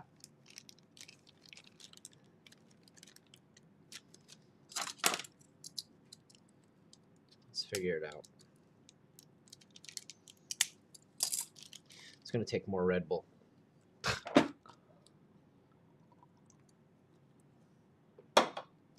It shouldn't be Buy Me a Coffee, that website where you tip people. It should be Buy Me a Red Bull. Okay. Oh! It's one, and it's together. Okay. With the printed base. What printed base? I don't think I printed a base. I also don't understand where these go. Like, are these supposed to just slide in? There's a sliding cap for the board. I feel like I first should start printing whatever parts you're talking about. I was quite confident that I had printed everything. Recommended options, assets, CAD, tools, user mods, buffer wheel, no. Options, CAD, assets, STLs, axle.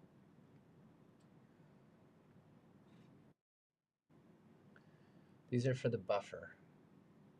Yeah, dude, I'm looking at the buffer. Coupler block, LED carrier apron,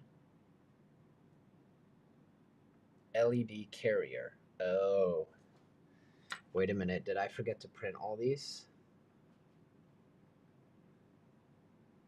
Yes.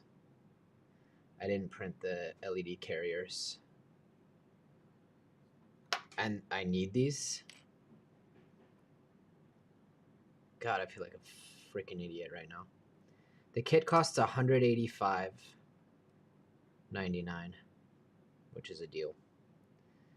Hold on, where was my other screen share? Was it this? So I need to print this thing now? And I've run out of filament? Lovely.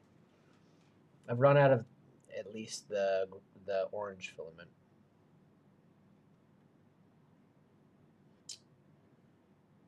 Yeah, I didn't print these.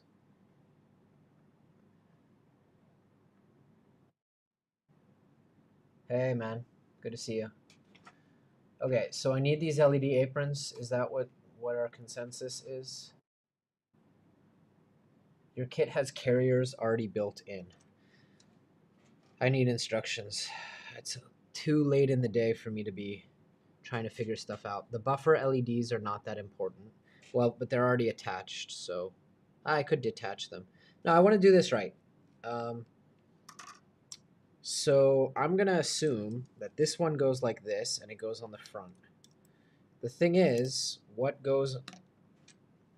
There's no way the LEDs just go like that. I don't like that I didn't print something. As you slid in one of the LEDs before. Okay, so those I need to slide in. Great. I respond well to clear instructions. So these go in like that. That's correct. Because they stick out, which is why I thought maybe it's not correct. There should be an 8 and a 12 LED base and cap. Let me figure out if that is the case. Let's find the parts in Finder. Axe, coupler block, LED carrier apron. Do I actually need that? The thing that's on screen?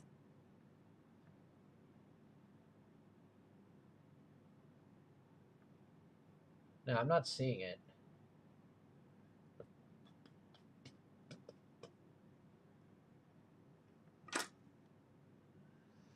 I'm not seeing it. I need to find the STLs. Clearance options, gearbox, linear selector. For the ERCF LEDs, there's a base for 8 or 12. Where do I find that? I'm looking at all the files and I'm not finding it. Gearbox, selector, and one sliding cap with 8 or 12 holes. Selector door.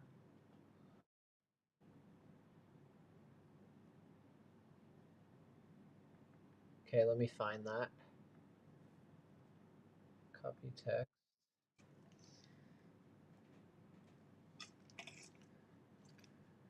Let's see.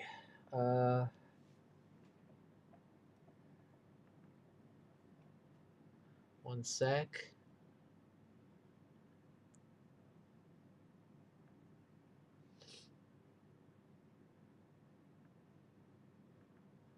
Is it gonna let me just put in an item like that?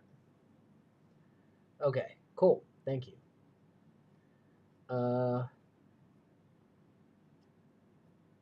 Certified precision hardware.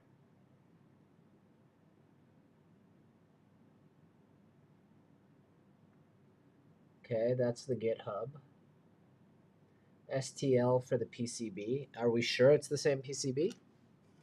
It is not. It is completely different, dude. Is that black rectangular piece you connected to a block an LED or a lens? That is a lens. The LEDs are all on this PCB. See? These are the LEDs.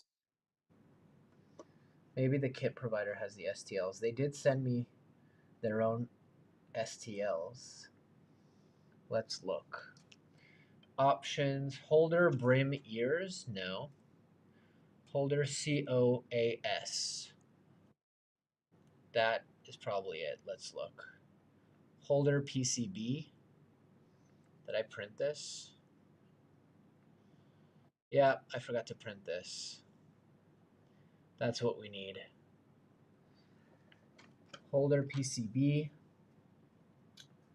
Cover lens, I printed. Cover body, I printed. Holder, brim, ears. That's holder, strip LEDs.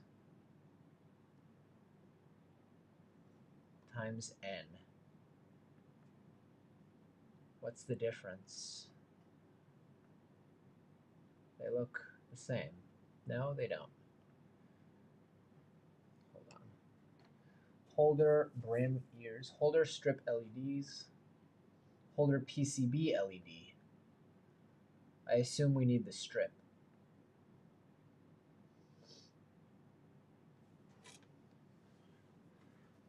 But this thing has screw holes. Why do I need a holder?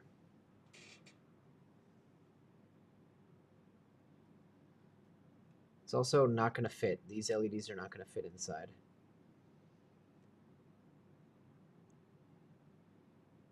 I'm very confused. I'm going to ask for help.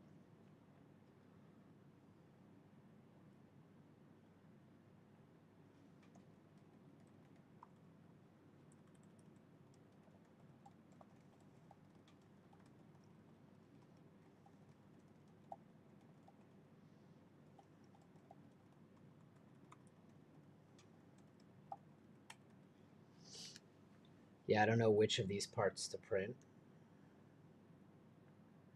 We have holder strip, cover lens, cover body, holder COAS. The hell does that mean? This one looks like it's more the size that I would need.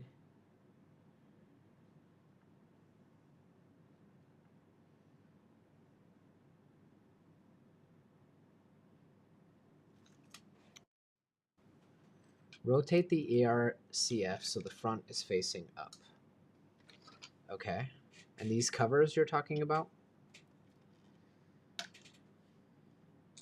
Maybe? Front is facing up. Wait. Front is facing up. Okay. Cool. Now what? I'm just realizing that the numbers that I put upside down, those are going to be the front. Son of a gun.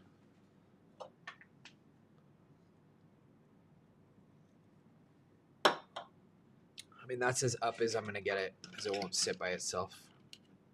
That's up. Now what? Put one of these strips here.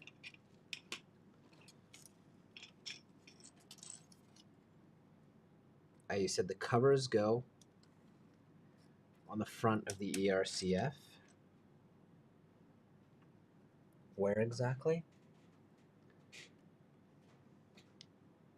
I don't think so, homie. Do we have an exploded view somewhere that might help us?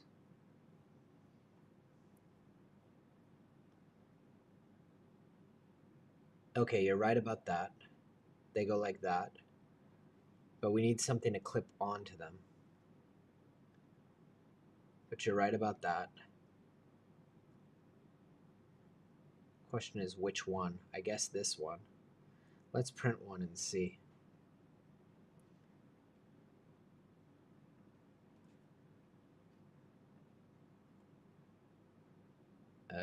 What color am I supposed to print that in? Black. Let me load some black.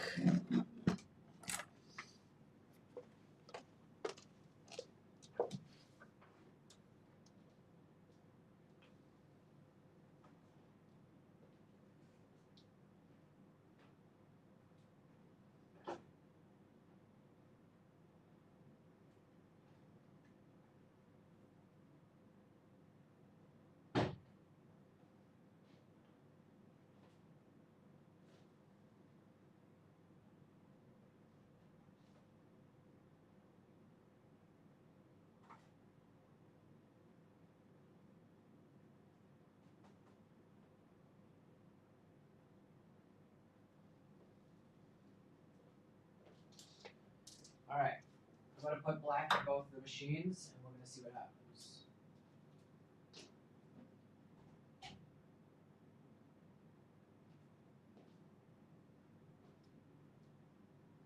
Because if we need to, we'll batch print them on a few printers and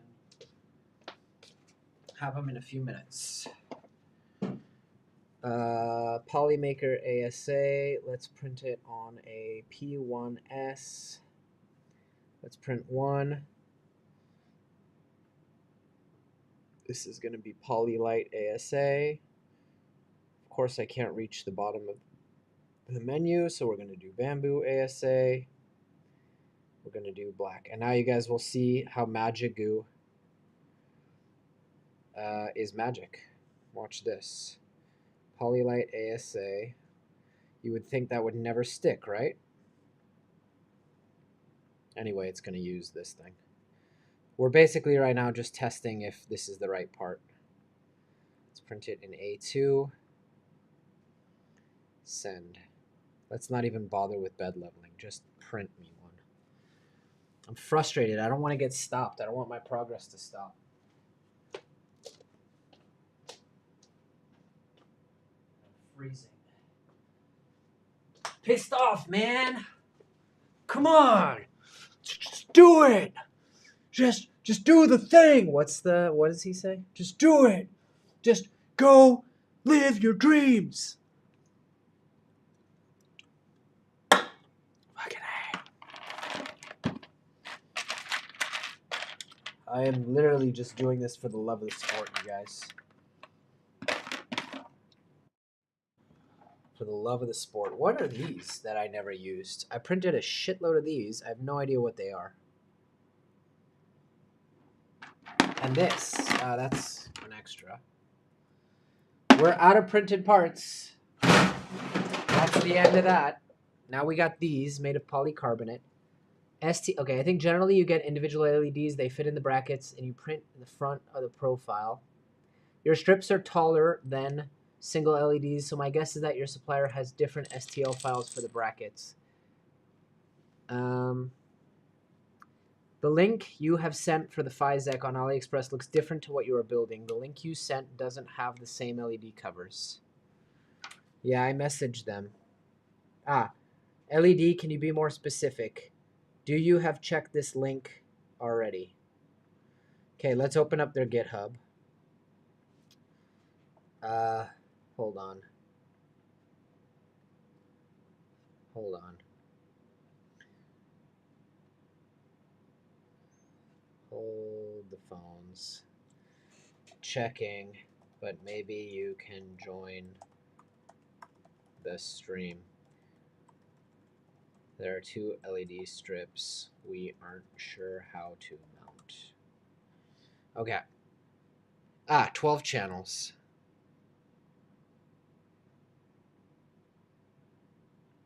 Well, they just sent me an STL. Or a bunch of them. Download. Downloading. Is there a guide on how to mount these strips? The LED isn't documented anywhere. Okay, thank you, FiZec.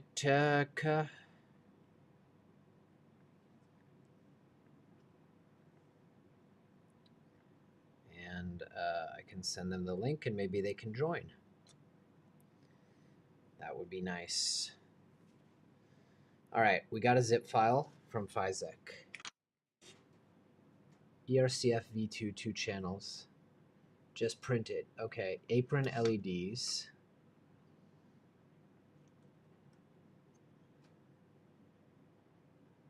I think these are multicolor. I'm out of... Son of a fuck. No, they're black and white. But they're wrong. They told me to print these. These are wrong. Magigo is a roller. Attachment tool head that can automatically lay some down. Definitely. Filament blocks. Okay, so we need the apron LEDs. But I don't understand what holds this thing to the extrusion. But they've given me files for the apron LEDs. We're going to have to print those parts. Turns out I printed the wrong parts. That's annoying. Filament blocks, rack selector supports. How do I mount the LED strip? That is what I don't understand. Gearbox, linear axis, motor lock, rack.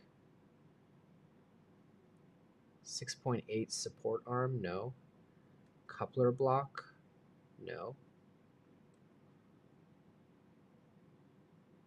Support arm, axle 12 colors, nut, selector. Yeah, I don't know. Selector door, multicolor option.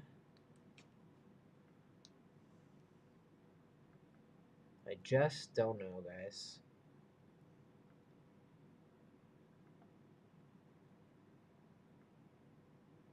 Buffer mount for...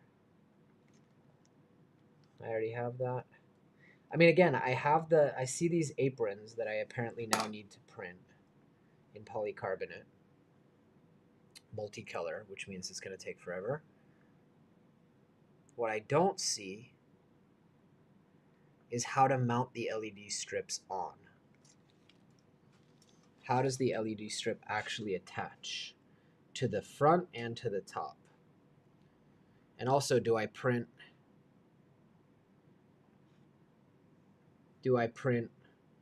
each of these twice?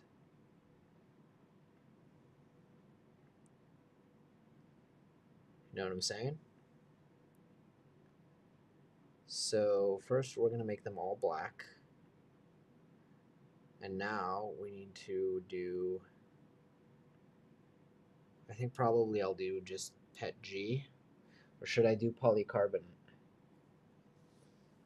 I might as well do polycarbonate.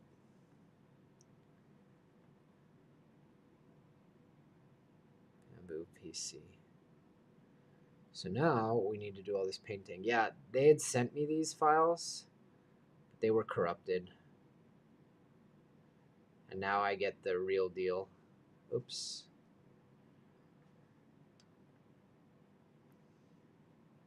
Not height range, we want to do fill. Come on, dude. Is that going to go clear through? Or not?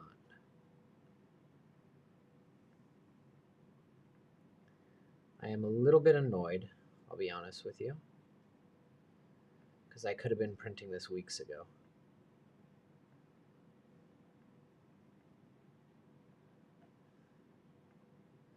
Okay, let's see if that's going to slice nicely. And be clear. Yes.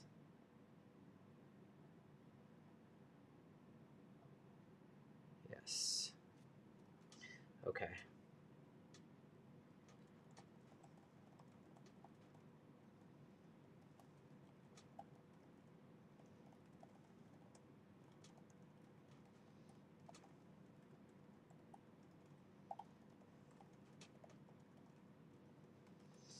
Okay, let's print this. We just need to do all the painting.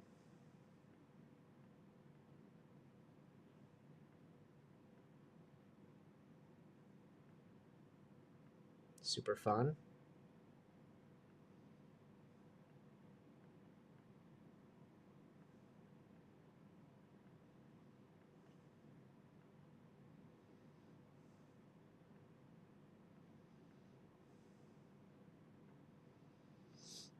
Okay.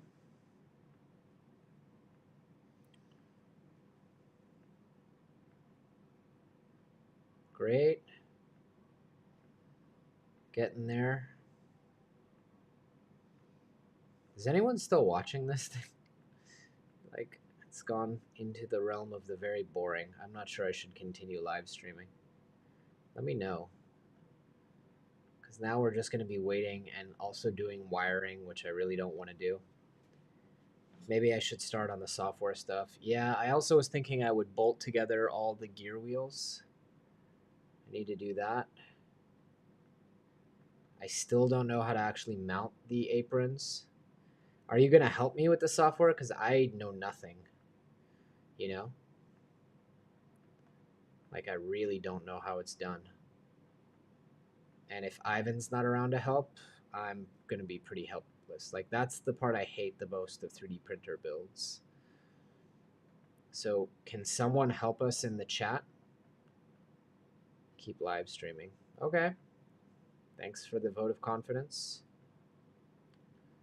If folks are still here, I will keep going. All right. That's all of them. Now we need to orient them on the build plate properly.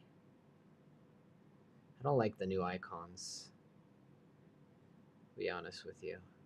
Move. Where is auto orient?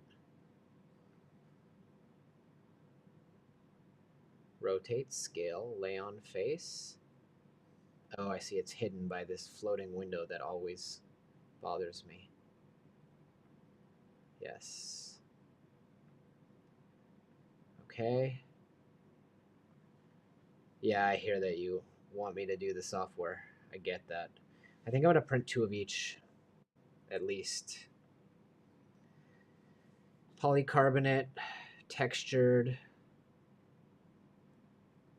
Maybe I won't do a textured build plate. Maybe I'll do engineering build plate so that they're a little smoother and the numbers come out cleaner. Engineering plate, slice. The big orange things in the back are just a buffer for when the filament pulls back. That's correct. I also need to fix some of these wheels, which we could do. So this is going to take 2 freaking hours. And I feel like we need to get the flushing volumes right. Wow. 2 hours, guys. yeah, we'll work on something else in the meantime. Let me go load up the polycarbonate and let's just frickin' get through this together.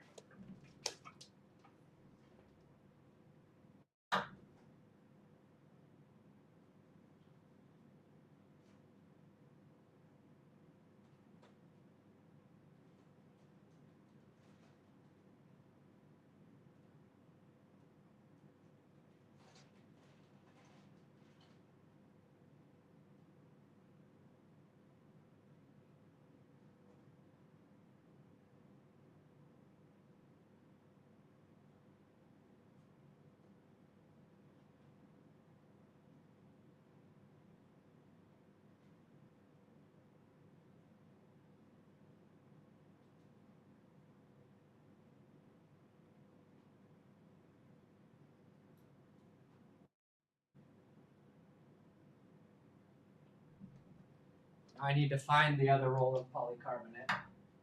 Bear with me. There's a clear roll of it somewhere.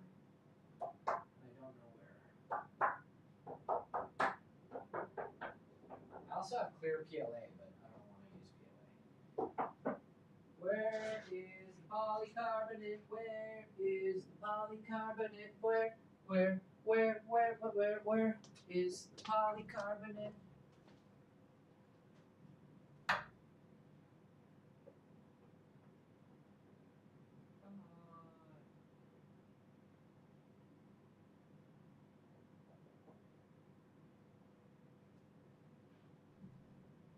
Come on. Guys, I can't find the roll of polycarbonate.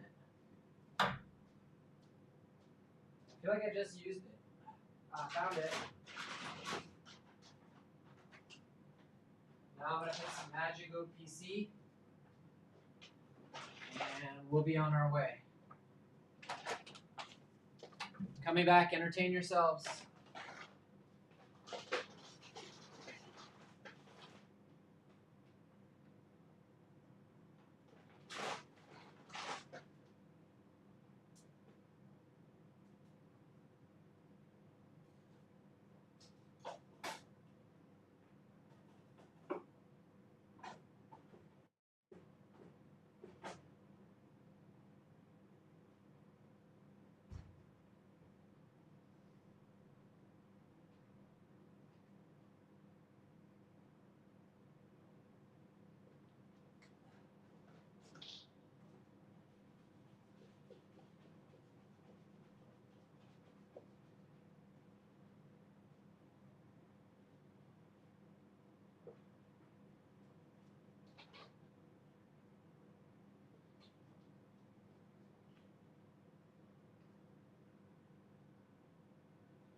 All right. Now, someone tell me how we mount this damn strip. And we're going to start this print with polycarbonate. Check out ERCF V2 accessories. Is that going to help me in my situation?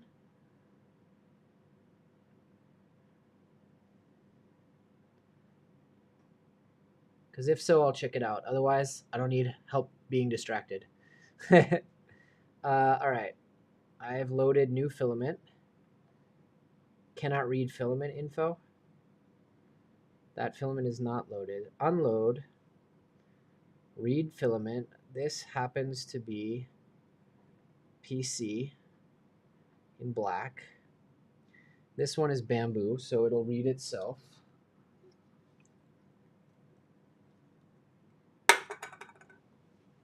All right. I haven't lost anyone. That is a miracle. I have, though, because it's only 37 people. I don't think the link will help. Okay. Thanks for the honesty. I need to close some windows. I really want to know how to mount the LED strip. Also, I'm not really equipped to actually move the Voron over here and start. I mean, I guess I could bring the Voron, take off the old ERCF, printed part for the base of the LEDs. Let's see. Let's also see if Fizek got back to me. Can you install the other parts first? We are not in the office.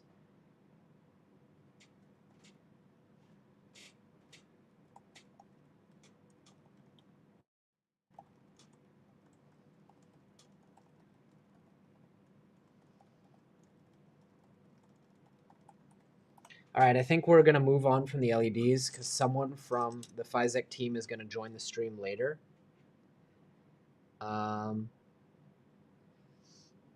But it's for the 8 LEDs. Yeah, I don't know. Let's try and get this on the Voron. What do you guys think? I need to go bring the Voron. But everything else seems to be built. I think we should bolt these together, though, before we... And also, I want to weld these wheels. Just seems like... Before we start lugging this thing around, I'd really like it to be secure. So, we're going to do that. Executive decision.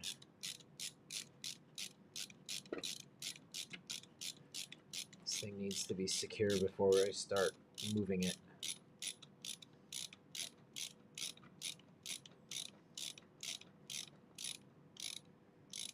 I do think there might be some value in doing this with a drill, though.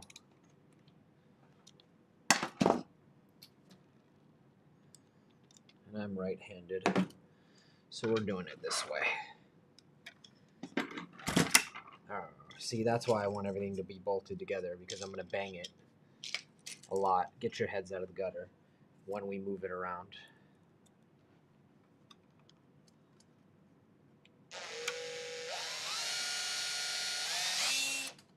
That was not right. Okay.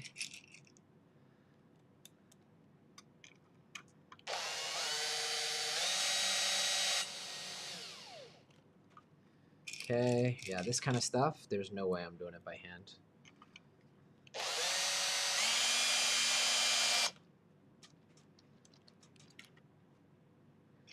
You can connect the LEDs even unmounted so you can verify status of the board while installing configuring Clipper. Maybe. I'm a little worried.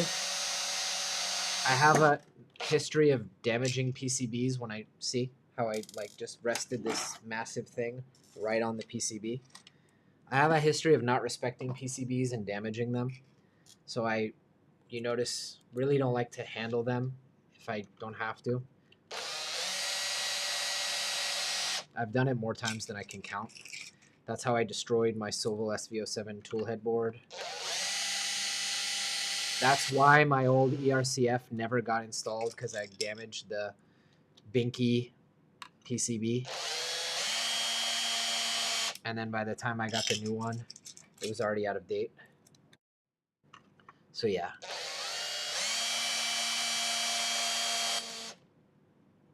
Now my darn screwdriver is magnetized, and it's a pain in the rear. You can demagnetize it. There are magnetizer/demagnetizer blocks.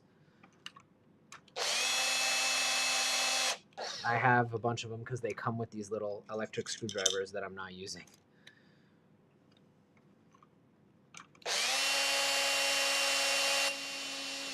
We're saving a ton of time this way. I don't care what anyone says. And it's also just much more secure to move this thing out. I just wish that the clutch would be a little more sensitive, because I have it on 1 and I'm still manually pulling away.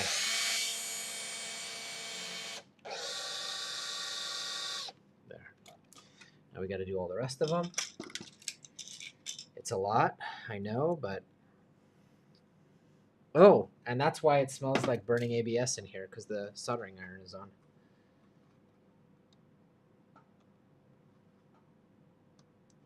Let's repair some of these that were printed in inferior filament.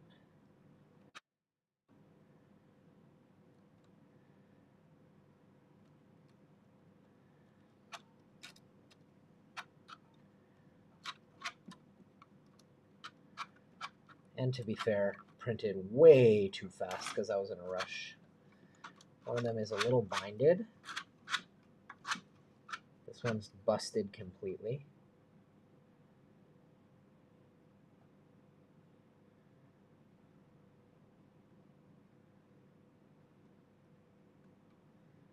Good enough.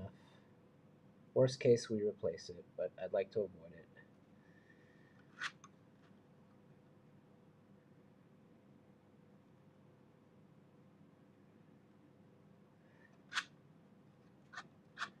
So now that it's almost finished, but not at all installed or configured, it's about time for the ERCF team to release version 3,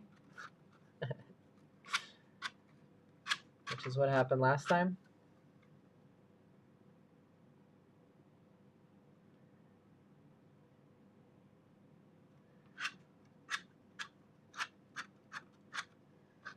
Gotta go enjoy the stream. Thank you very much, Patrick, for all your help. You were awesome. When do you think the next version of this will come out? I asked someone on the team. He said they're always making continual improvements. I don't think the prices are going to change because the parts are what they are. I don't think there's a lot of markup here. And no, the V2 just came out, so I think you're safe for now. And there's always upgrade paths. There is an upgrade path from V1 to this, for the record. All right, let's do the rest of these screws.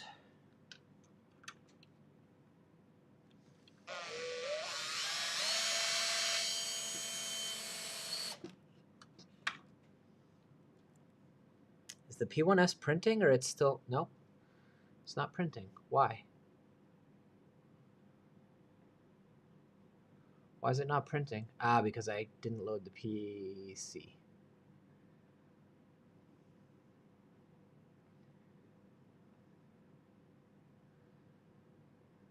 Okay.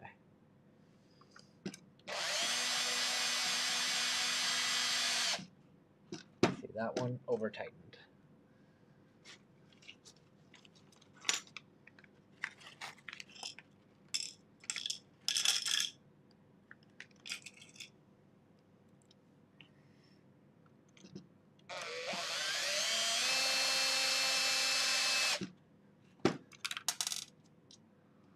Dude, taking way too long to read the filament, guy. It's Bamboo PC. Get with the program. It's clear. Confirm. Let's print. A1, A3. Send.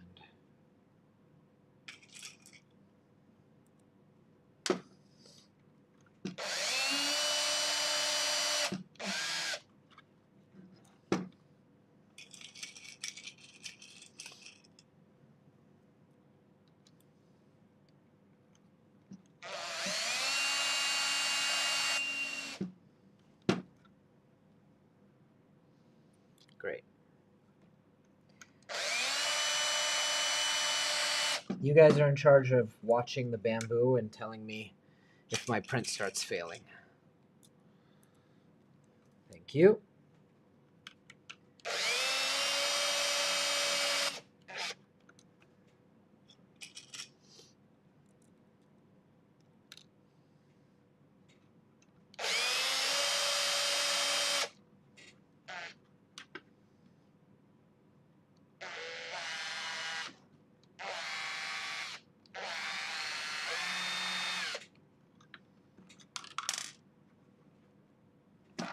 Kind of badass looking with the holes in the front, or the screws in the front.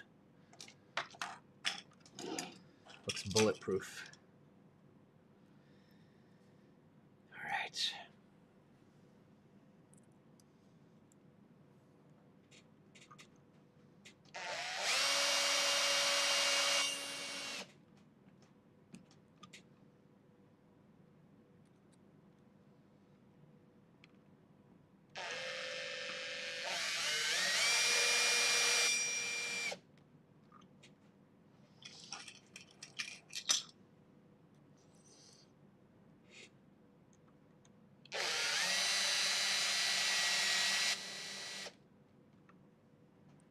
Okay, then I think we have to do the bottom.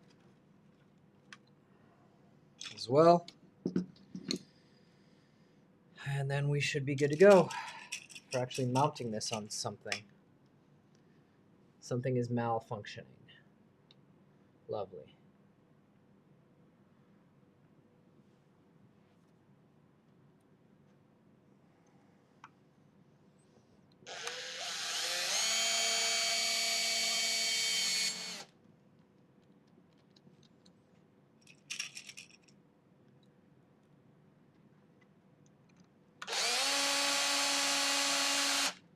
We have a photo from Fizek in my DMs. Say what to make and you'll print. Print a Voron, man. Print some honeycomb wall, like the stuff behind me.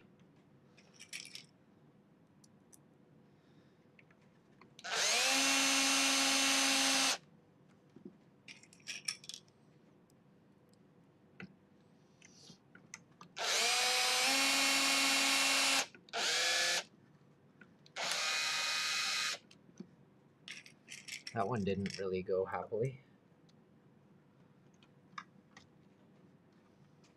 Oh, some of them are not straight. This one seems to have a separation. Maybe it's stuck on the rod. Yeah, it is. There seems to be some bend to what's happening here. I don't think it's going to matter, but yeah, that's not closing anytime soon. It's okay. We're at the point where I'm no longer a perfectionist. There was a point where I started out a perfectionist.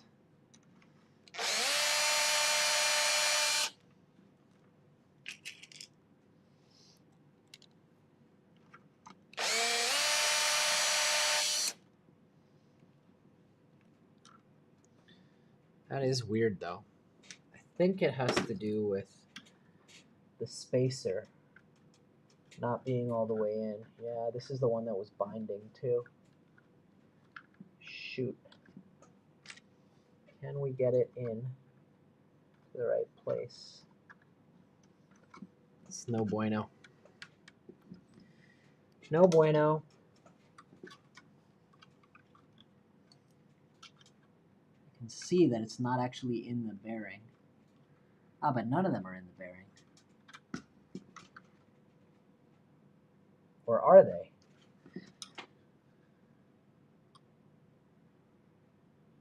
None of them are actually in the bearing.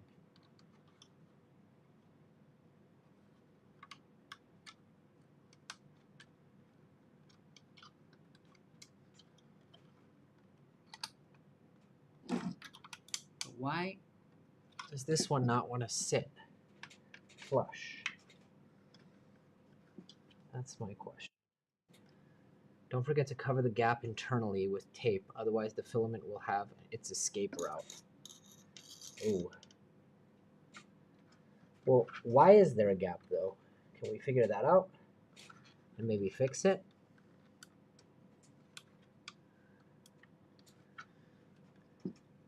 Like, why should there be a gap? There shouldn't be any gap. If you can't get it to screw properly. I mean, I don't understand why there would be a gap. At first I thought it had something to do with the spacer, but it's not. If I take a screwdriver in there, can I force this wheel to go over?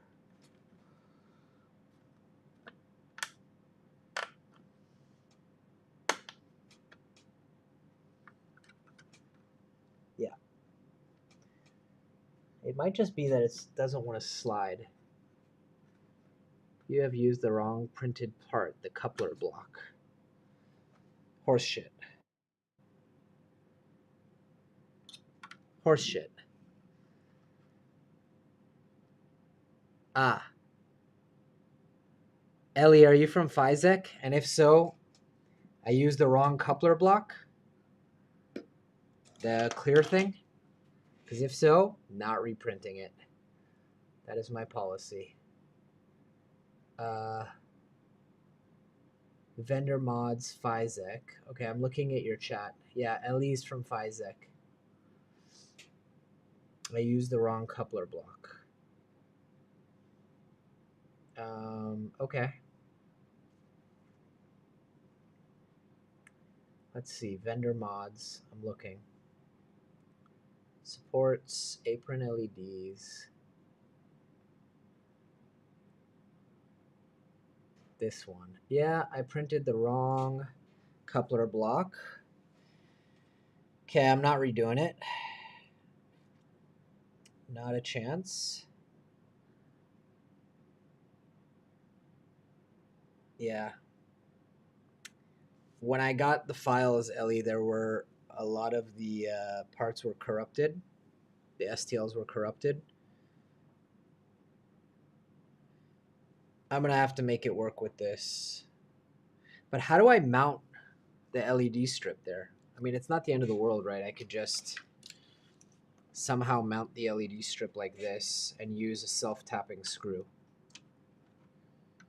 which I think is what I'm going to do. Or just hot glue. It'll be fine.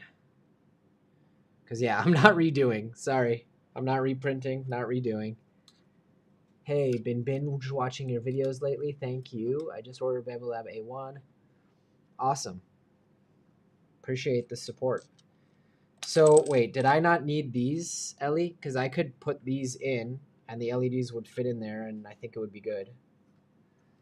And then the question becomes, how should I mount the LED strip?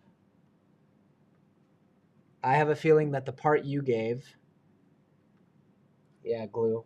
Glue is fine.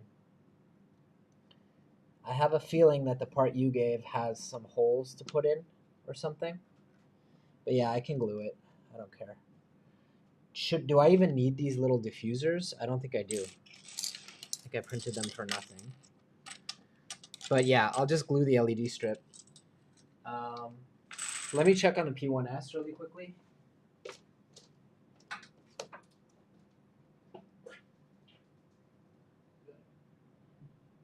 Okay, the apron LEDs are printing correctly. How do we mount the LED strip on the other side? See WeChat. Okay. Yeah. 12 channels. Yeah. Vendor mods, Physec. Let me see if I can find that. Buffer mount supports. I don't have that. I don't know. I downloaded the thing you gave me.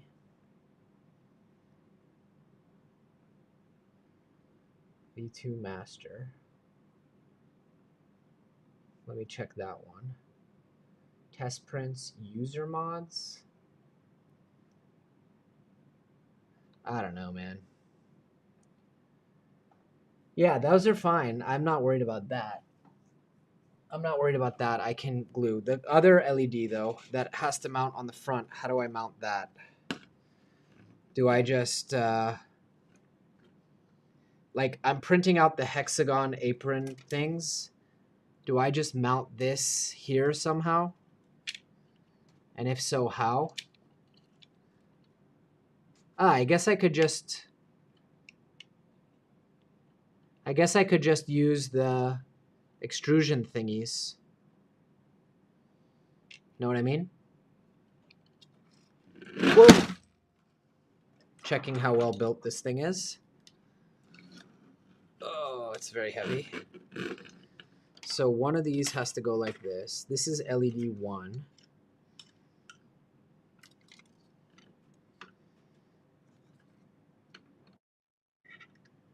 Right. Okay. Cool. But the connector seems to be on the wrong side for what I want to do. You guys might want to document this a little bit better. Like, oh, no, it's not on the wrong side. The board is there. Okay. So we mount this directly to the extrusion. Cool. I can get on board with that plan. That's 1. That's 2. And then the aprons go over. I'm not sure how, but we'll figure that out once they're printed. Worst case, I glue them. Otherwise, the kit's been really good. Okay.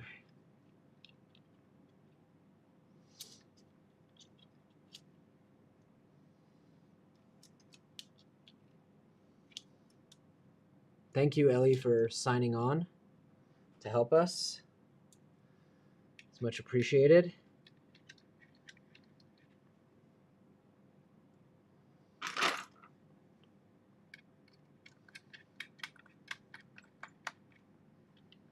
Ooh, that's too long. Double-sided tape. Yeah, I'll probably do that. Do we have any shorter M3s? If not, I have some here. I don't see shorter M3s. It's also not the end of the world if this rattles a little bit, so whatever. Let's do it. But yeah, it's too loose. Like 0.5 millimeter.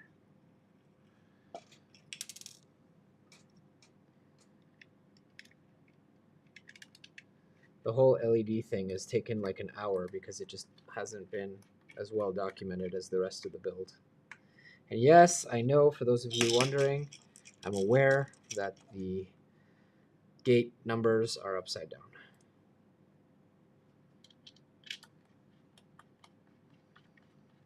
That's the LED on one side. Great. Fits right into the extrusion. On the other side, we're just gonna glue it or something. Or just screw it in somehow. NBD. This doesn't fit like this. This is supposed to go to LED 12, which is on the other side. So I don't understand how you're supposed to do that. If this is supposed to be LED 1, I think the connectors are flipped, dude. Because, or there's 2 different places to, because there's no way to run this to, yeah, man, this isn't right. This is LED 12. If I do this like this, the way that it's intended here, it's not going to work.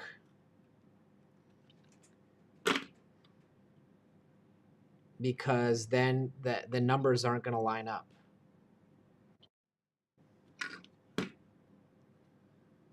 See? This would be LED 12 going to LED, they're going to coupler 0. See WeChat. No problem. Okay. Yeah, I got the whole thing about the aprons. However,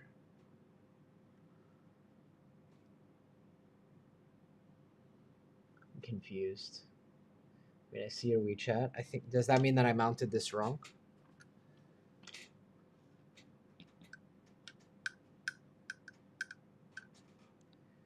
That's how I did it, though. I think the way you're telling me is how I did it. But what I'm saying is that the LED should be this way, and this wire is too short. You get what I mean? Actually, LED 12 should go here, and it's not going to fit. Unless the numbers don't matter, but I sense that they matter. But I wired it the way you said. Let's plug this in while I wait for a response. Sensor. This must be for the LED. It's the only one I have left. Okay. And yeah, I mean, it looks like you guys want me to do it this way, but then the LEDs are labeled wrong, or it's going to light the wrong LED at the wrong time.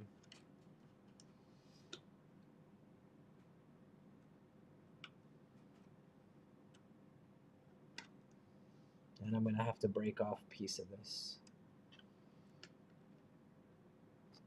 Let me know what you think. You can change the numbers from the configuration, so no issue there. Right, but one of them, LED 0, is, you get what I'm saying? But you're saying I can change it here even still? The LED installation is correct. Okay, well, just so you know, LED 12 here lines up with gate 0. So that's a little confusing. Let's cut this off. Anyway, we're waiting for the apron LEDs, and I'm procrastinating on doing the software. We'll break this off, which will allow us to install this thing like that.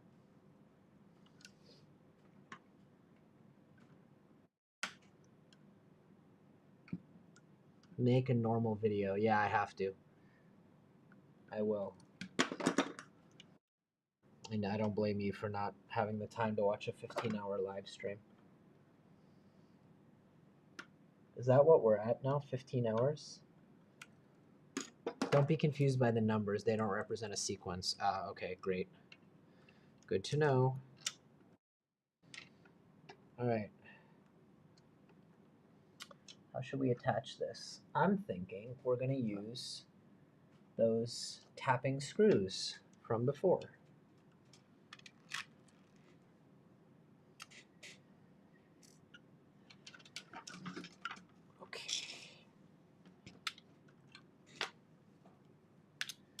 Okay.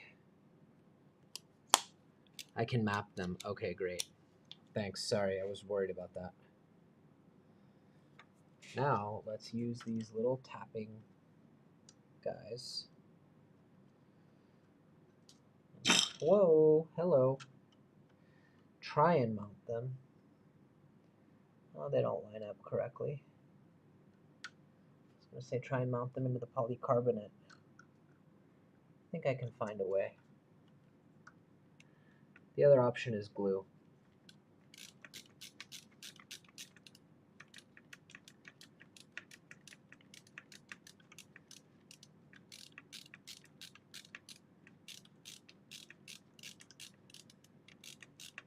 I don't want to split that part.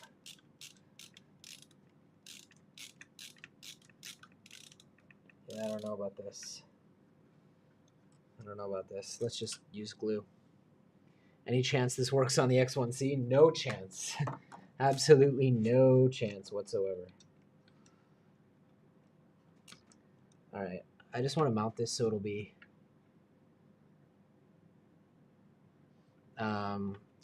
somewhat secure enough. How do we want to do this?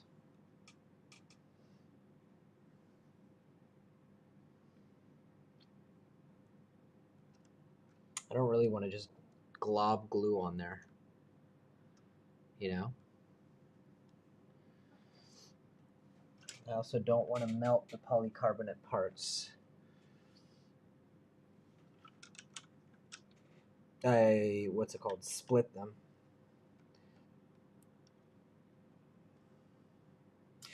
And this is the wrong part for those who are just joining us. I guess hot glue would do the job. Let's just use hot glue. It's sometimes the best, the least evil.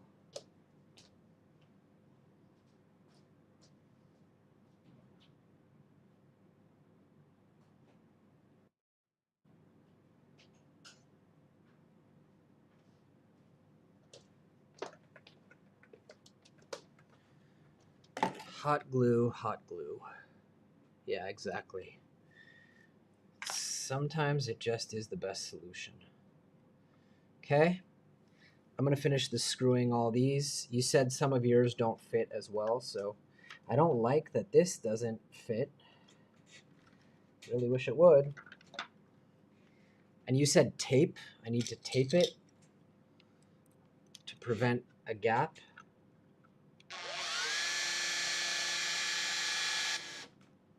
Okay.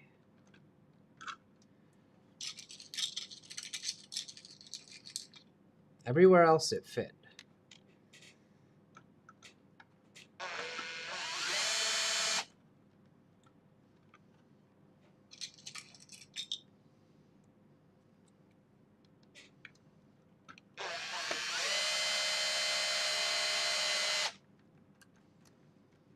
Okay.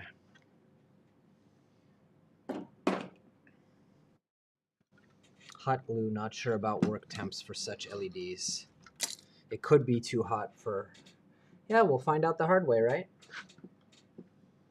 You're going to mess with the brightness of the LEDs if you are not going to use the diffusers. Otherwise, wear sunglasses while you use it. Yeah. It is what it is, bro. It is what it is. Like, the LEDs have to point inwards or outwards, just so we're clear. They point inwards, right? And then they light up the whole block. Hey, Ritesh. It is what it is, man. I'm not reprinting parts and just not going down that path. Can't be bothered. What I will do, though, is try to not glue on the LEDs themselves. That much I can do.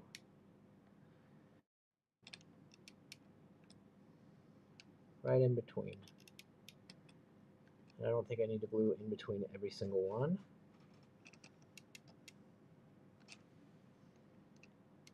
This is like such a horrible way to cap off a project that I've worked so hard on, but it's kind of the problem with being the early adopter, you know? Printed parts were corrupt and not ready when I was printing them out, so inwards, great. Hey, it doesn't even look that bad, honestly. It gets the job done. That'll be fine. Okay, now I'm afraid the part that I've been dreading is upon us. I cannot delay it any longer. I cannot procrastinate any further. I think we have to actually put this on a printer now. Oh, I'm not looking forward to that.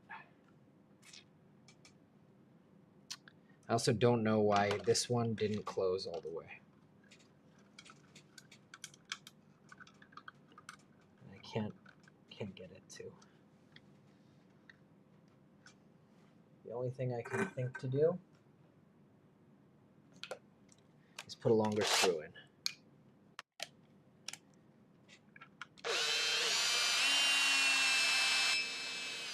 My Voron was comped by LDO Motors.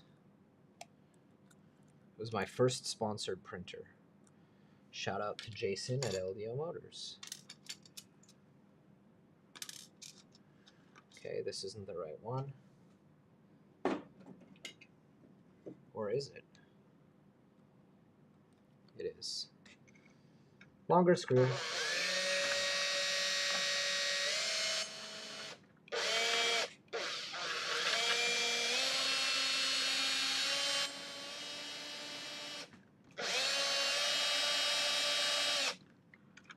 Not great. But for now, it's just gonna hold it in place till we figure out why it's doing that. Okay. Let's go get a printer and let's put this on that printer. Wonder what this would look like on a V0. Pretty darn ridiculous. All right. My Voron's big, so I don't know how this is gonna work. I wasn't planning on bringing it over, but I'm not relocating all the cameras. So we gotta clear the workspace for Big Bertha, or Python, as I call her. All the tools out of the way. All the accessories back in the bag. Okay. Tools here. All this stuff here. Okay. All this here. This here. These are printed parts. I'm very glad that I'm live streaming this because it would be super overwhelming and I don't think I'd be able to do it by myself.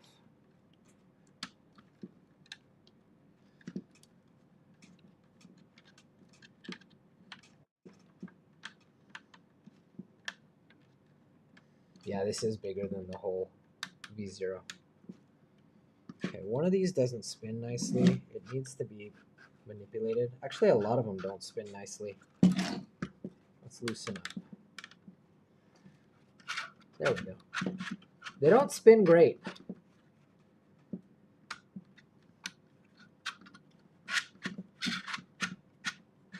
Yeah, some of these don't spin.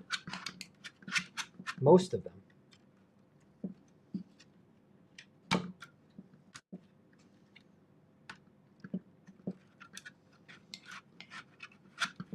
Definitely build. I don't know. You can. The bigger Vorons are actually easier to build than the smaller ones because it's not as cramped.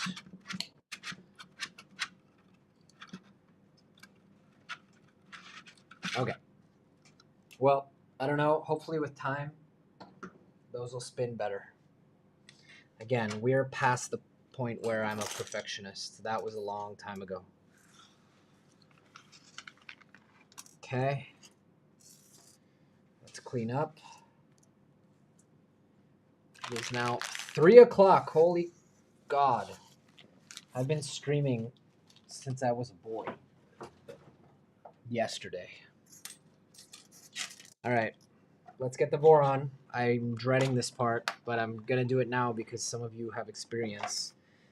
I need to uninstall the old ERCF and install the new one. Update happy hair, blah, blah, blah, blah, blah. Let's go. Let's just do it. Like a Band-Aid. Come on, Python. Going streaking.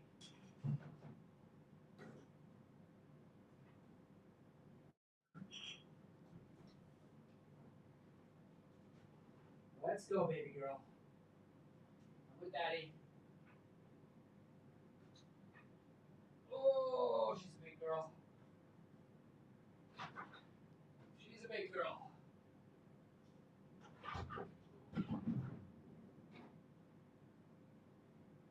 I'm with daddy. Don't be scared. He's got you. Got filament stuck in you.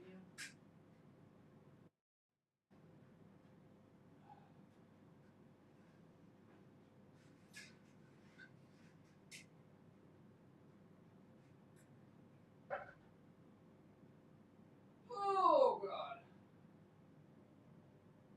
Come on. There's no handles on this thing.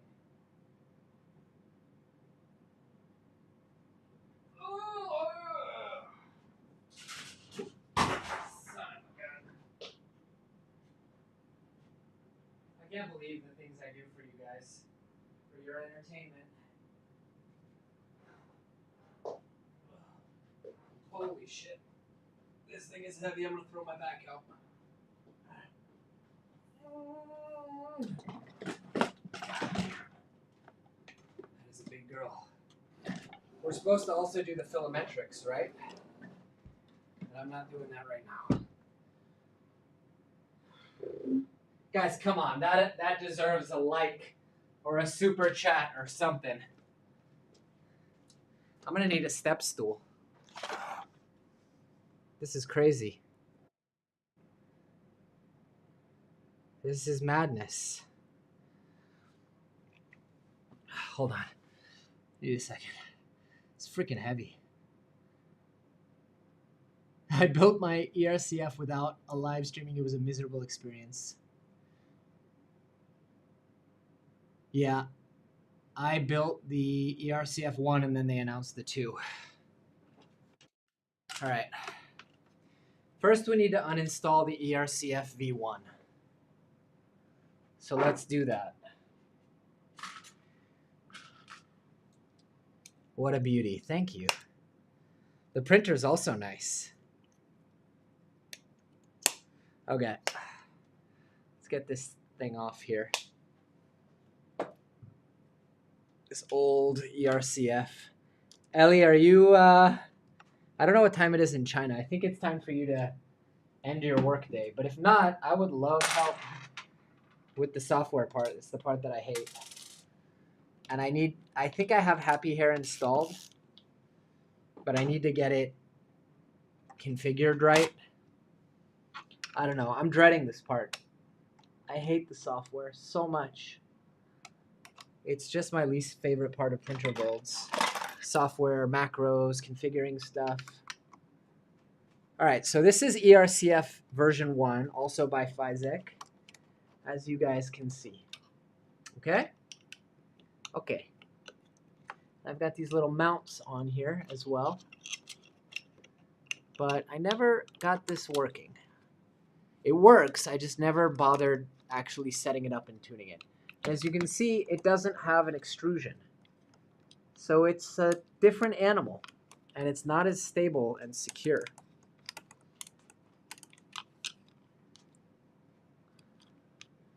Okay. How do we get it off?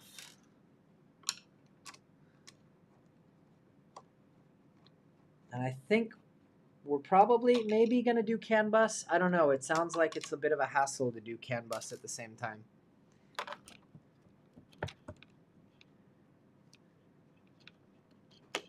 There we go. Is there something holding you on? Okay. That's that. Look how dusty it is. How many times better do you think the Voron is compared to a stock Ender 3? I mean, how many times better do you think a Lamborghini Aventador is compared to a Toyota Camry? Like, no offense. I mean, no offense by that, but that's kind of the question. That's like a similar question. It's just, well, okay, not a Lamborghini Aventador. This isn't a Lamborghini. This is more like a custom-made, crap, there goes the ERCF. This is like a custom-made hot rod. Damn, I closed the bottom. I don't remember doing that. There goes the ERCF. Still in one piece, but barely. This is version 1. If anyone is curious, that's what it was like.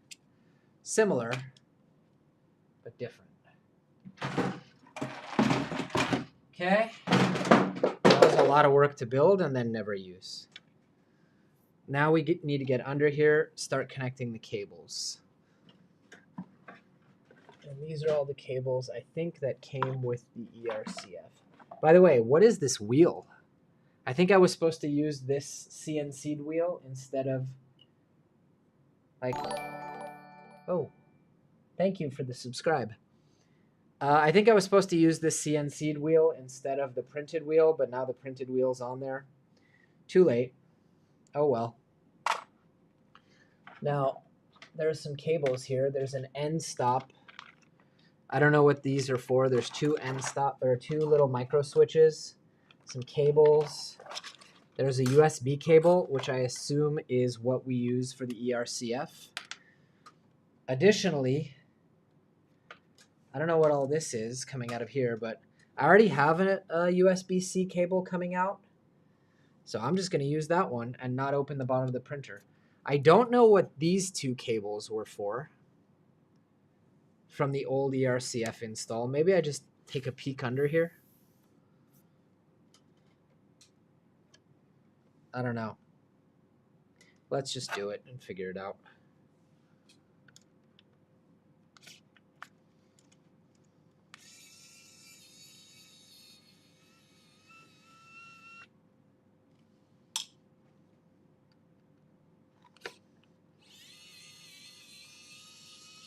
But Golden Tiger, to answer your question, I think it's night and day between an Ender and a Voron.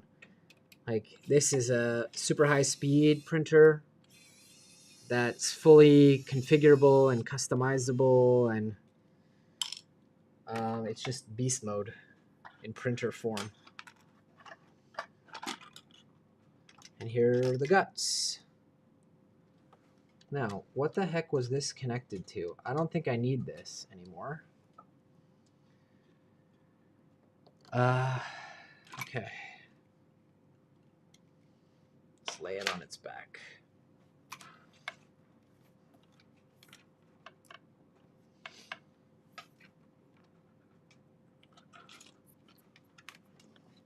Jesus Christ. Can't believe I'm doing this voluntarily.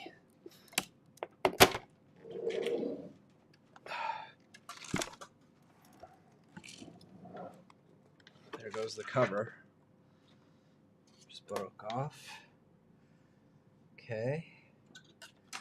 We need to remove this power cable that came on the ERCF V1. Where do you connect the USB cable for the board?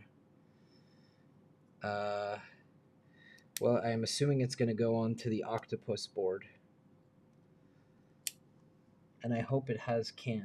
We're going to investigate that now. And lights out. Oh, I lost you guys? Huh. You lost the image. That's interesting. I don't know why. Overhead? Overhead camera works. Main camera doesn't work. I'm not sure why. There we go. Thanks for letting me know.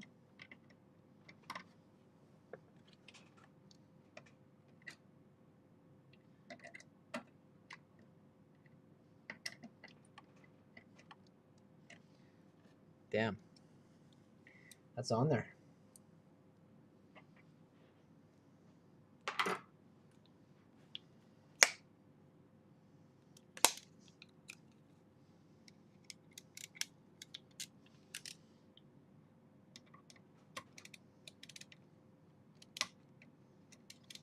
Can't get these off. There we go. So this was taking power prior to the ERCF board. I guess now it's fully CAN bus? Maybe? I don't know. Maybe I should have asked that question before I disconnected everything. How do we get power to this thing?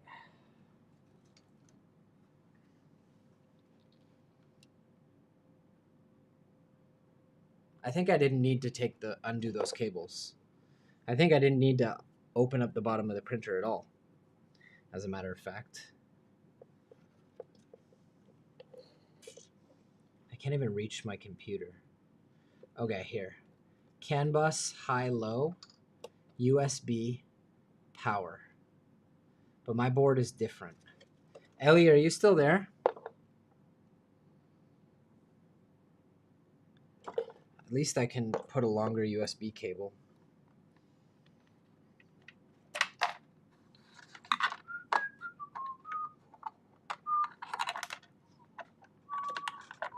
Whoa.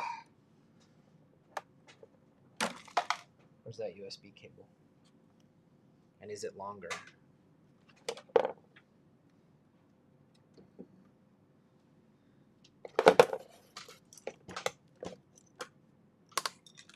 I don't think it is.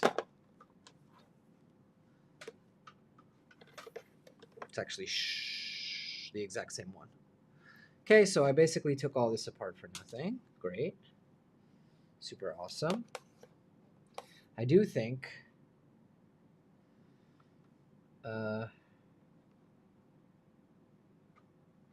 this is going to be a little bit short to reach the ERCF. I need a longer USB anyway. And I think I probably have one here somewhere.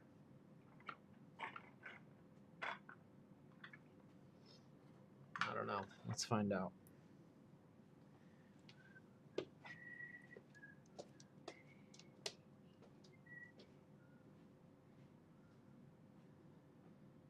Longer USB.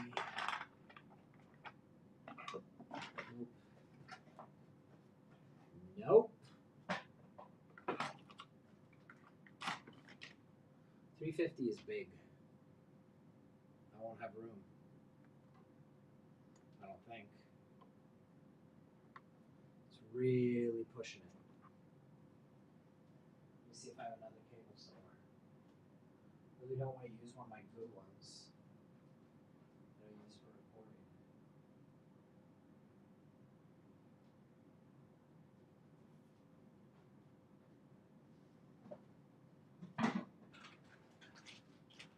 Starting to get tired, guys.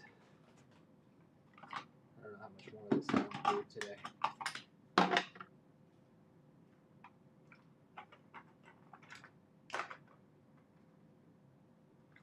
It's all good when things are going well. And then when things stop going well, it gets really frustrating and annoying.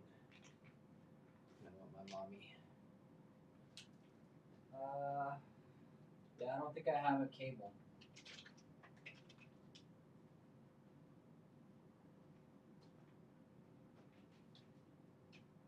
Like a long USB-C cable that I would willingly use.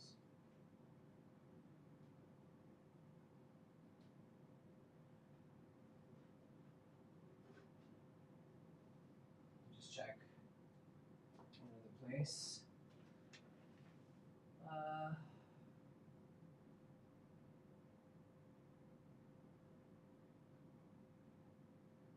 Alright, we'll use this one for now. So, oh, here it is. Here's one. This will do the job. Ah, but it's not USB. It's not what we need.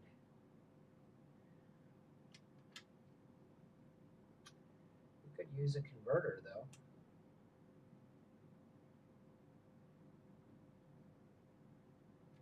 We could use a converter. Let's see if this is a data cable.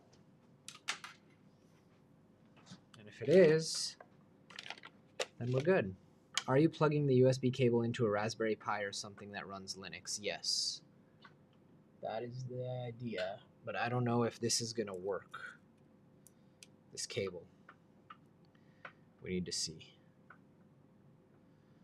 How can I test if this is a data cable? I can take this, plug it here,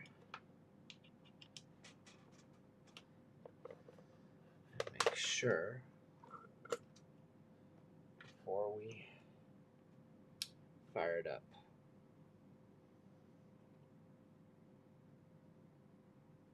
I think it probably is.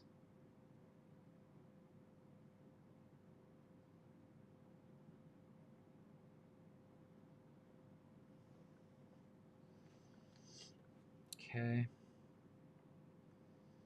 Yep, that's a data cable.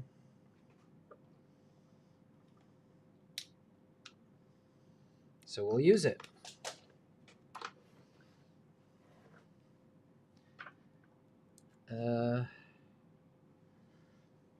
Okay. We're going in. That's my USB.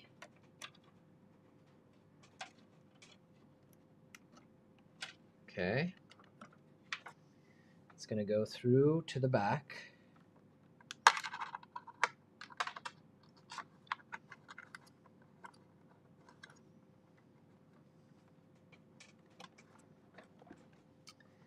Then we probably also need power. I don't know which one of these on the thing is power. They give you nice long cables.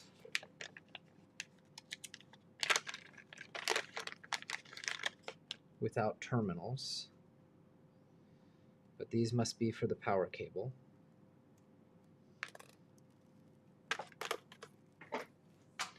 And where do they go on the board?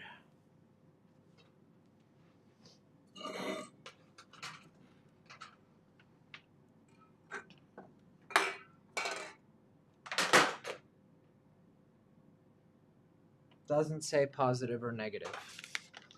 So let's run these. And then we'll figure out. Let me see if I have some terminals to crimp on here.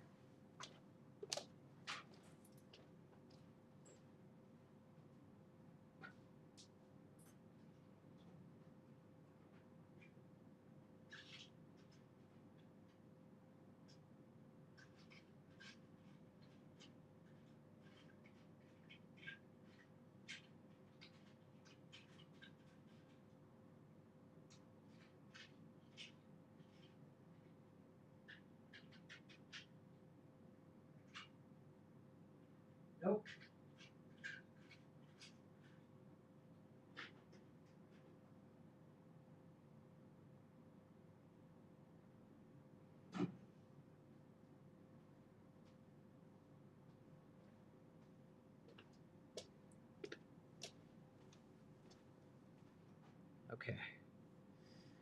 Can someone maybe find the pinout for this board for me? And tell me where I need to put the positive and the negative? Because it seems like it doesn't get power over CAN bus.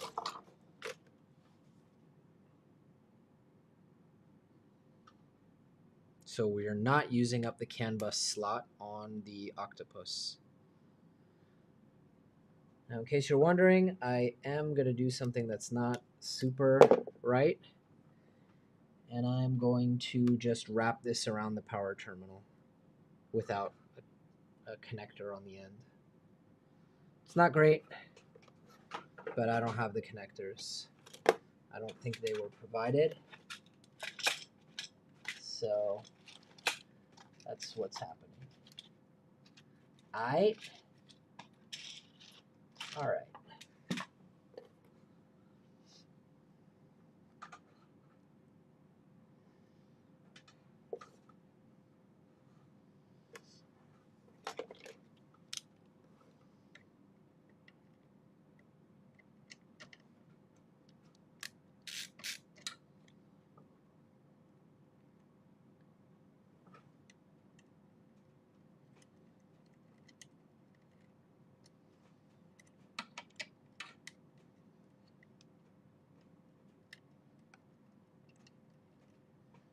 Let's get it under there.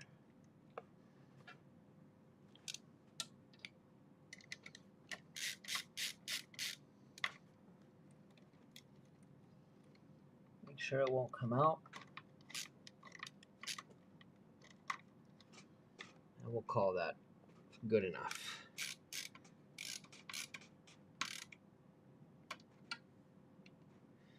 Okay. This one is going to be my out. 24 volts. Okay. Get this one under there.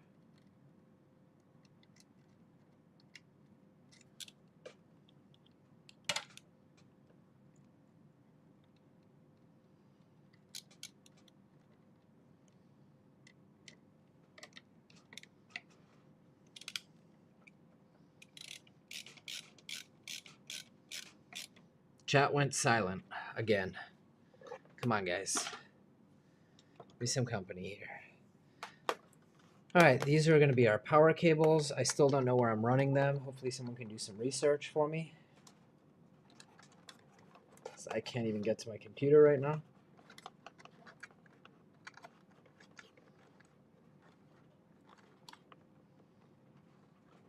Now, as far as securing these wires, right now I'm just going to leave them here. I'm not going to bolt everything up yet, so we can solve that later.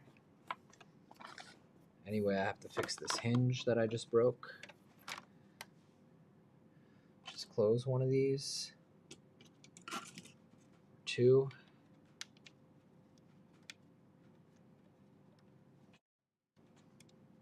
Super chat. Thank you, Rem. Appreciate the super chats.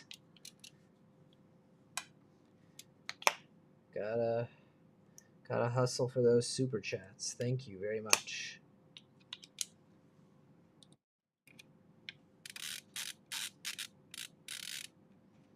Is that the wrong one?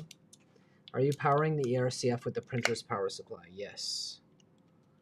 The most annoying part, do not close everything before you see it's working. Yeah, I'm just closing one or two. Yeah, Rem Thompson, thank you. You are now on the board. Did I put, I think this is maybe on the drill still? No? Shit, where did I just lose that little bit? Really? Here.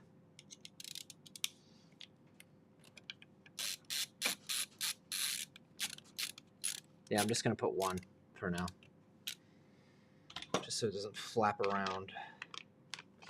I've got a lot of extra wires I'm not happy about. Okay. Here's the printer.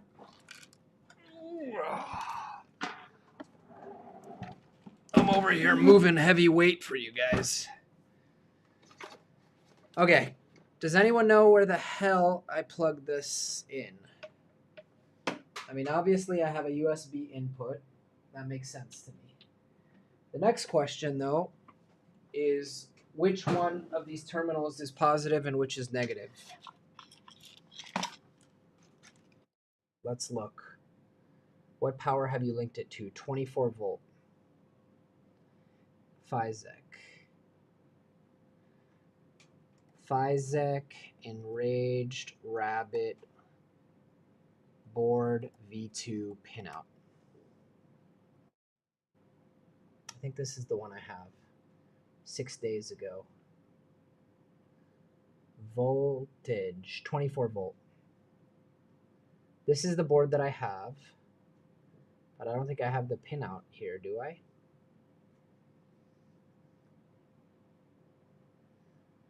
Pinout? Let me just message them.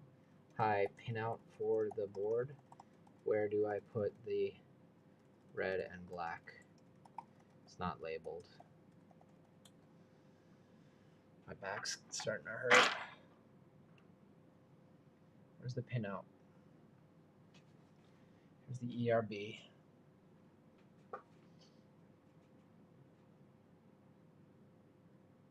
V2. Introduction. V2.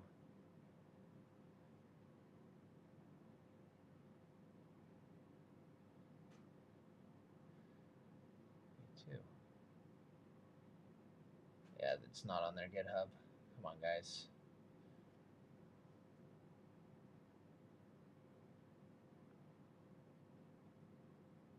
Come on, guys.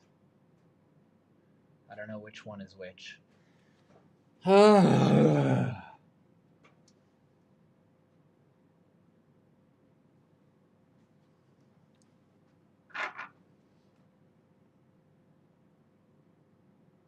do not know. Does anyone know who's done it? This isn't the same board at all. This is the board I have. More info. I went to the GitHub. Doesn't have the info.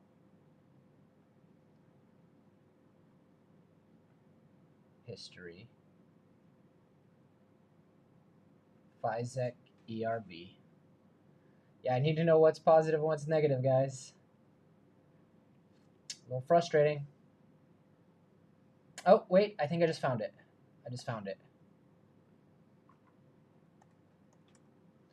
Yeah, maybe. Maybe you guys can help me understand what the hell I'm looking at.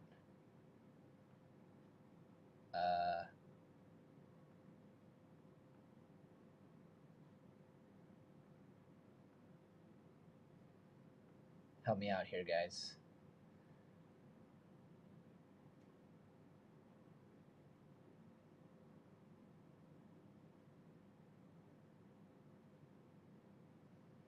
Yeah, I'm starting to burn out. I either need help or I need to stop for today.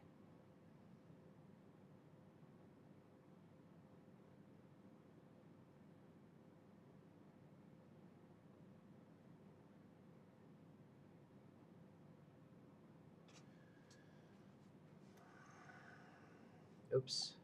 What did I just do?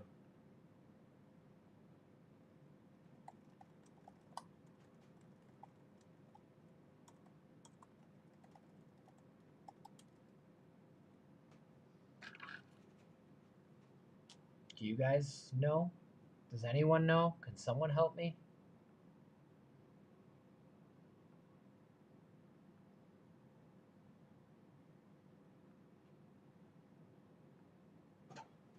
Ellie's answering. I wonder if I can use the USB for voltage. No, I think I need to run power.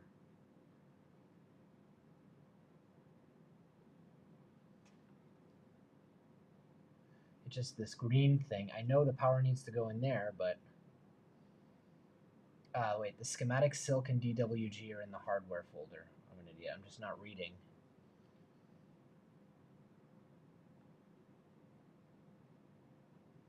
I'm a little tired. I've been going for 6 hours. It's on the back. Yeah, the board is already bolted on though, man. I can't. I'm not taking it off.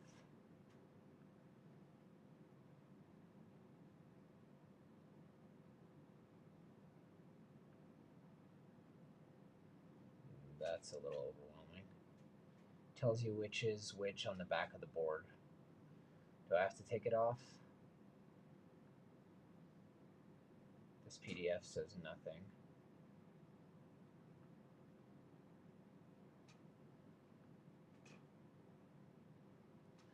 Yeah, I admit I'm pretty burnt out. So either we're gonna get this working quick, or the leftmost is 24. Let me just look on there. The one next to it is ground. I better be careful. I could blow it if I don't do it right. So you're probably right. I just need to man up and take the board off.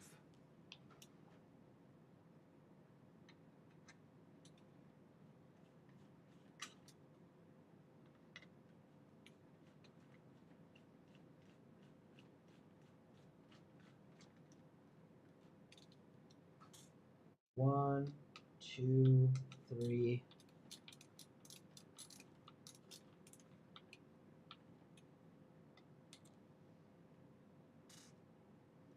Three screws. All my whining over 3 screws. 2, really. Okay, 24 volt ground. So it's actually the furthest right. And then there's CAN out and in, but I think we're just going to use USB, right? And they sent me a link now. Okay. 24 volt power, CAN PCB, USB. Connect CAN or other signal lines. Okay. Micro switch. I don't know what micro switch I'm supposed to run, but there are micro switches and I don't know what they're for. I guess we're going to find out. Thank you.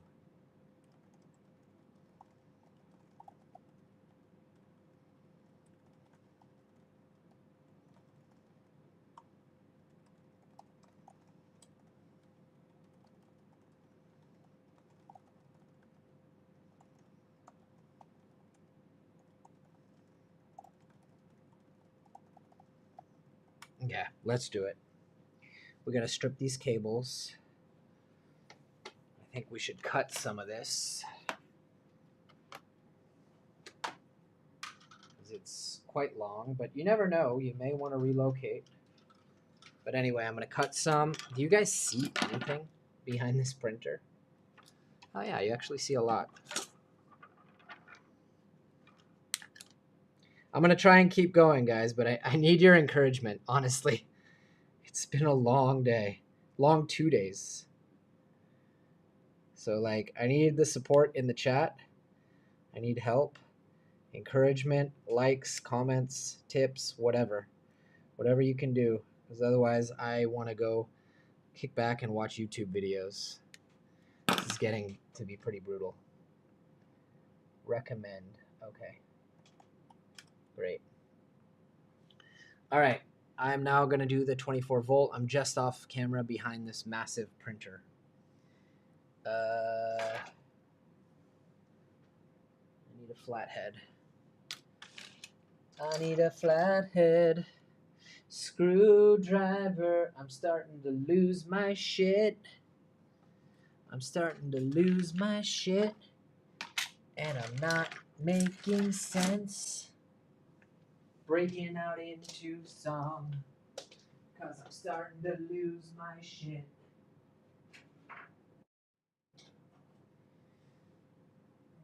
Oh, I need a tiny, tiny, tiny, tiny little flathead.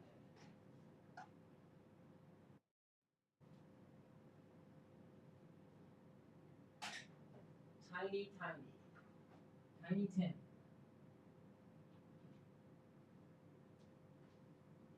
Tiny Tim. Hello. Only 52 likes. Yeah. Do you have a favorite dish or meal I like making most? You know what? I'm going to be completely honest with you guys. A few years ago, I hired a friend as a private chef. And since I did that, I no longer think about food. I just eat whatever is in the fridge and ready, and I don't think about food. And it's awesome, and I don't eat out that much. So I eat whatever she makes, and I don't cook food ever, unless it's like eggs for my kids for breakfast, and it's fantastic.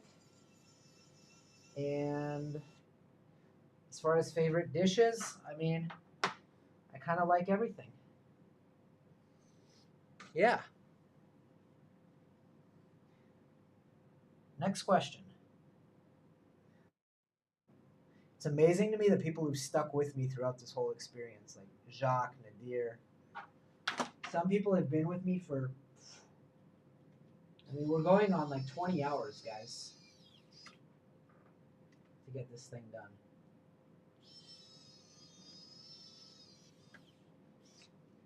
Okay.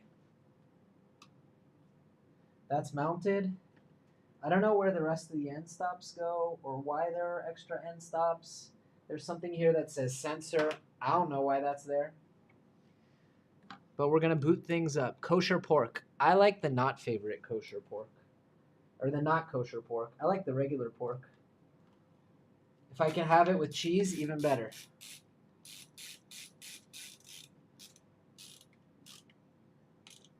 All right. The board is up and running.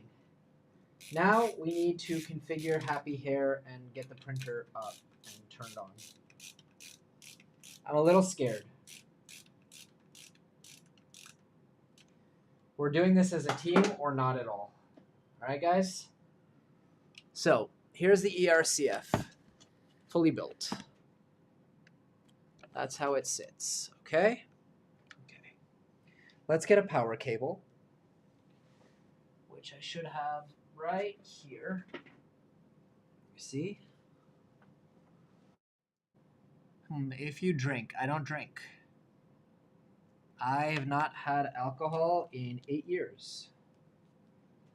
I had a hangover one day, and I said, never again, and I stuck to it. No alcohol, and I don't miss it at all. All right, printer is turned on.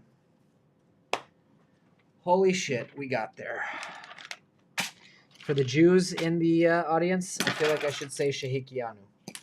Someone can explain what Shehikianu is in the chat. It's basically a prayer saying, thank you, God, for delivering us after this arduous journey to this point. Fucking A. Freaking A. Oops, demonetized. Let's get all this stuff out of the way. I'm tired. It's fully built. I'm happy, but I'm tired. Yeah, it's humongous. It's a big boy. I have a lot of hardware left. I don't know why.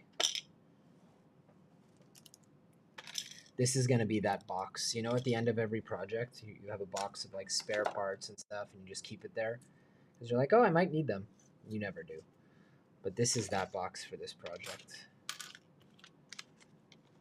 We'll do it together, Jonathan. I'm powering my... Oh, I love you. Kostas, you're another one. You and Patrick, I feel like I should be tipping you guys. All right. I've never gotten an ERCF working. This is a repair experience. Let's do this. Okay. Python is booting up.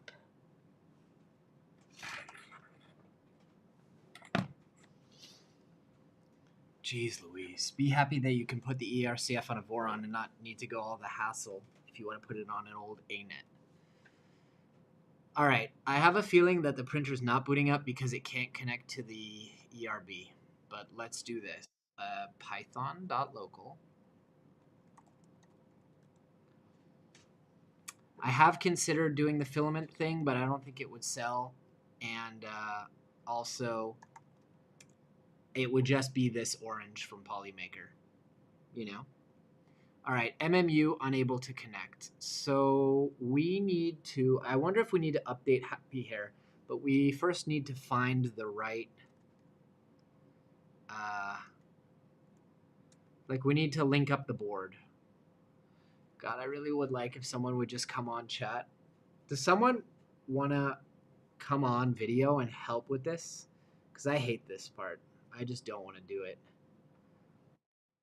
If someone wants, I can enable interview and you can just come and...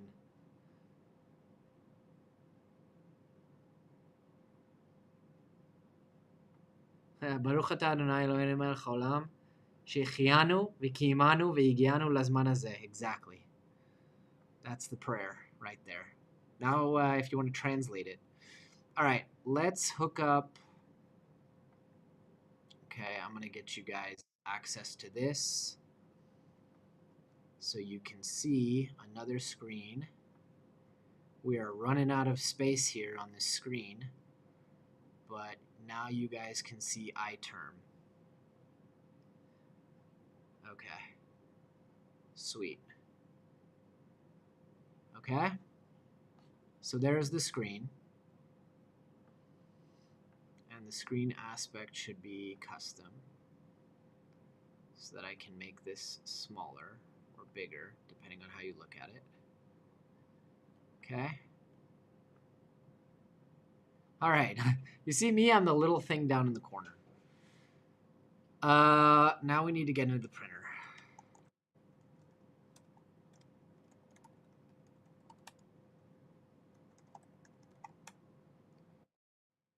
Wait a minute. It might be as simple as just finding the board.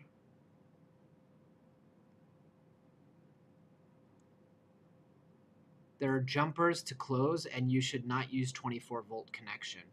Are you sure? They sent me an image where it did look like I should. The board isn't lighting up, though. There's no lights on the board. Uh-oh. Should I have done jumpers? I really hope I didn't, like, burn out the board. Hang on.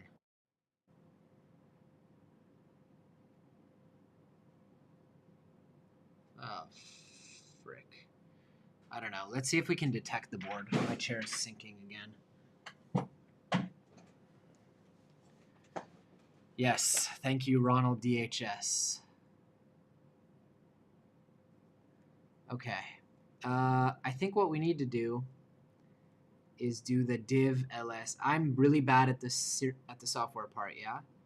It looks like it's not detecting the board at all, unless this is it.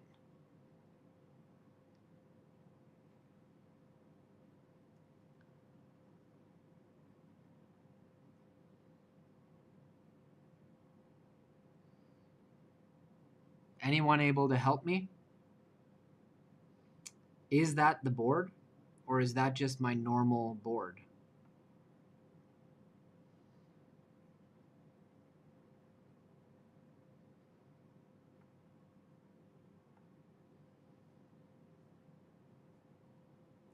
I think I probably should update Happy Hair too.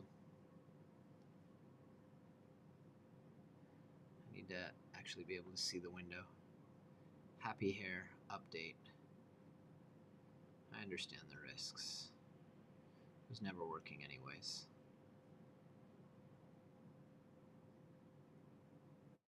Okay. Now let's see. MMU. MMU VARs. LS USB. Okay. Nope. No such file or directory. What is MMU VARs? Not that. Base MMU hardware.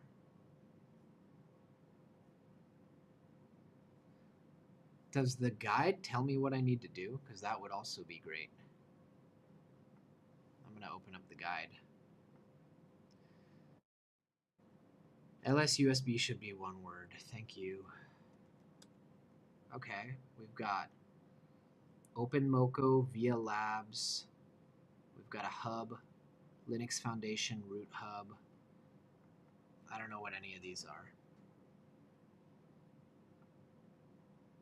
What is VIA Labs? I mean, I know what the Logitech is. There's such a delay between what I'm saying and you guys getting back to me. Let's see about the software if it says anything in the guide.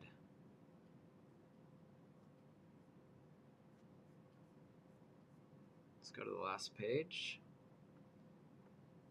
Last page is, nope. Guide says absolutely nothing. How to get help. GitHub. Assembly completed. Next step, setup and calibration. This manual is designed to be a reference manual for build. Build background. I wonder if the delay has to do with geographical distance. Maybe. Can be found on our documentation. The software setup and initial steps with your new printer can also be found on our documentation page. Okay. 404 not found. Happy hair. Universal MMU driver. Installation. I have it installed.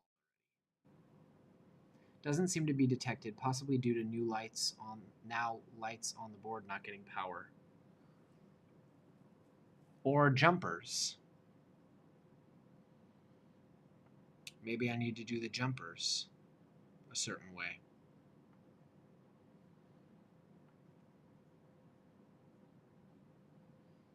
Let me see.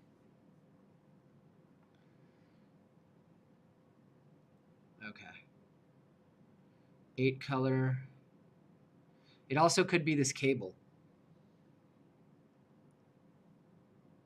not working. But it should get power. What do I need to do about the jumpers?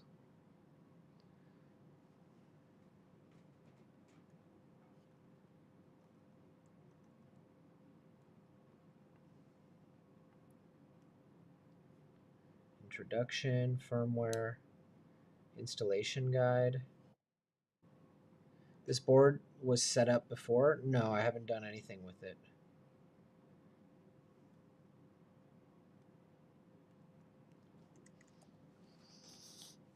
Hope it's not burnt out.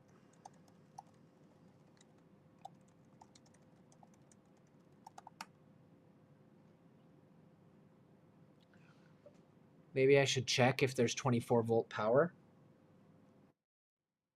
USB needs 1 and 2 jumpered on JP3 and 4. God, you're quick. JP3, JP4, but how do I know what's 1 and what's 2? I've got it on the bottom. Can you send me a picture? One way to find out being detected is unplug it, run LSUSB, replug, run LSUSB, note differences. I could do that. But there's no lights on it. I don't know if they're supposed to be LEDs or not. Nothing changed. It wasn't detected to begin with. Let's see. LSUSB. Same thing.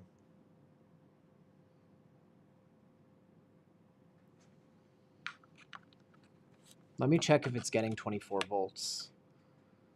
I suspect that the jumpers are the thing. I don't know what's 1 and 2. JP, I don't know. I need to see a picture. And I'm going to get a voltmeter.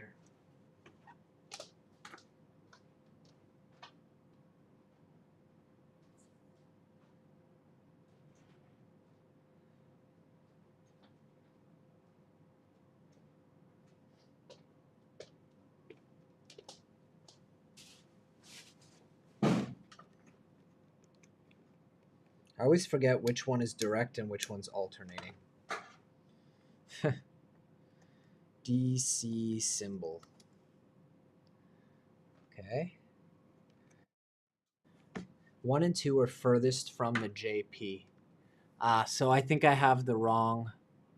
And then there's another jumper. You know what? I could connect you guys and you could see what son of a gun. I could show you what, I mean, that would be the smart thing, right?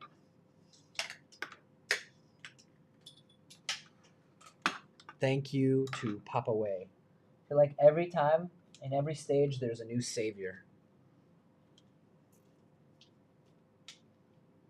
Okay. Let me show you what I'm working with here.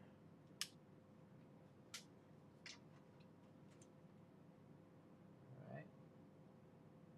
PC, tether, live, printer. Why is it not showing? That's not it. Wait, what? Which camera is this?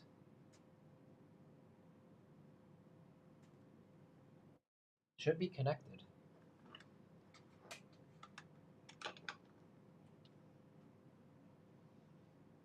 There we go. Yeah. I'm gonna need to bring the tripod higher. Sorry. You guys are looking at the ceiling for a second. Okay. You see over there?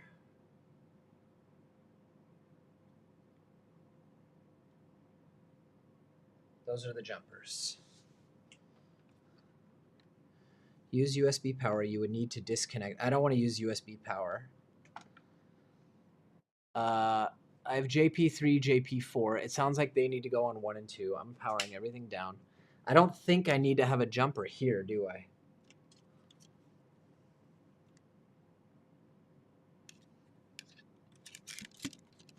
Like, I don't think I need that third jumper, right? And then I think 126 of the manual. Which manual at this point? I don't even remember which one. The manual is for a different board, correct? Okay, jumper 1 and 2, like that. There's JP2. I imagine that I need to get rid of JP2. It's really hard to get in there.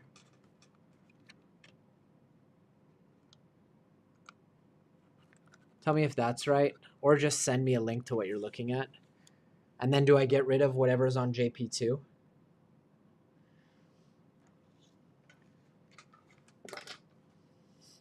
I don't know where you're finding this, but I also have 50 windows open for the live stream, and I can't see half of what's on my screen. So there's that.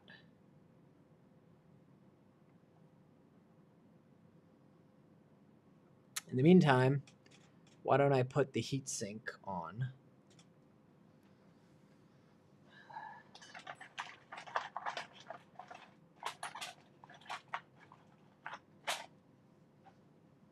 That delay.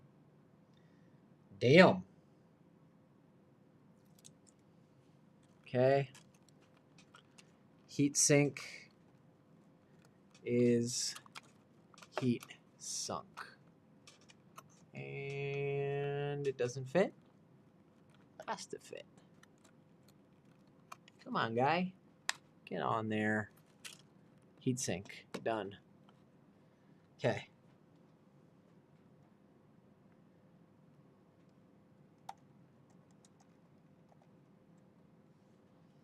I'm looking at the GitHub, not seeing what you're seeing. Maybe it's under hardware. Pick place for ERB CSV. You can use the 24 volt, but it may damage the host controller. Why would it damage it? You mean the Pi? That's what they recommended, so I kind of want to stick to that. Papa, do you want to come on interview? Like on the live stream, on video, and then you can just walk me through this? Does someone want to help? I'm still not clear on what I need to do on jumper JP1 or JP2. Do I just remove everything from JP2? Look under images. Where? Okay, V2 hardware. V2. Images. Okay. Pinout, CAN, USB. That's not it.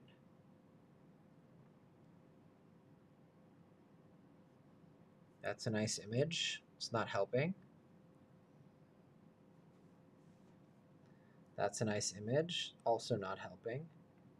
Pinout. Haha! Fucking A.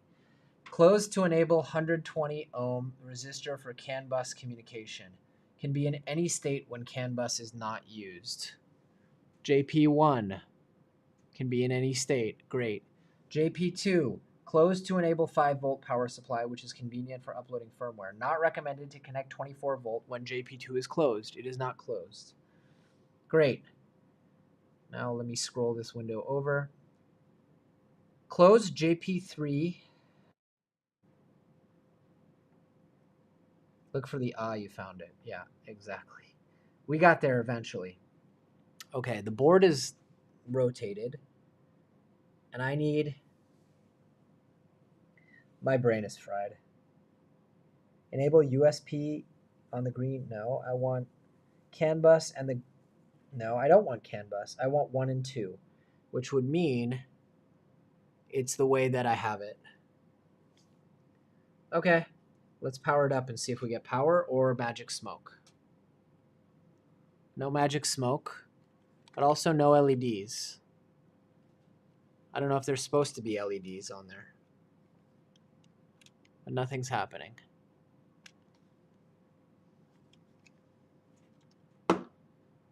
Okay. Let's test with a voltmeter.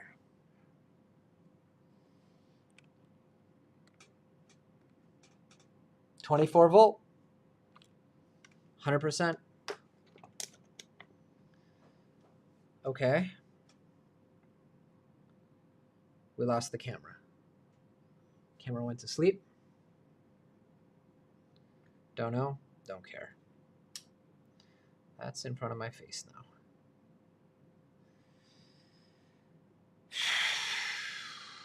Six and a half hours so far.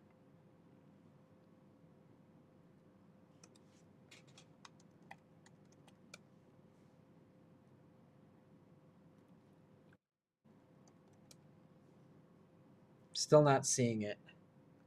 I suspect that maybe this USB cable isn't good because I used an adapter. Let's try this one.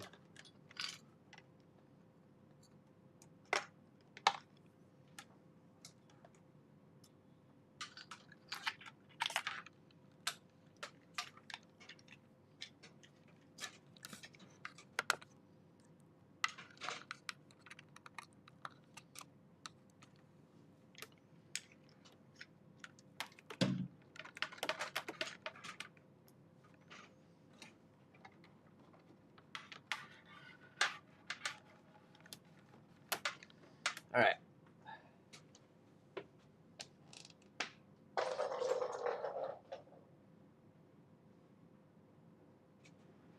Let's avoid Uncle Jesse moments. Almost tilted the printer with this whole thing.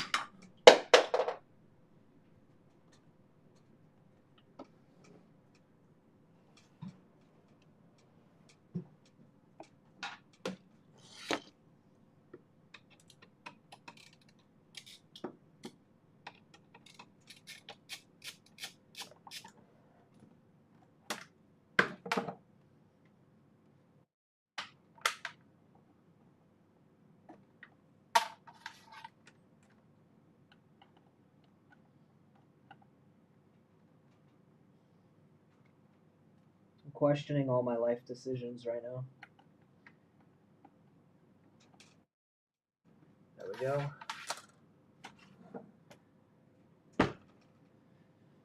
Okay.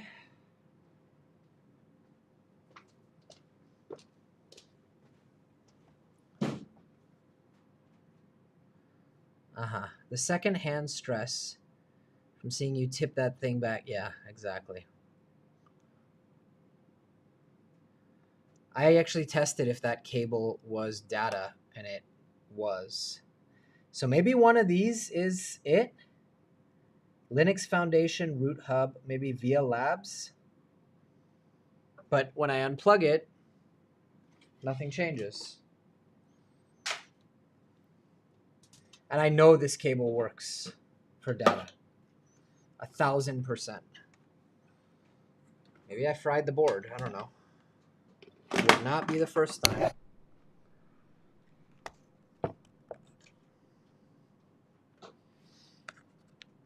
I don't know, guys. Jumpers are on. Rebooting Python and rechecking LSUSB. Okay. Let's power off. I love that you mentioned Python. He says, if using 24 volts, no need for a jumper.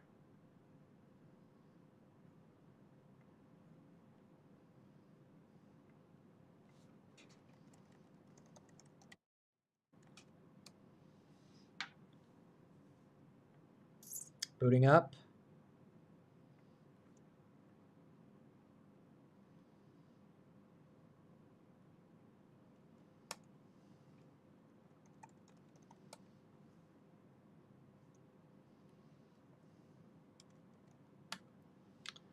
Doesn't seem like we have anything.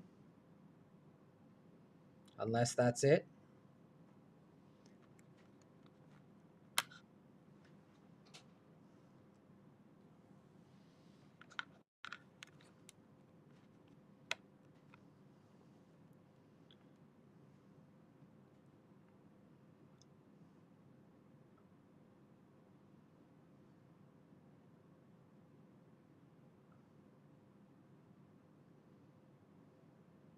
We need to remove the jumpers.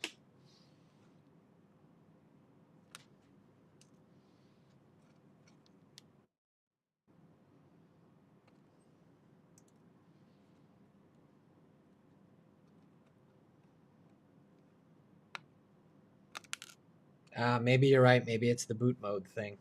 That makes sense. Like I said, I'm very bad at this stuff. I hate this shit.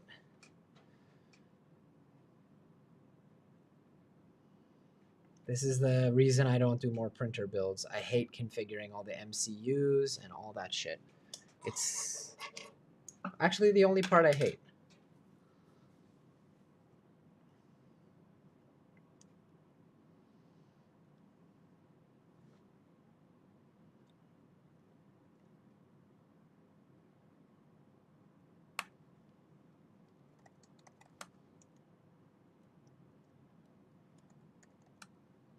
Okay, we have to do the boot cell and reset. You're absolutely right. Push and hold the boot cell button. Then half a second reset. Can't hit reset. Release button. Verify your device is in boot mode.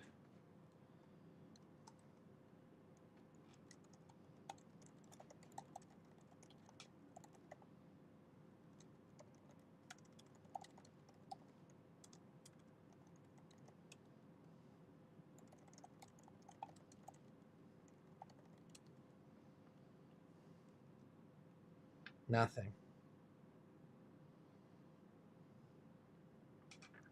How do I verify my device is in boot mode? Oh. Oh, I did it wrong. Okay, wait. Let's hold boot. Then this.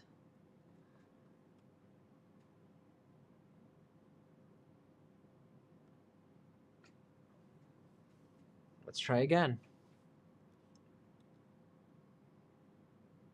Same thing.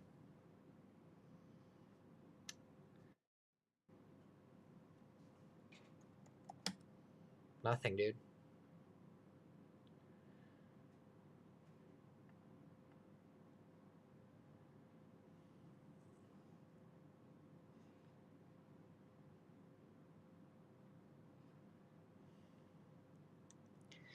He said there's an LED that should be lighting up. It's not lighting up.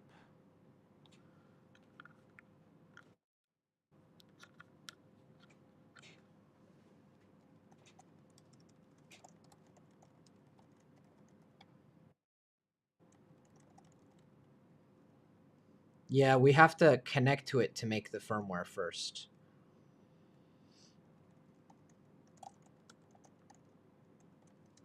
I'm talking to the team at Physec as well. Maybe I burnt the board.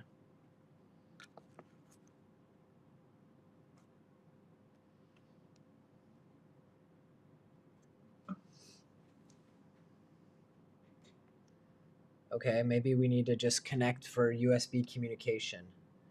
I see. Okay. That makes sense. Let's power it down. We need to put a jumper on just for USB communication.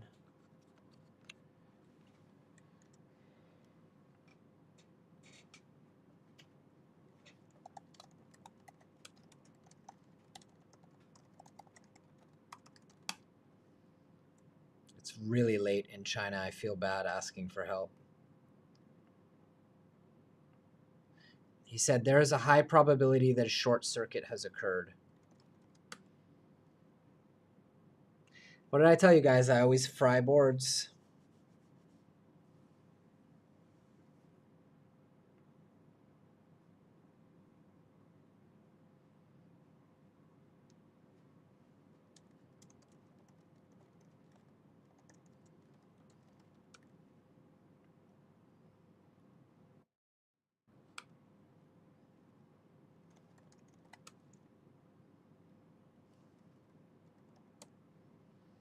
We got nothing. Let me see.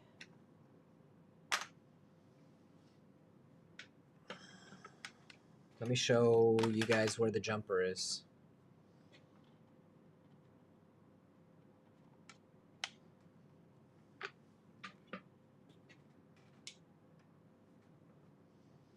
Maybe a new battery for the camera.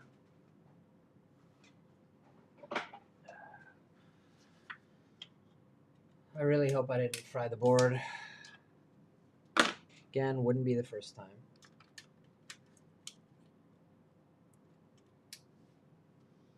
All right, let me show you guys. Remove everything. Everything? Like all the connectors? It's not possible that there is a short circuit. You reconnected 1 and 2 on both JP3 and JP4. No, he told me no jumpers, except for this one for USB communication. Measure with a multimeter. Let me show you guys what I got here. All right.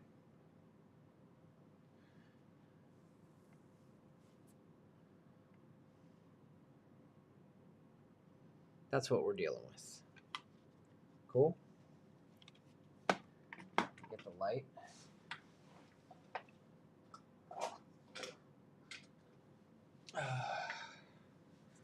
So you guys see what I see. Okay. There's the jumpers.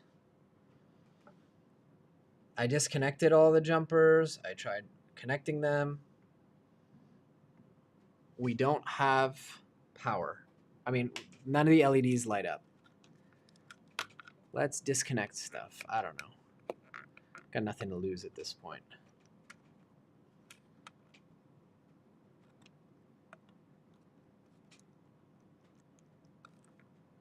I tested. We have 24-volt power going in. Take the power off before unplugging. I turned off the printer.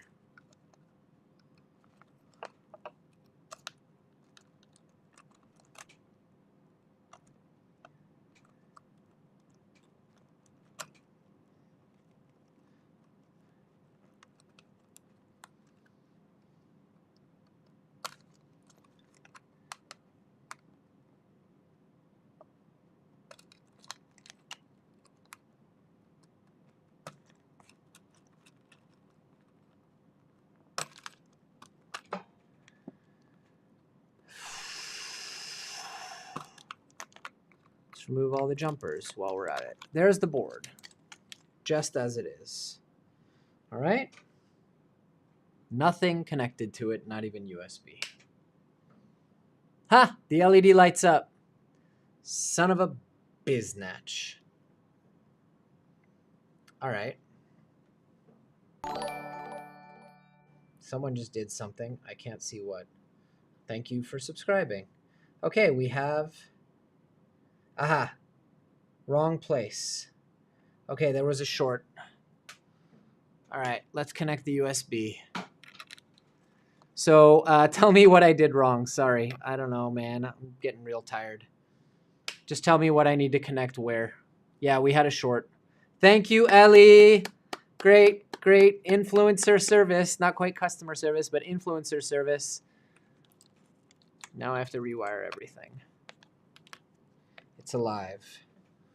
All right, let's configure it, then we can rewire everything. Damn, that's frustrating. Now he messaged me and told me what was wrong. It's all the end stop things. I was confused by that, if you remember. All right, we're in. LSUSB. Still don't have anything, but let's try resetting. Half a second here.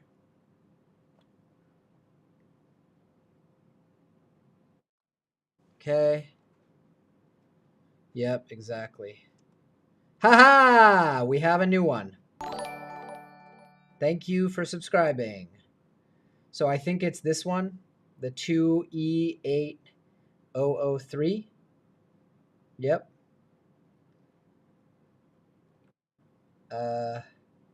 Is that all I need to just copy that? And then we can go to Python, which I had shared somewhere.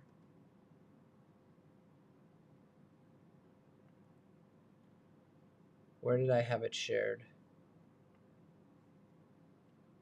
Come on.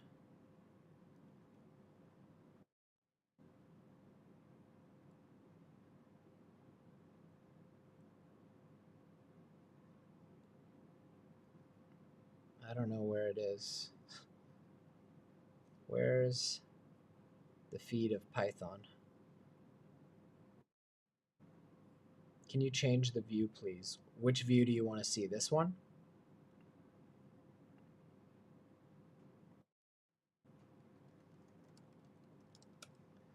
All right. There's python.local. Now we need to no module named extra.mmus. Now I think what we need to do is go into machine, and I need to find... See, I don't know how to do the uninstall of the old one.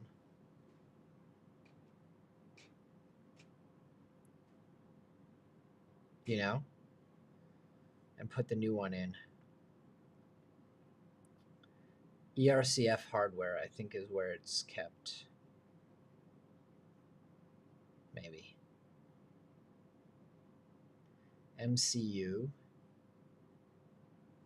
Bed mesh. Maybe it's there.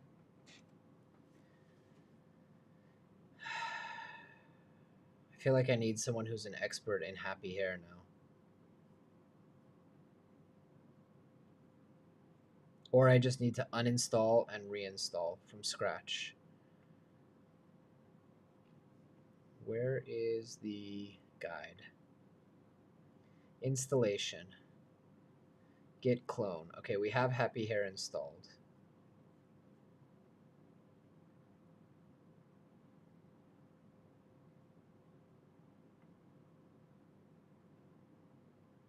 How to get help.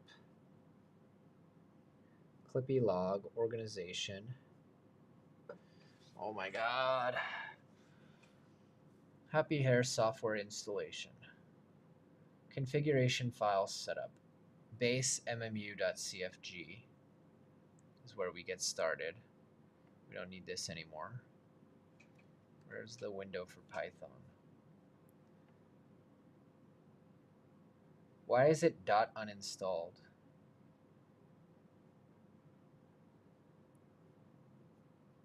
Maybe I should just uninstall and reinstall Happy Hair. That's what I'm going to do. Just start fresh. How do I uninstall it?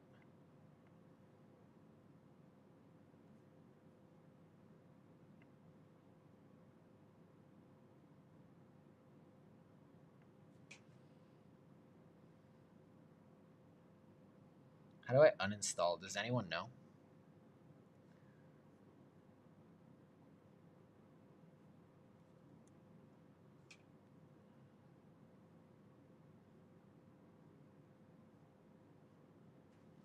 Let's Google it.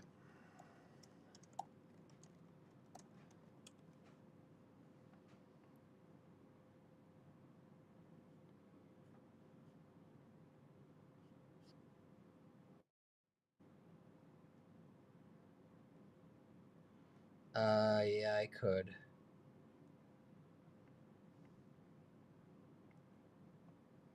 There you go. So now, how do I uninstall it? I think I should just uninstall and reinstall.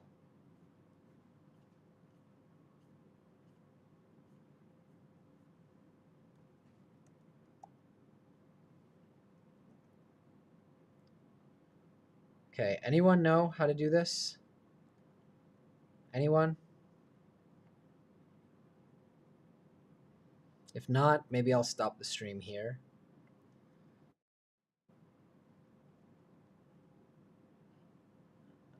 Because this is the part I've been dreading and I don't know how to do it. The RP2040 boot device has been found. Correct. Now I'm just trying to figure out, I have Happy Hair installed, but I think it's messed up. Like, I think I need to reinstall it, and I don't know how.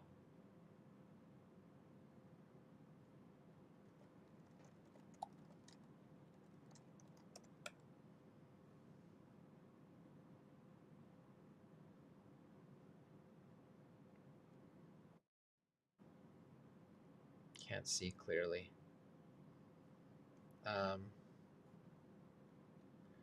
Installation. I already have it installed, but I feel like I should uninstall and then reinstall because I think it's all messed up.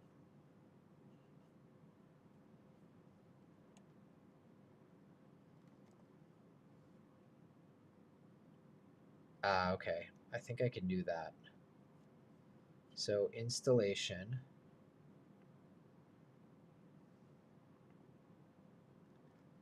Okay.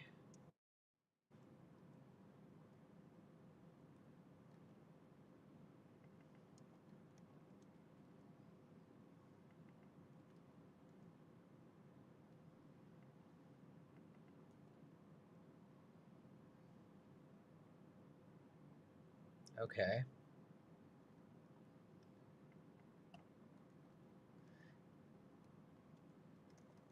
Well, are you using an EasyBird or Physec? Yes. Setup for EasyBird? Answer no for Physec. No. Board type ERB. Sensorless selector operation. This can be difficult to set up. No, I think we have a sensor.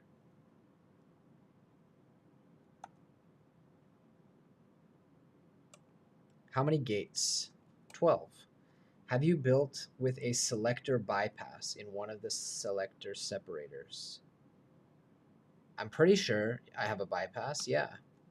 Do you have a toolhead sensor that you would like to use? If reliable, this provides the smoothest and most reliable loading and unloading operation. I am going to have one, so we're going to say for now yes, and we'll set it up later. Oh, I don't have the pin set up yet. If you don't know, just hit return. Using default MG90S servo. I believe yes. Log detection. This uses ERCF encoder movement to detect clogs. Oh, clog detection. And can call your filament runout logic. Yes. Would you like ERCF to automatically adjust clog detection length? Recommended. Yes.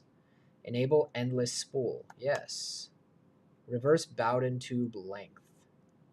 This is just to speed up calibration and needs to be approximately right, but not longer than the real length. Well, I don't know, actually. But I'm going to say it's about 1 meter. For now. We'll change it. Reverse Bowden tube, so 1,000 millimeters. Let's just say 900. Finally, would you like me to include all the ERCF config files into your printer? Yes. Would you like to include the Mini 12.8, the Mini configuration extension for... I don't know what that is. Should I do that?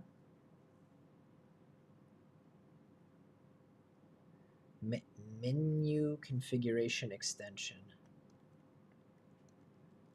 What is it?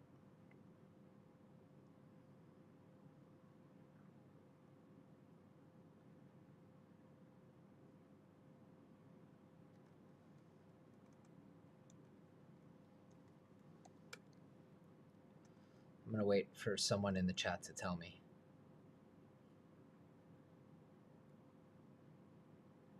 What is this?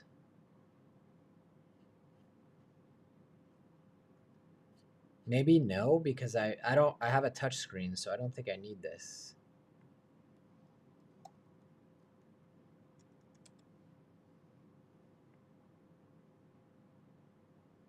Like, what is a Mini 12864? I don't even know. Okay, it's a display, so no. Okay. ERCF ready. Thank you, Etty, for a wonderful design. Now what do we do? Installation. Commands. Oh my god, we have a lot to learn. I'm scared. Need to sit down. Okay. What do we do now? Happy hair. First we close a lot of tabs. Then I think we need to no module named whatever this is. Extras MMU LEDs. No, we need to flash the firmware. So how do we do that?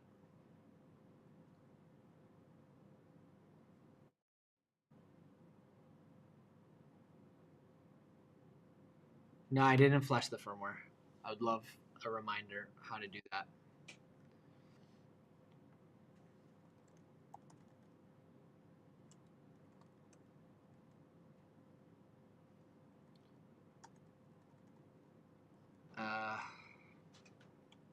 Let's see, CD, and then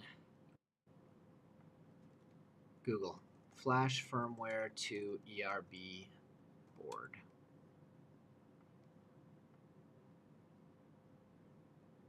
CD clipper, make clean, make menu config, and then Ellie sent me something that I need to do, like the options that I need. No? Maybe not.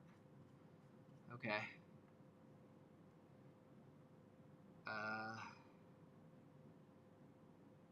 Enable extra low level.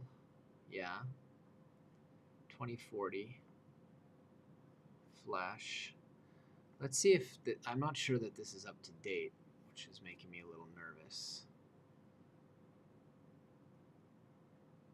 So this should tell us.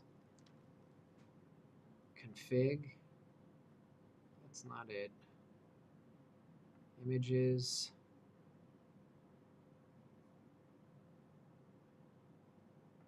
USB. Okay, that's what I was looking for. W25Q, yep. Bootloader, no bootloader. USB serial. I guess USB, not serial. It's different. I don't have that option, USB serial. USB IDs, no. 2040. GPIO pins. Quit.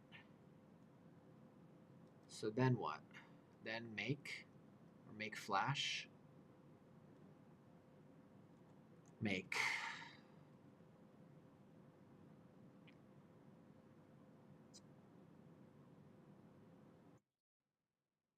Connect 24 volts. Connect da da da da. Push and hold boot cell. Push and hold RST. Hey, I'm doing pretty well, I think.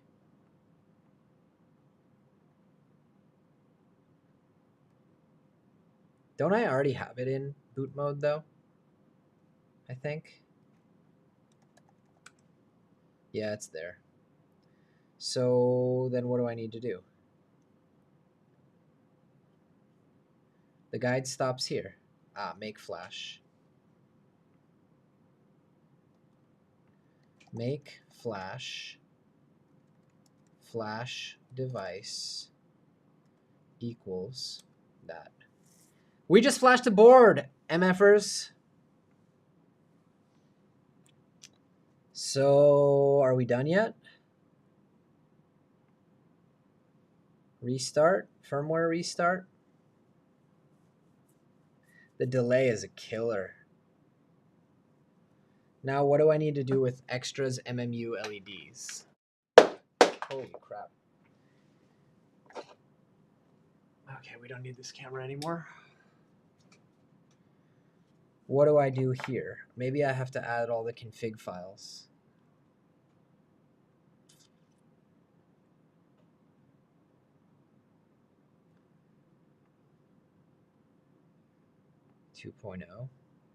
Config. MMU.config. Let's take this and download it. Edit this file based on your setup. But I'm pretty sure that would already be there, right?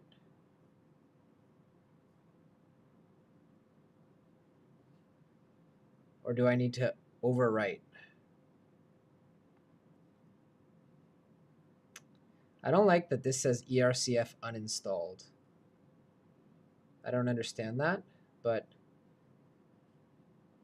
ERCF hardware. Do I just upload their MMU.config? Let's find out.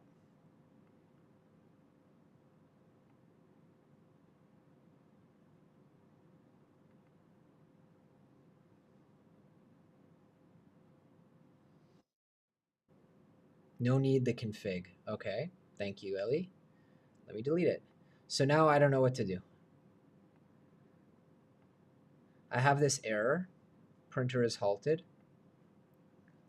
Why don't I, while you guys reply, I'm going to shut everything down and reconnect stuff. ERCF already have. Okay. This is going to be what? Why don't I put this camera that I just shut off?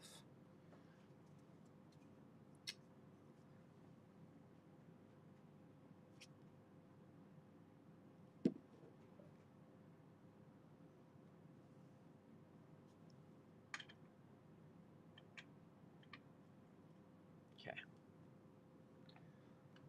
Printer, tether. Let me show you guys what I'm wiring up. So let me know what I need to do next, if you don't mind. In the meantime, here we go. Wiring this up. Power's disconnected. This, I think you sent me in WeChat, in the green row, meaning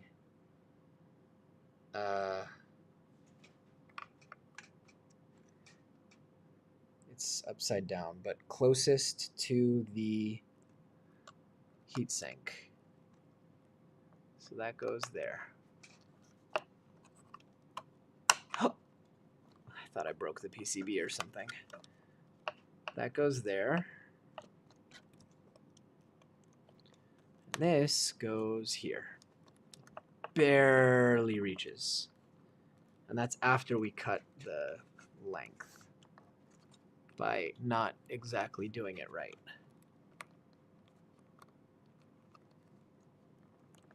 damn, it doesn't reach.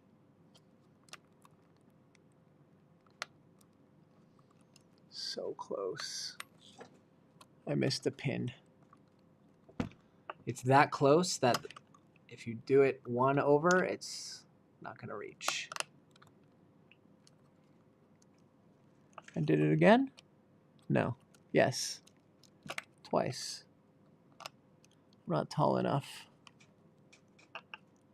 All right. You bastard. I am not doing this build again, let me be honest. It's been fun. It's been a lot. If I do ever do another ERCF, I'm not going to do it in 2 days.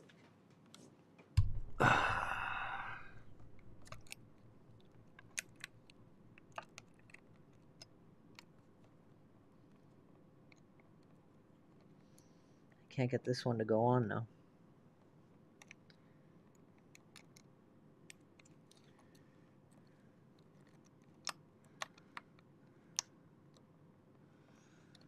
Come on. I think my hands are just wiped. Okay, that's that. Now, this would be the selector motor. Selector motor.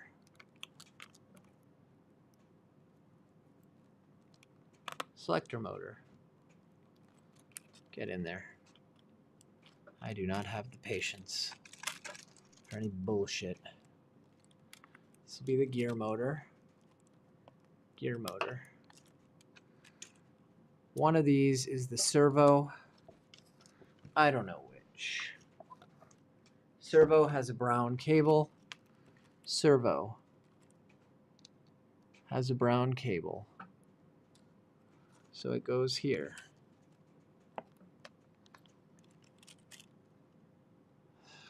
This is the LEDs. They go here. This is the, I don't know yet. This is the encoder. If this works, I'm going to be shocked. And this is an end stop. And then I have an extra spot for sensor, which I don't know what it does. The team at Physec must be like, why did we send this idiot a kit? Okay, how do I fix this error?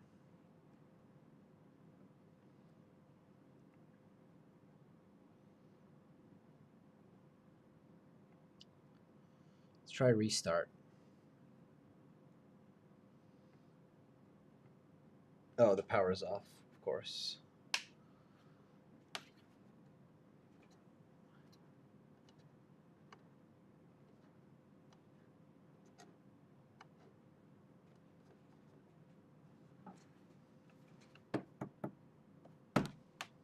Yeah, I'm going to do a CAN bus conversion. That's what I've decided. Anyway, I have to run the cables down the back. It may clear when you restart. Okay. Well, restart I shall.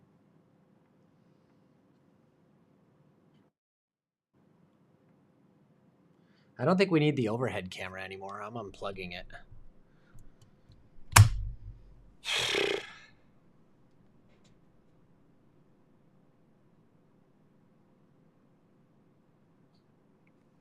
I'm tired, guys. You have a LED anyway. Well, the error did not clear.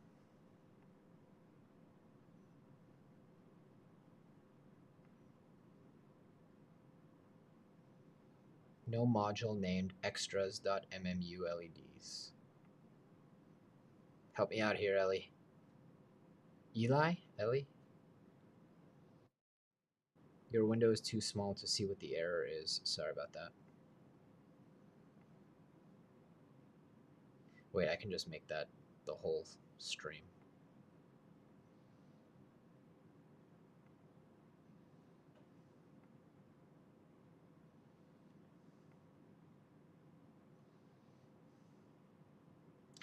Everybody, give a round of applause for Ellie It's almost 10 o'clock where he is. He totally doesn't have to be helping me, but he is.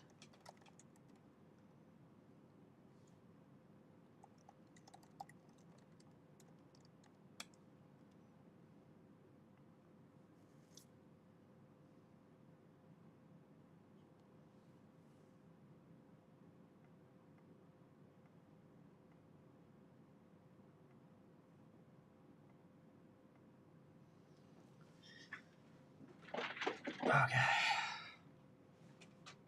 I need water.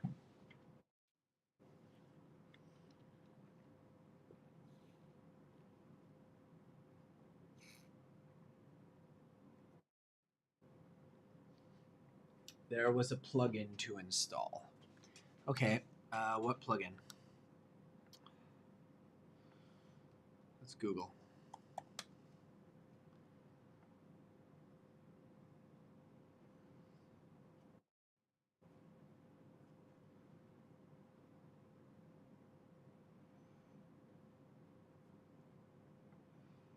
Nope.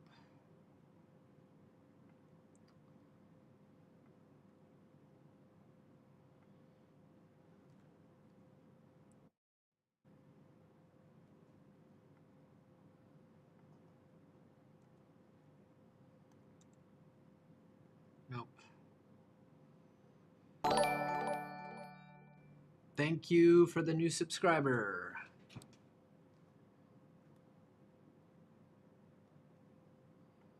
Auto commit calibration test.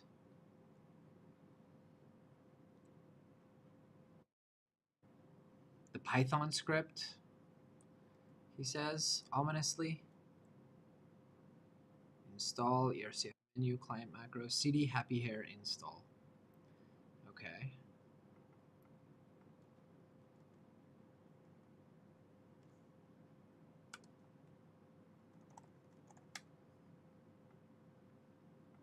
What are you guys seeing?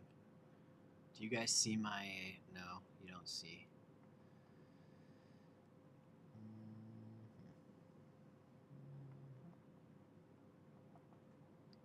Hang on. So many screens. Now you guys see this. No such file or directory.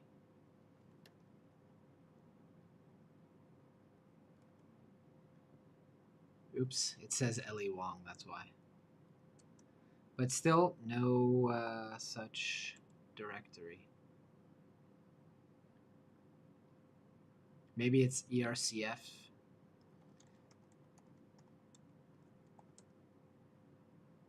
Install.sh.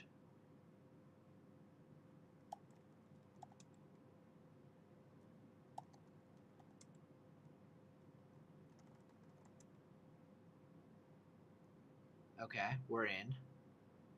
I mean, it did the whole thing.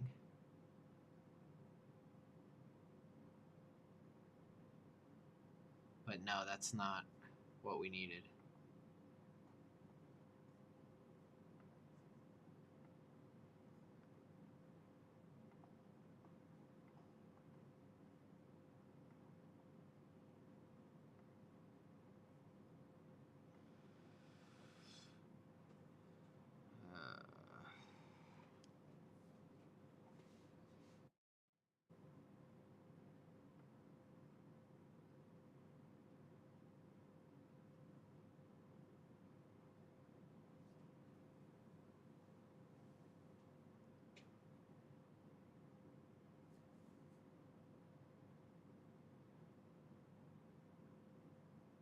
Should we call it quits for today, guys?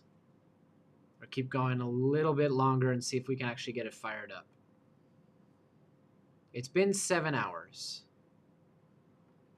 I can keep going, but I feel bad that Ellie's online still at 9:30 at night.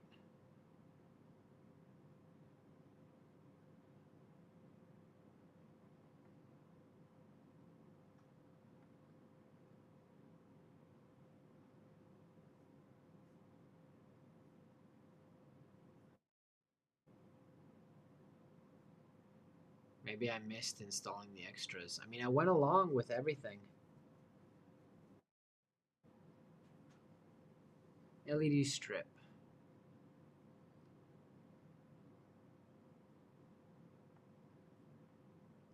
MMU.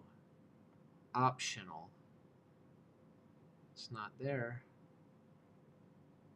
Up. You happy hair. What does that mean? You should use happy hair. I did it. I did use happy hair. See? Happy hair installed. It just calls itself ERCF v3. But isn't that the same as happy hair? I installed happy hair. I thought it's the same thing. I don't know. Okay, let's uninstall and try again.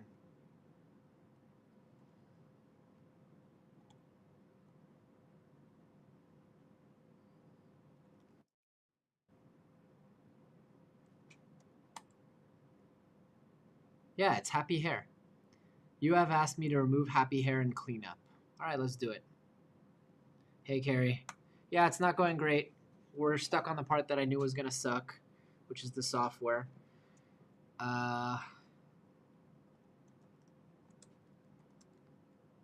Now it's removed happy. See, we have happy hair right here. CD happy hair.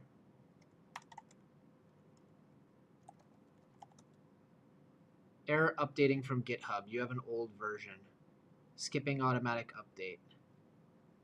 Cleaning up old happy hair v1. Okay, maybe you were right. Maybe I had the wrong software all along.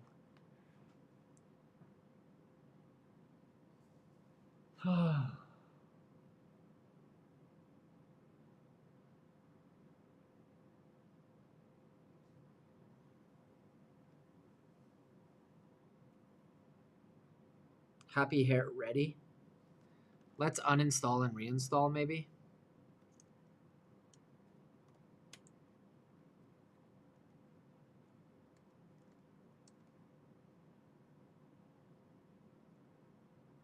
Let's just reinstall from scratch.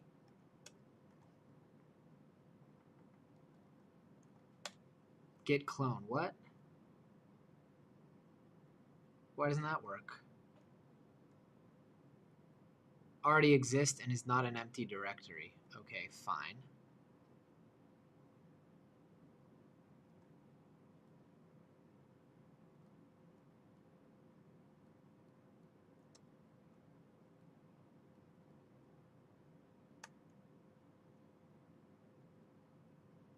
D. Okay, removing happy hair. Going from scratch.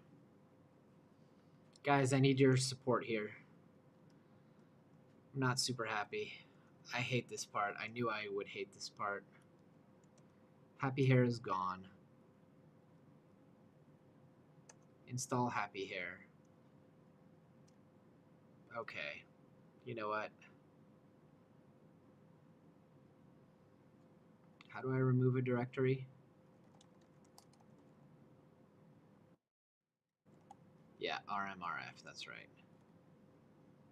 RMRF. Happy hair.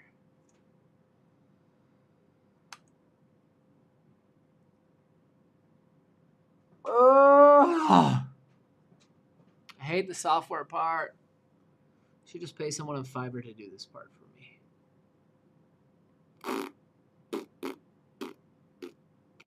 You guys see me making raspberries? No, you can't. This is what I look like now.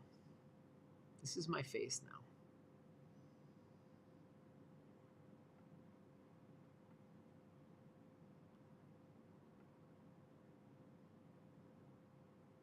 I guess that's big enough for people to see.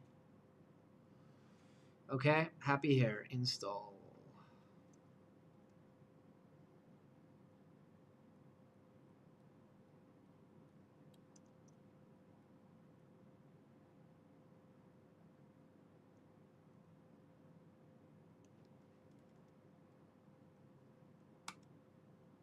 Error updating. You may have an old version of Git.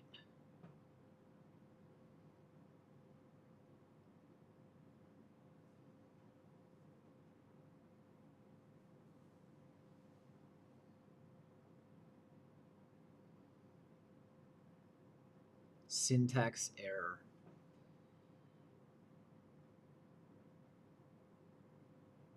Done. Happy hair ready.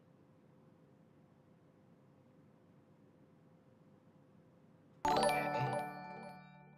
Thank you for subscribing. Okay, it says happy hair ready.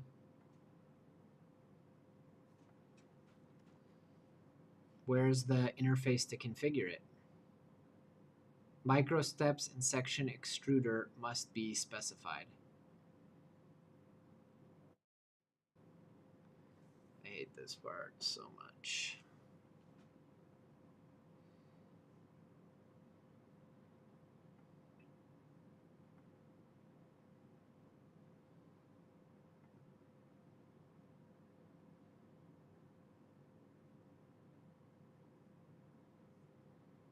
Where do we need to configure that? Micro steps in section extruder must be specified.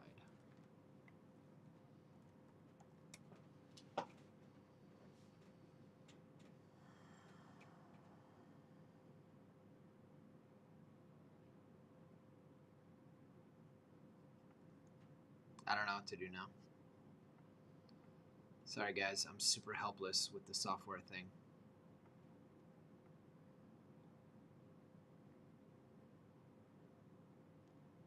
Serial. Am I supposed to put this? I'm pretty sure I should put the serial up the board. You look tired. Maybe you should take a rest. I think we all probably should take a rest. I kind of want to get this working, but I also respect if you need to rest. It's very late where you are. Here's the serial. Oh, it's gone.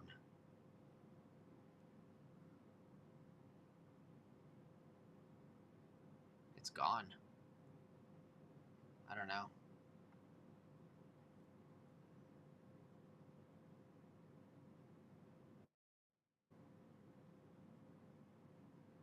Yeah.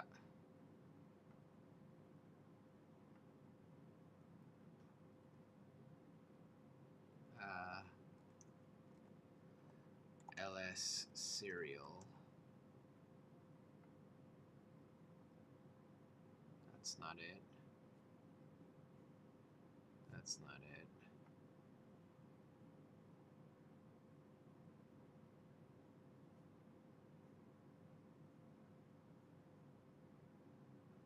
How do I run that command?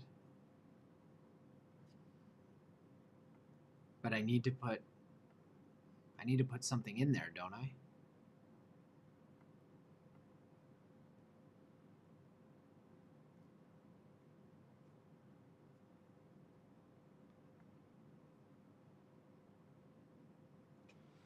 Yeah, I don't know.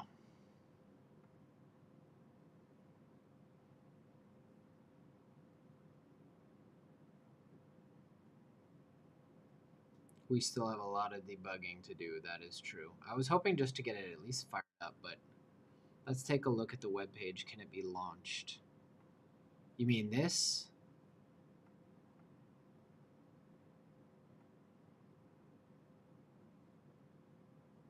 Oh, you don't see what I see. It says micro steps in extruder section. Sorry. You need to add -I. Do I? Like I need to update it? Sorry, I thought that you guys saw what I see. Is this it? Yeah, there's an error. I forgot you guys don't see that. So micro steps. For the interactive install? All right, let's try that.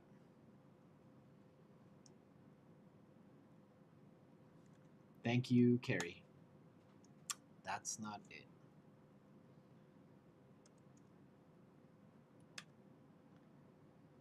ERCF v2. Oh, you're the best, Carrie. Thank you. 2. How many gates? 12. Physec. 3. Oops. This looks like your ERB controller serial port. I don't know. Is it? Maybe. Let's try. Enable selector touch operation. Touch selector operation using TMC stall guard. This allows for additional selector recovery steps but is difficult to tune. Not recommended. No. Enable LED support. Yes. 1. Oh, Carrie, you saved the day. Okay. Enable clog detection. Yes. Yes. Yes. Yes. No. No. Yes. Yes. No. Review all pin configurations. Verify motor current. Adjust motor direction switch. Adjust your config for loading and unloading prefs. Tweak configurations like speed. MMU is complex to set up. Remember, Discord is your friend. Yeah, I remember.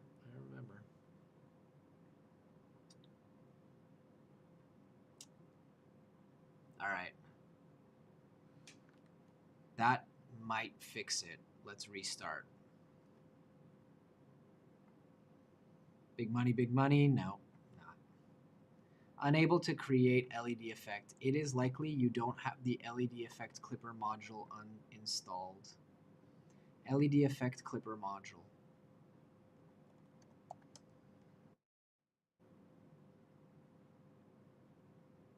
Yep.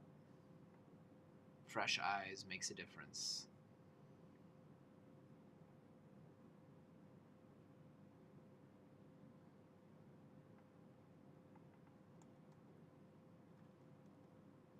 Whoops. That wasn't the right directory.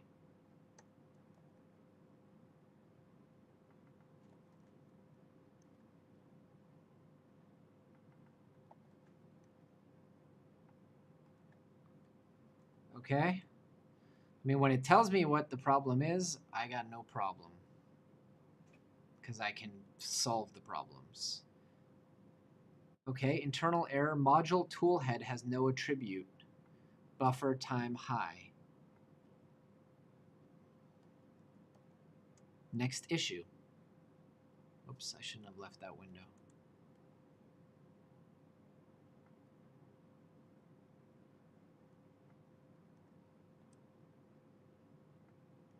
Config issue.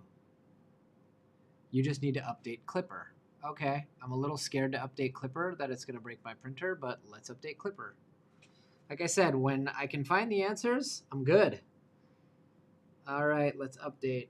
I really hope I don't break everything. Start update. Oh, please don't break my entire printer.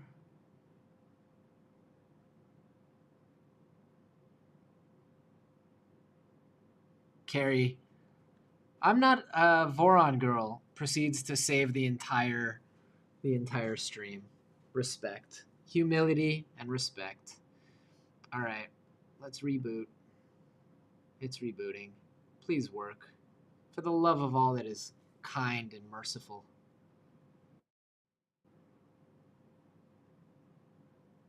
Step pin in section extruder must be specified.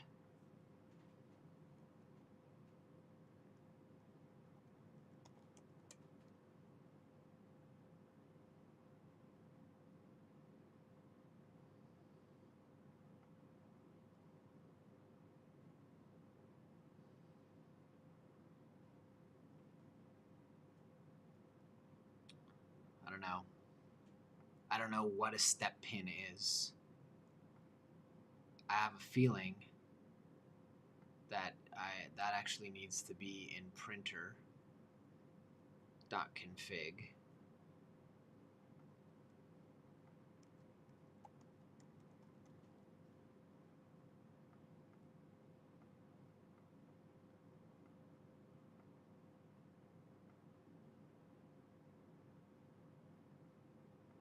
Anybody know?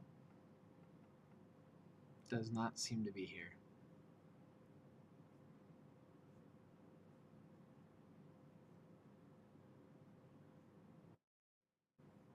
In your config, but where? Because I don't see a section called extruder, unless it moved it. Display. There's no section just called extruder.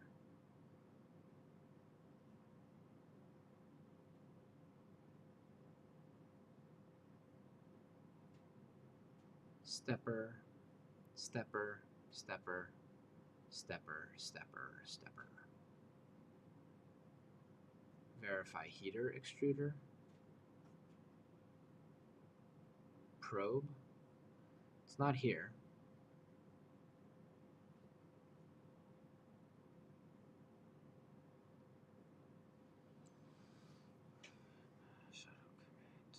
I wish there were a way to search and see where things are. It says the error is step pin in section extruder must be specified. Maybe it moved it? That ain't it. MMU hardware. Why does this appear twice?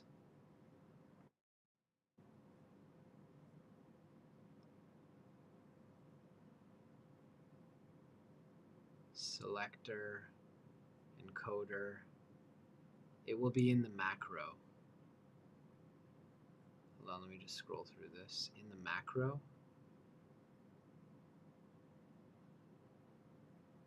MMU software, MMU parameters. Let's check this second one. Did you use a separate toolhead board? I mean, the LDO has a toolhead board. So yeah, maybe it's there. Maybe it's there. ADXL, bed mesh, config, display, clicky, probe, macros, Nevermore, Pico. MCU Pico, resonance tester, no. Generate shaper graphs.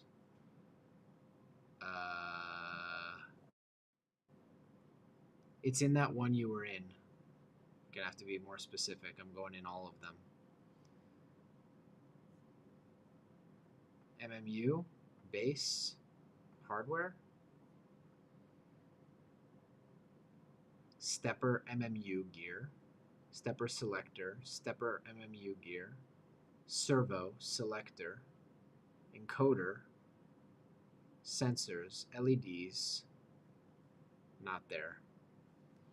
For good measure, extruder.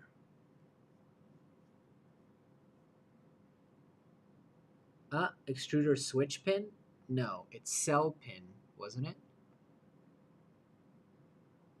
Was this it? Extruder switch pin? Step pin.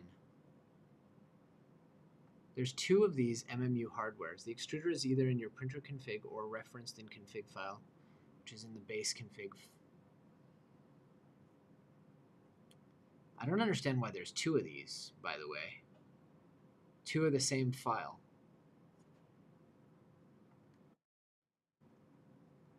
Not related? Okay.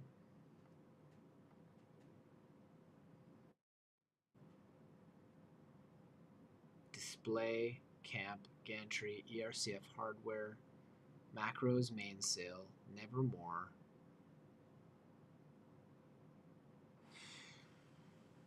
Print start, print end, printer. We look through printer.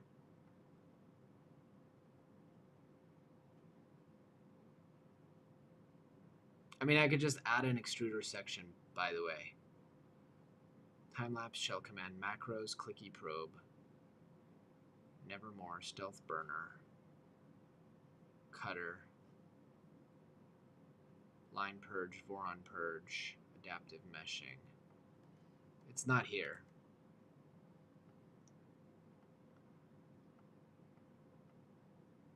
Verify heater extruder. Maybe it's this TMC No, that's the driver. Heater extruder. What's going on, Iconic Fab? Welcome.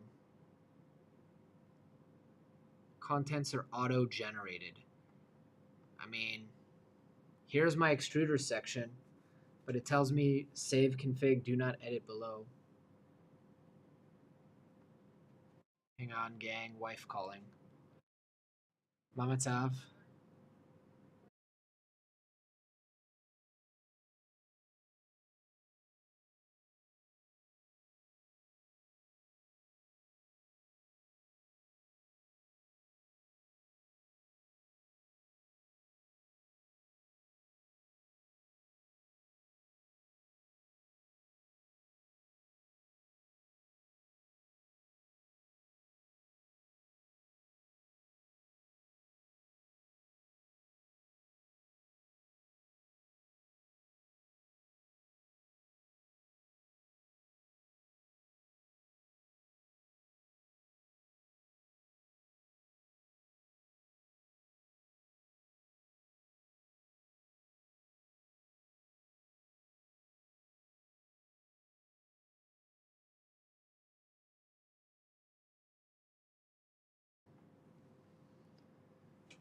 So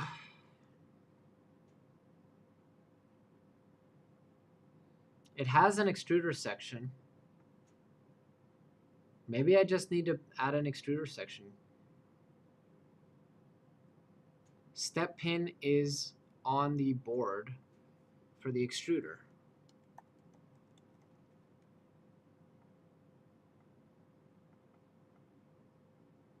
Probe pin, PID tune, thermistor types, filament motion sensor, verify heater extruder. Find the section for your extruder that isn't commented out. I can't, guys. I'm not seeing it.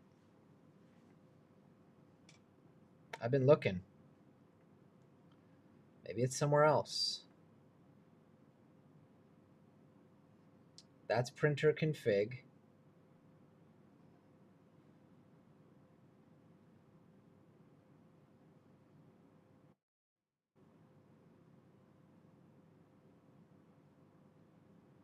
Calib test, auto commit, ADXL, adaptive. I don't know. I don't know where it is. Can we let's just make a new extruder section because I don't know. Let's see what happens. Just add one here.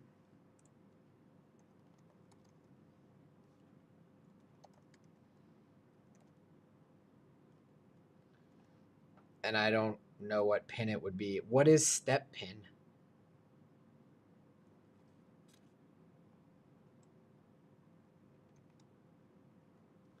Let's just put PB0. I don't think this is going to work. Open printer.cfg full screen and scroll through it. Okay. Hang on. We can find it. But I'm telling you, it's not there. I've done a search. Oh, wait, that's not the right one. It's not there. Look. Okay. If I search extruder, okay, here's what we get. What toolhead did I use? It's a Stealth Burner with the LDO toolhead board.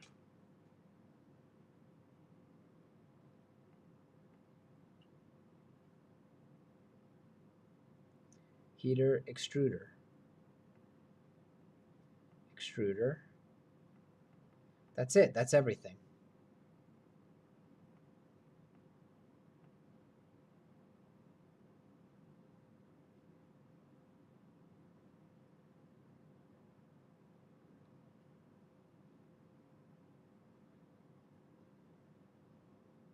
I have TMC 2209 extruder, UART pin. Maybe that's it. Maybe I should just put step pin PE1. Let's see.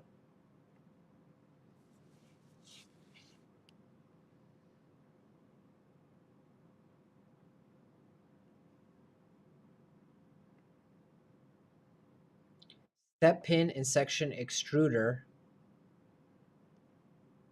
must be specified. So that didn't solve it.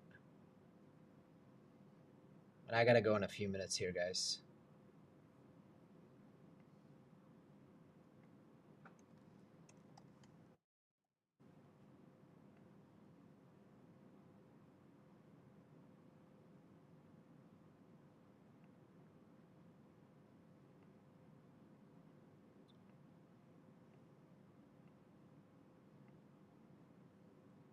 Here.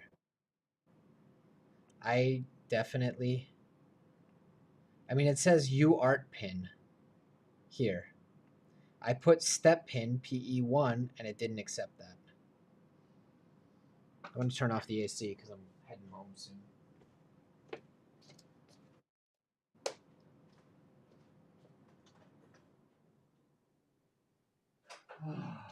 Frustrating.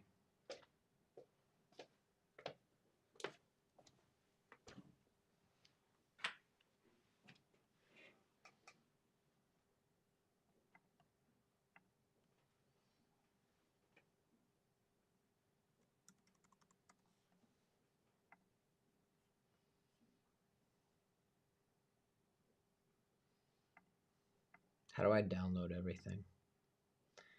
Download.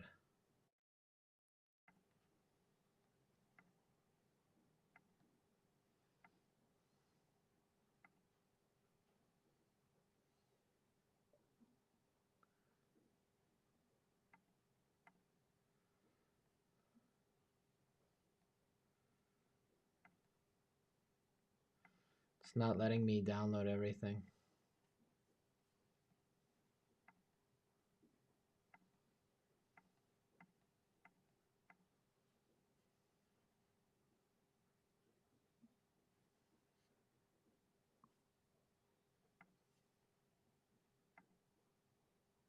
Maybe it is letting me download? Here. Okay.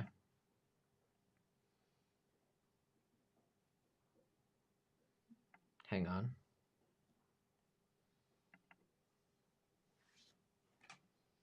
I'm sending all the files on WeChat.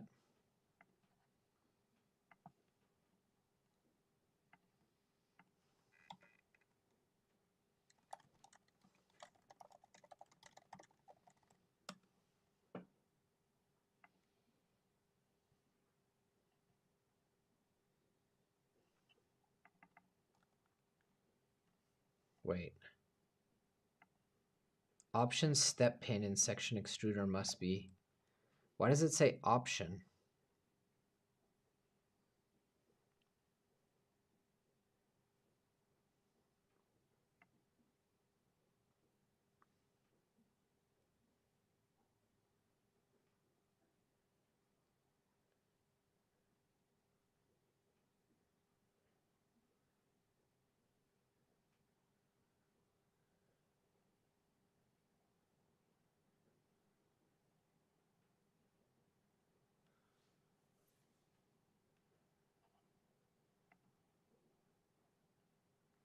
Let's see if that's going to make a difference.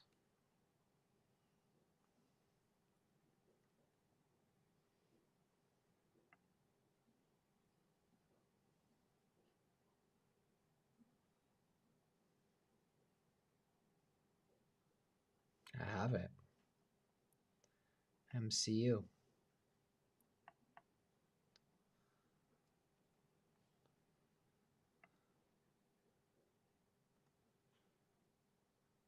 Dev serial. Yeah, I have it.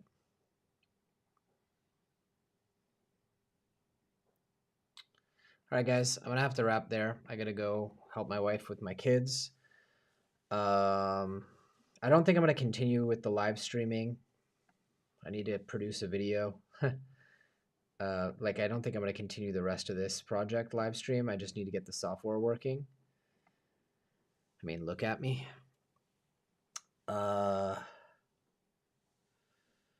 But if anyone has any ideas, let me know. I appreciate the likes and subscriptions and the tips and everything today. Thank you guys for supporting me through this project. We're now at 18 and a half hours in, and it is done mechanically, but not physically, not software wise. So I'll play around with it tonight. We'll all get some rest. Let Ellie go to bed. Thank you, Ellie. Thank you, Fizek. Thank you, PCBWay. And we'll go from there. All right. Take care, everyone. And consider becoming a channel member or a Patreon supporter to support this kind of stuff. All right. Thank you. Bye, everyone.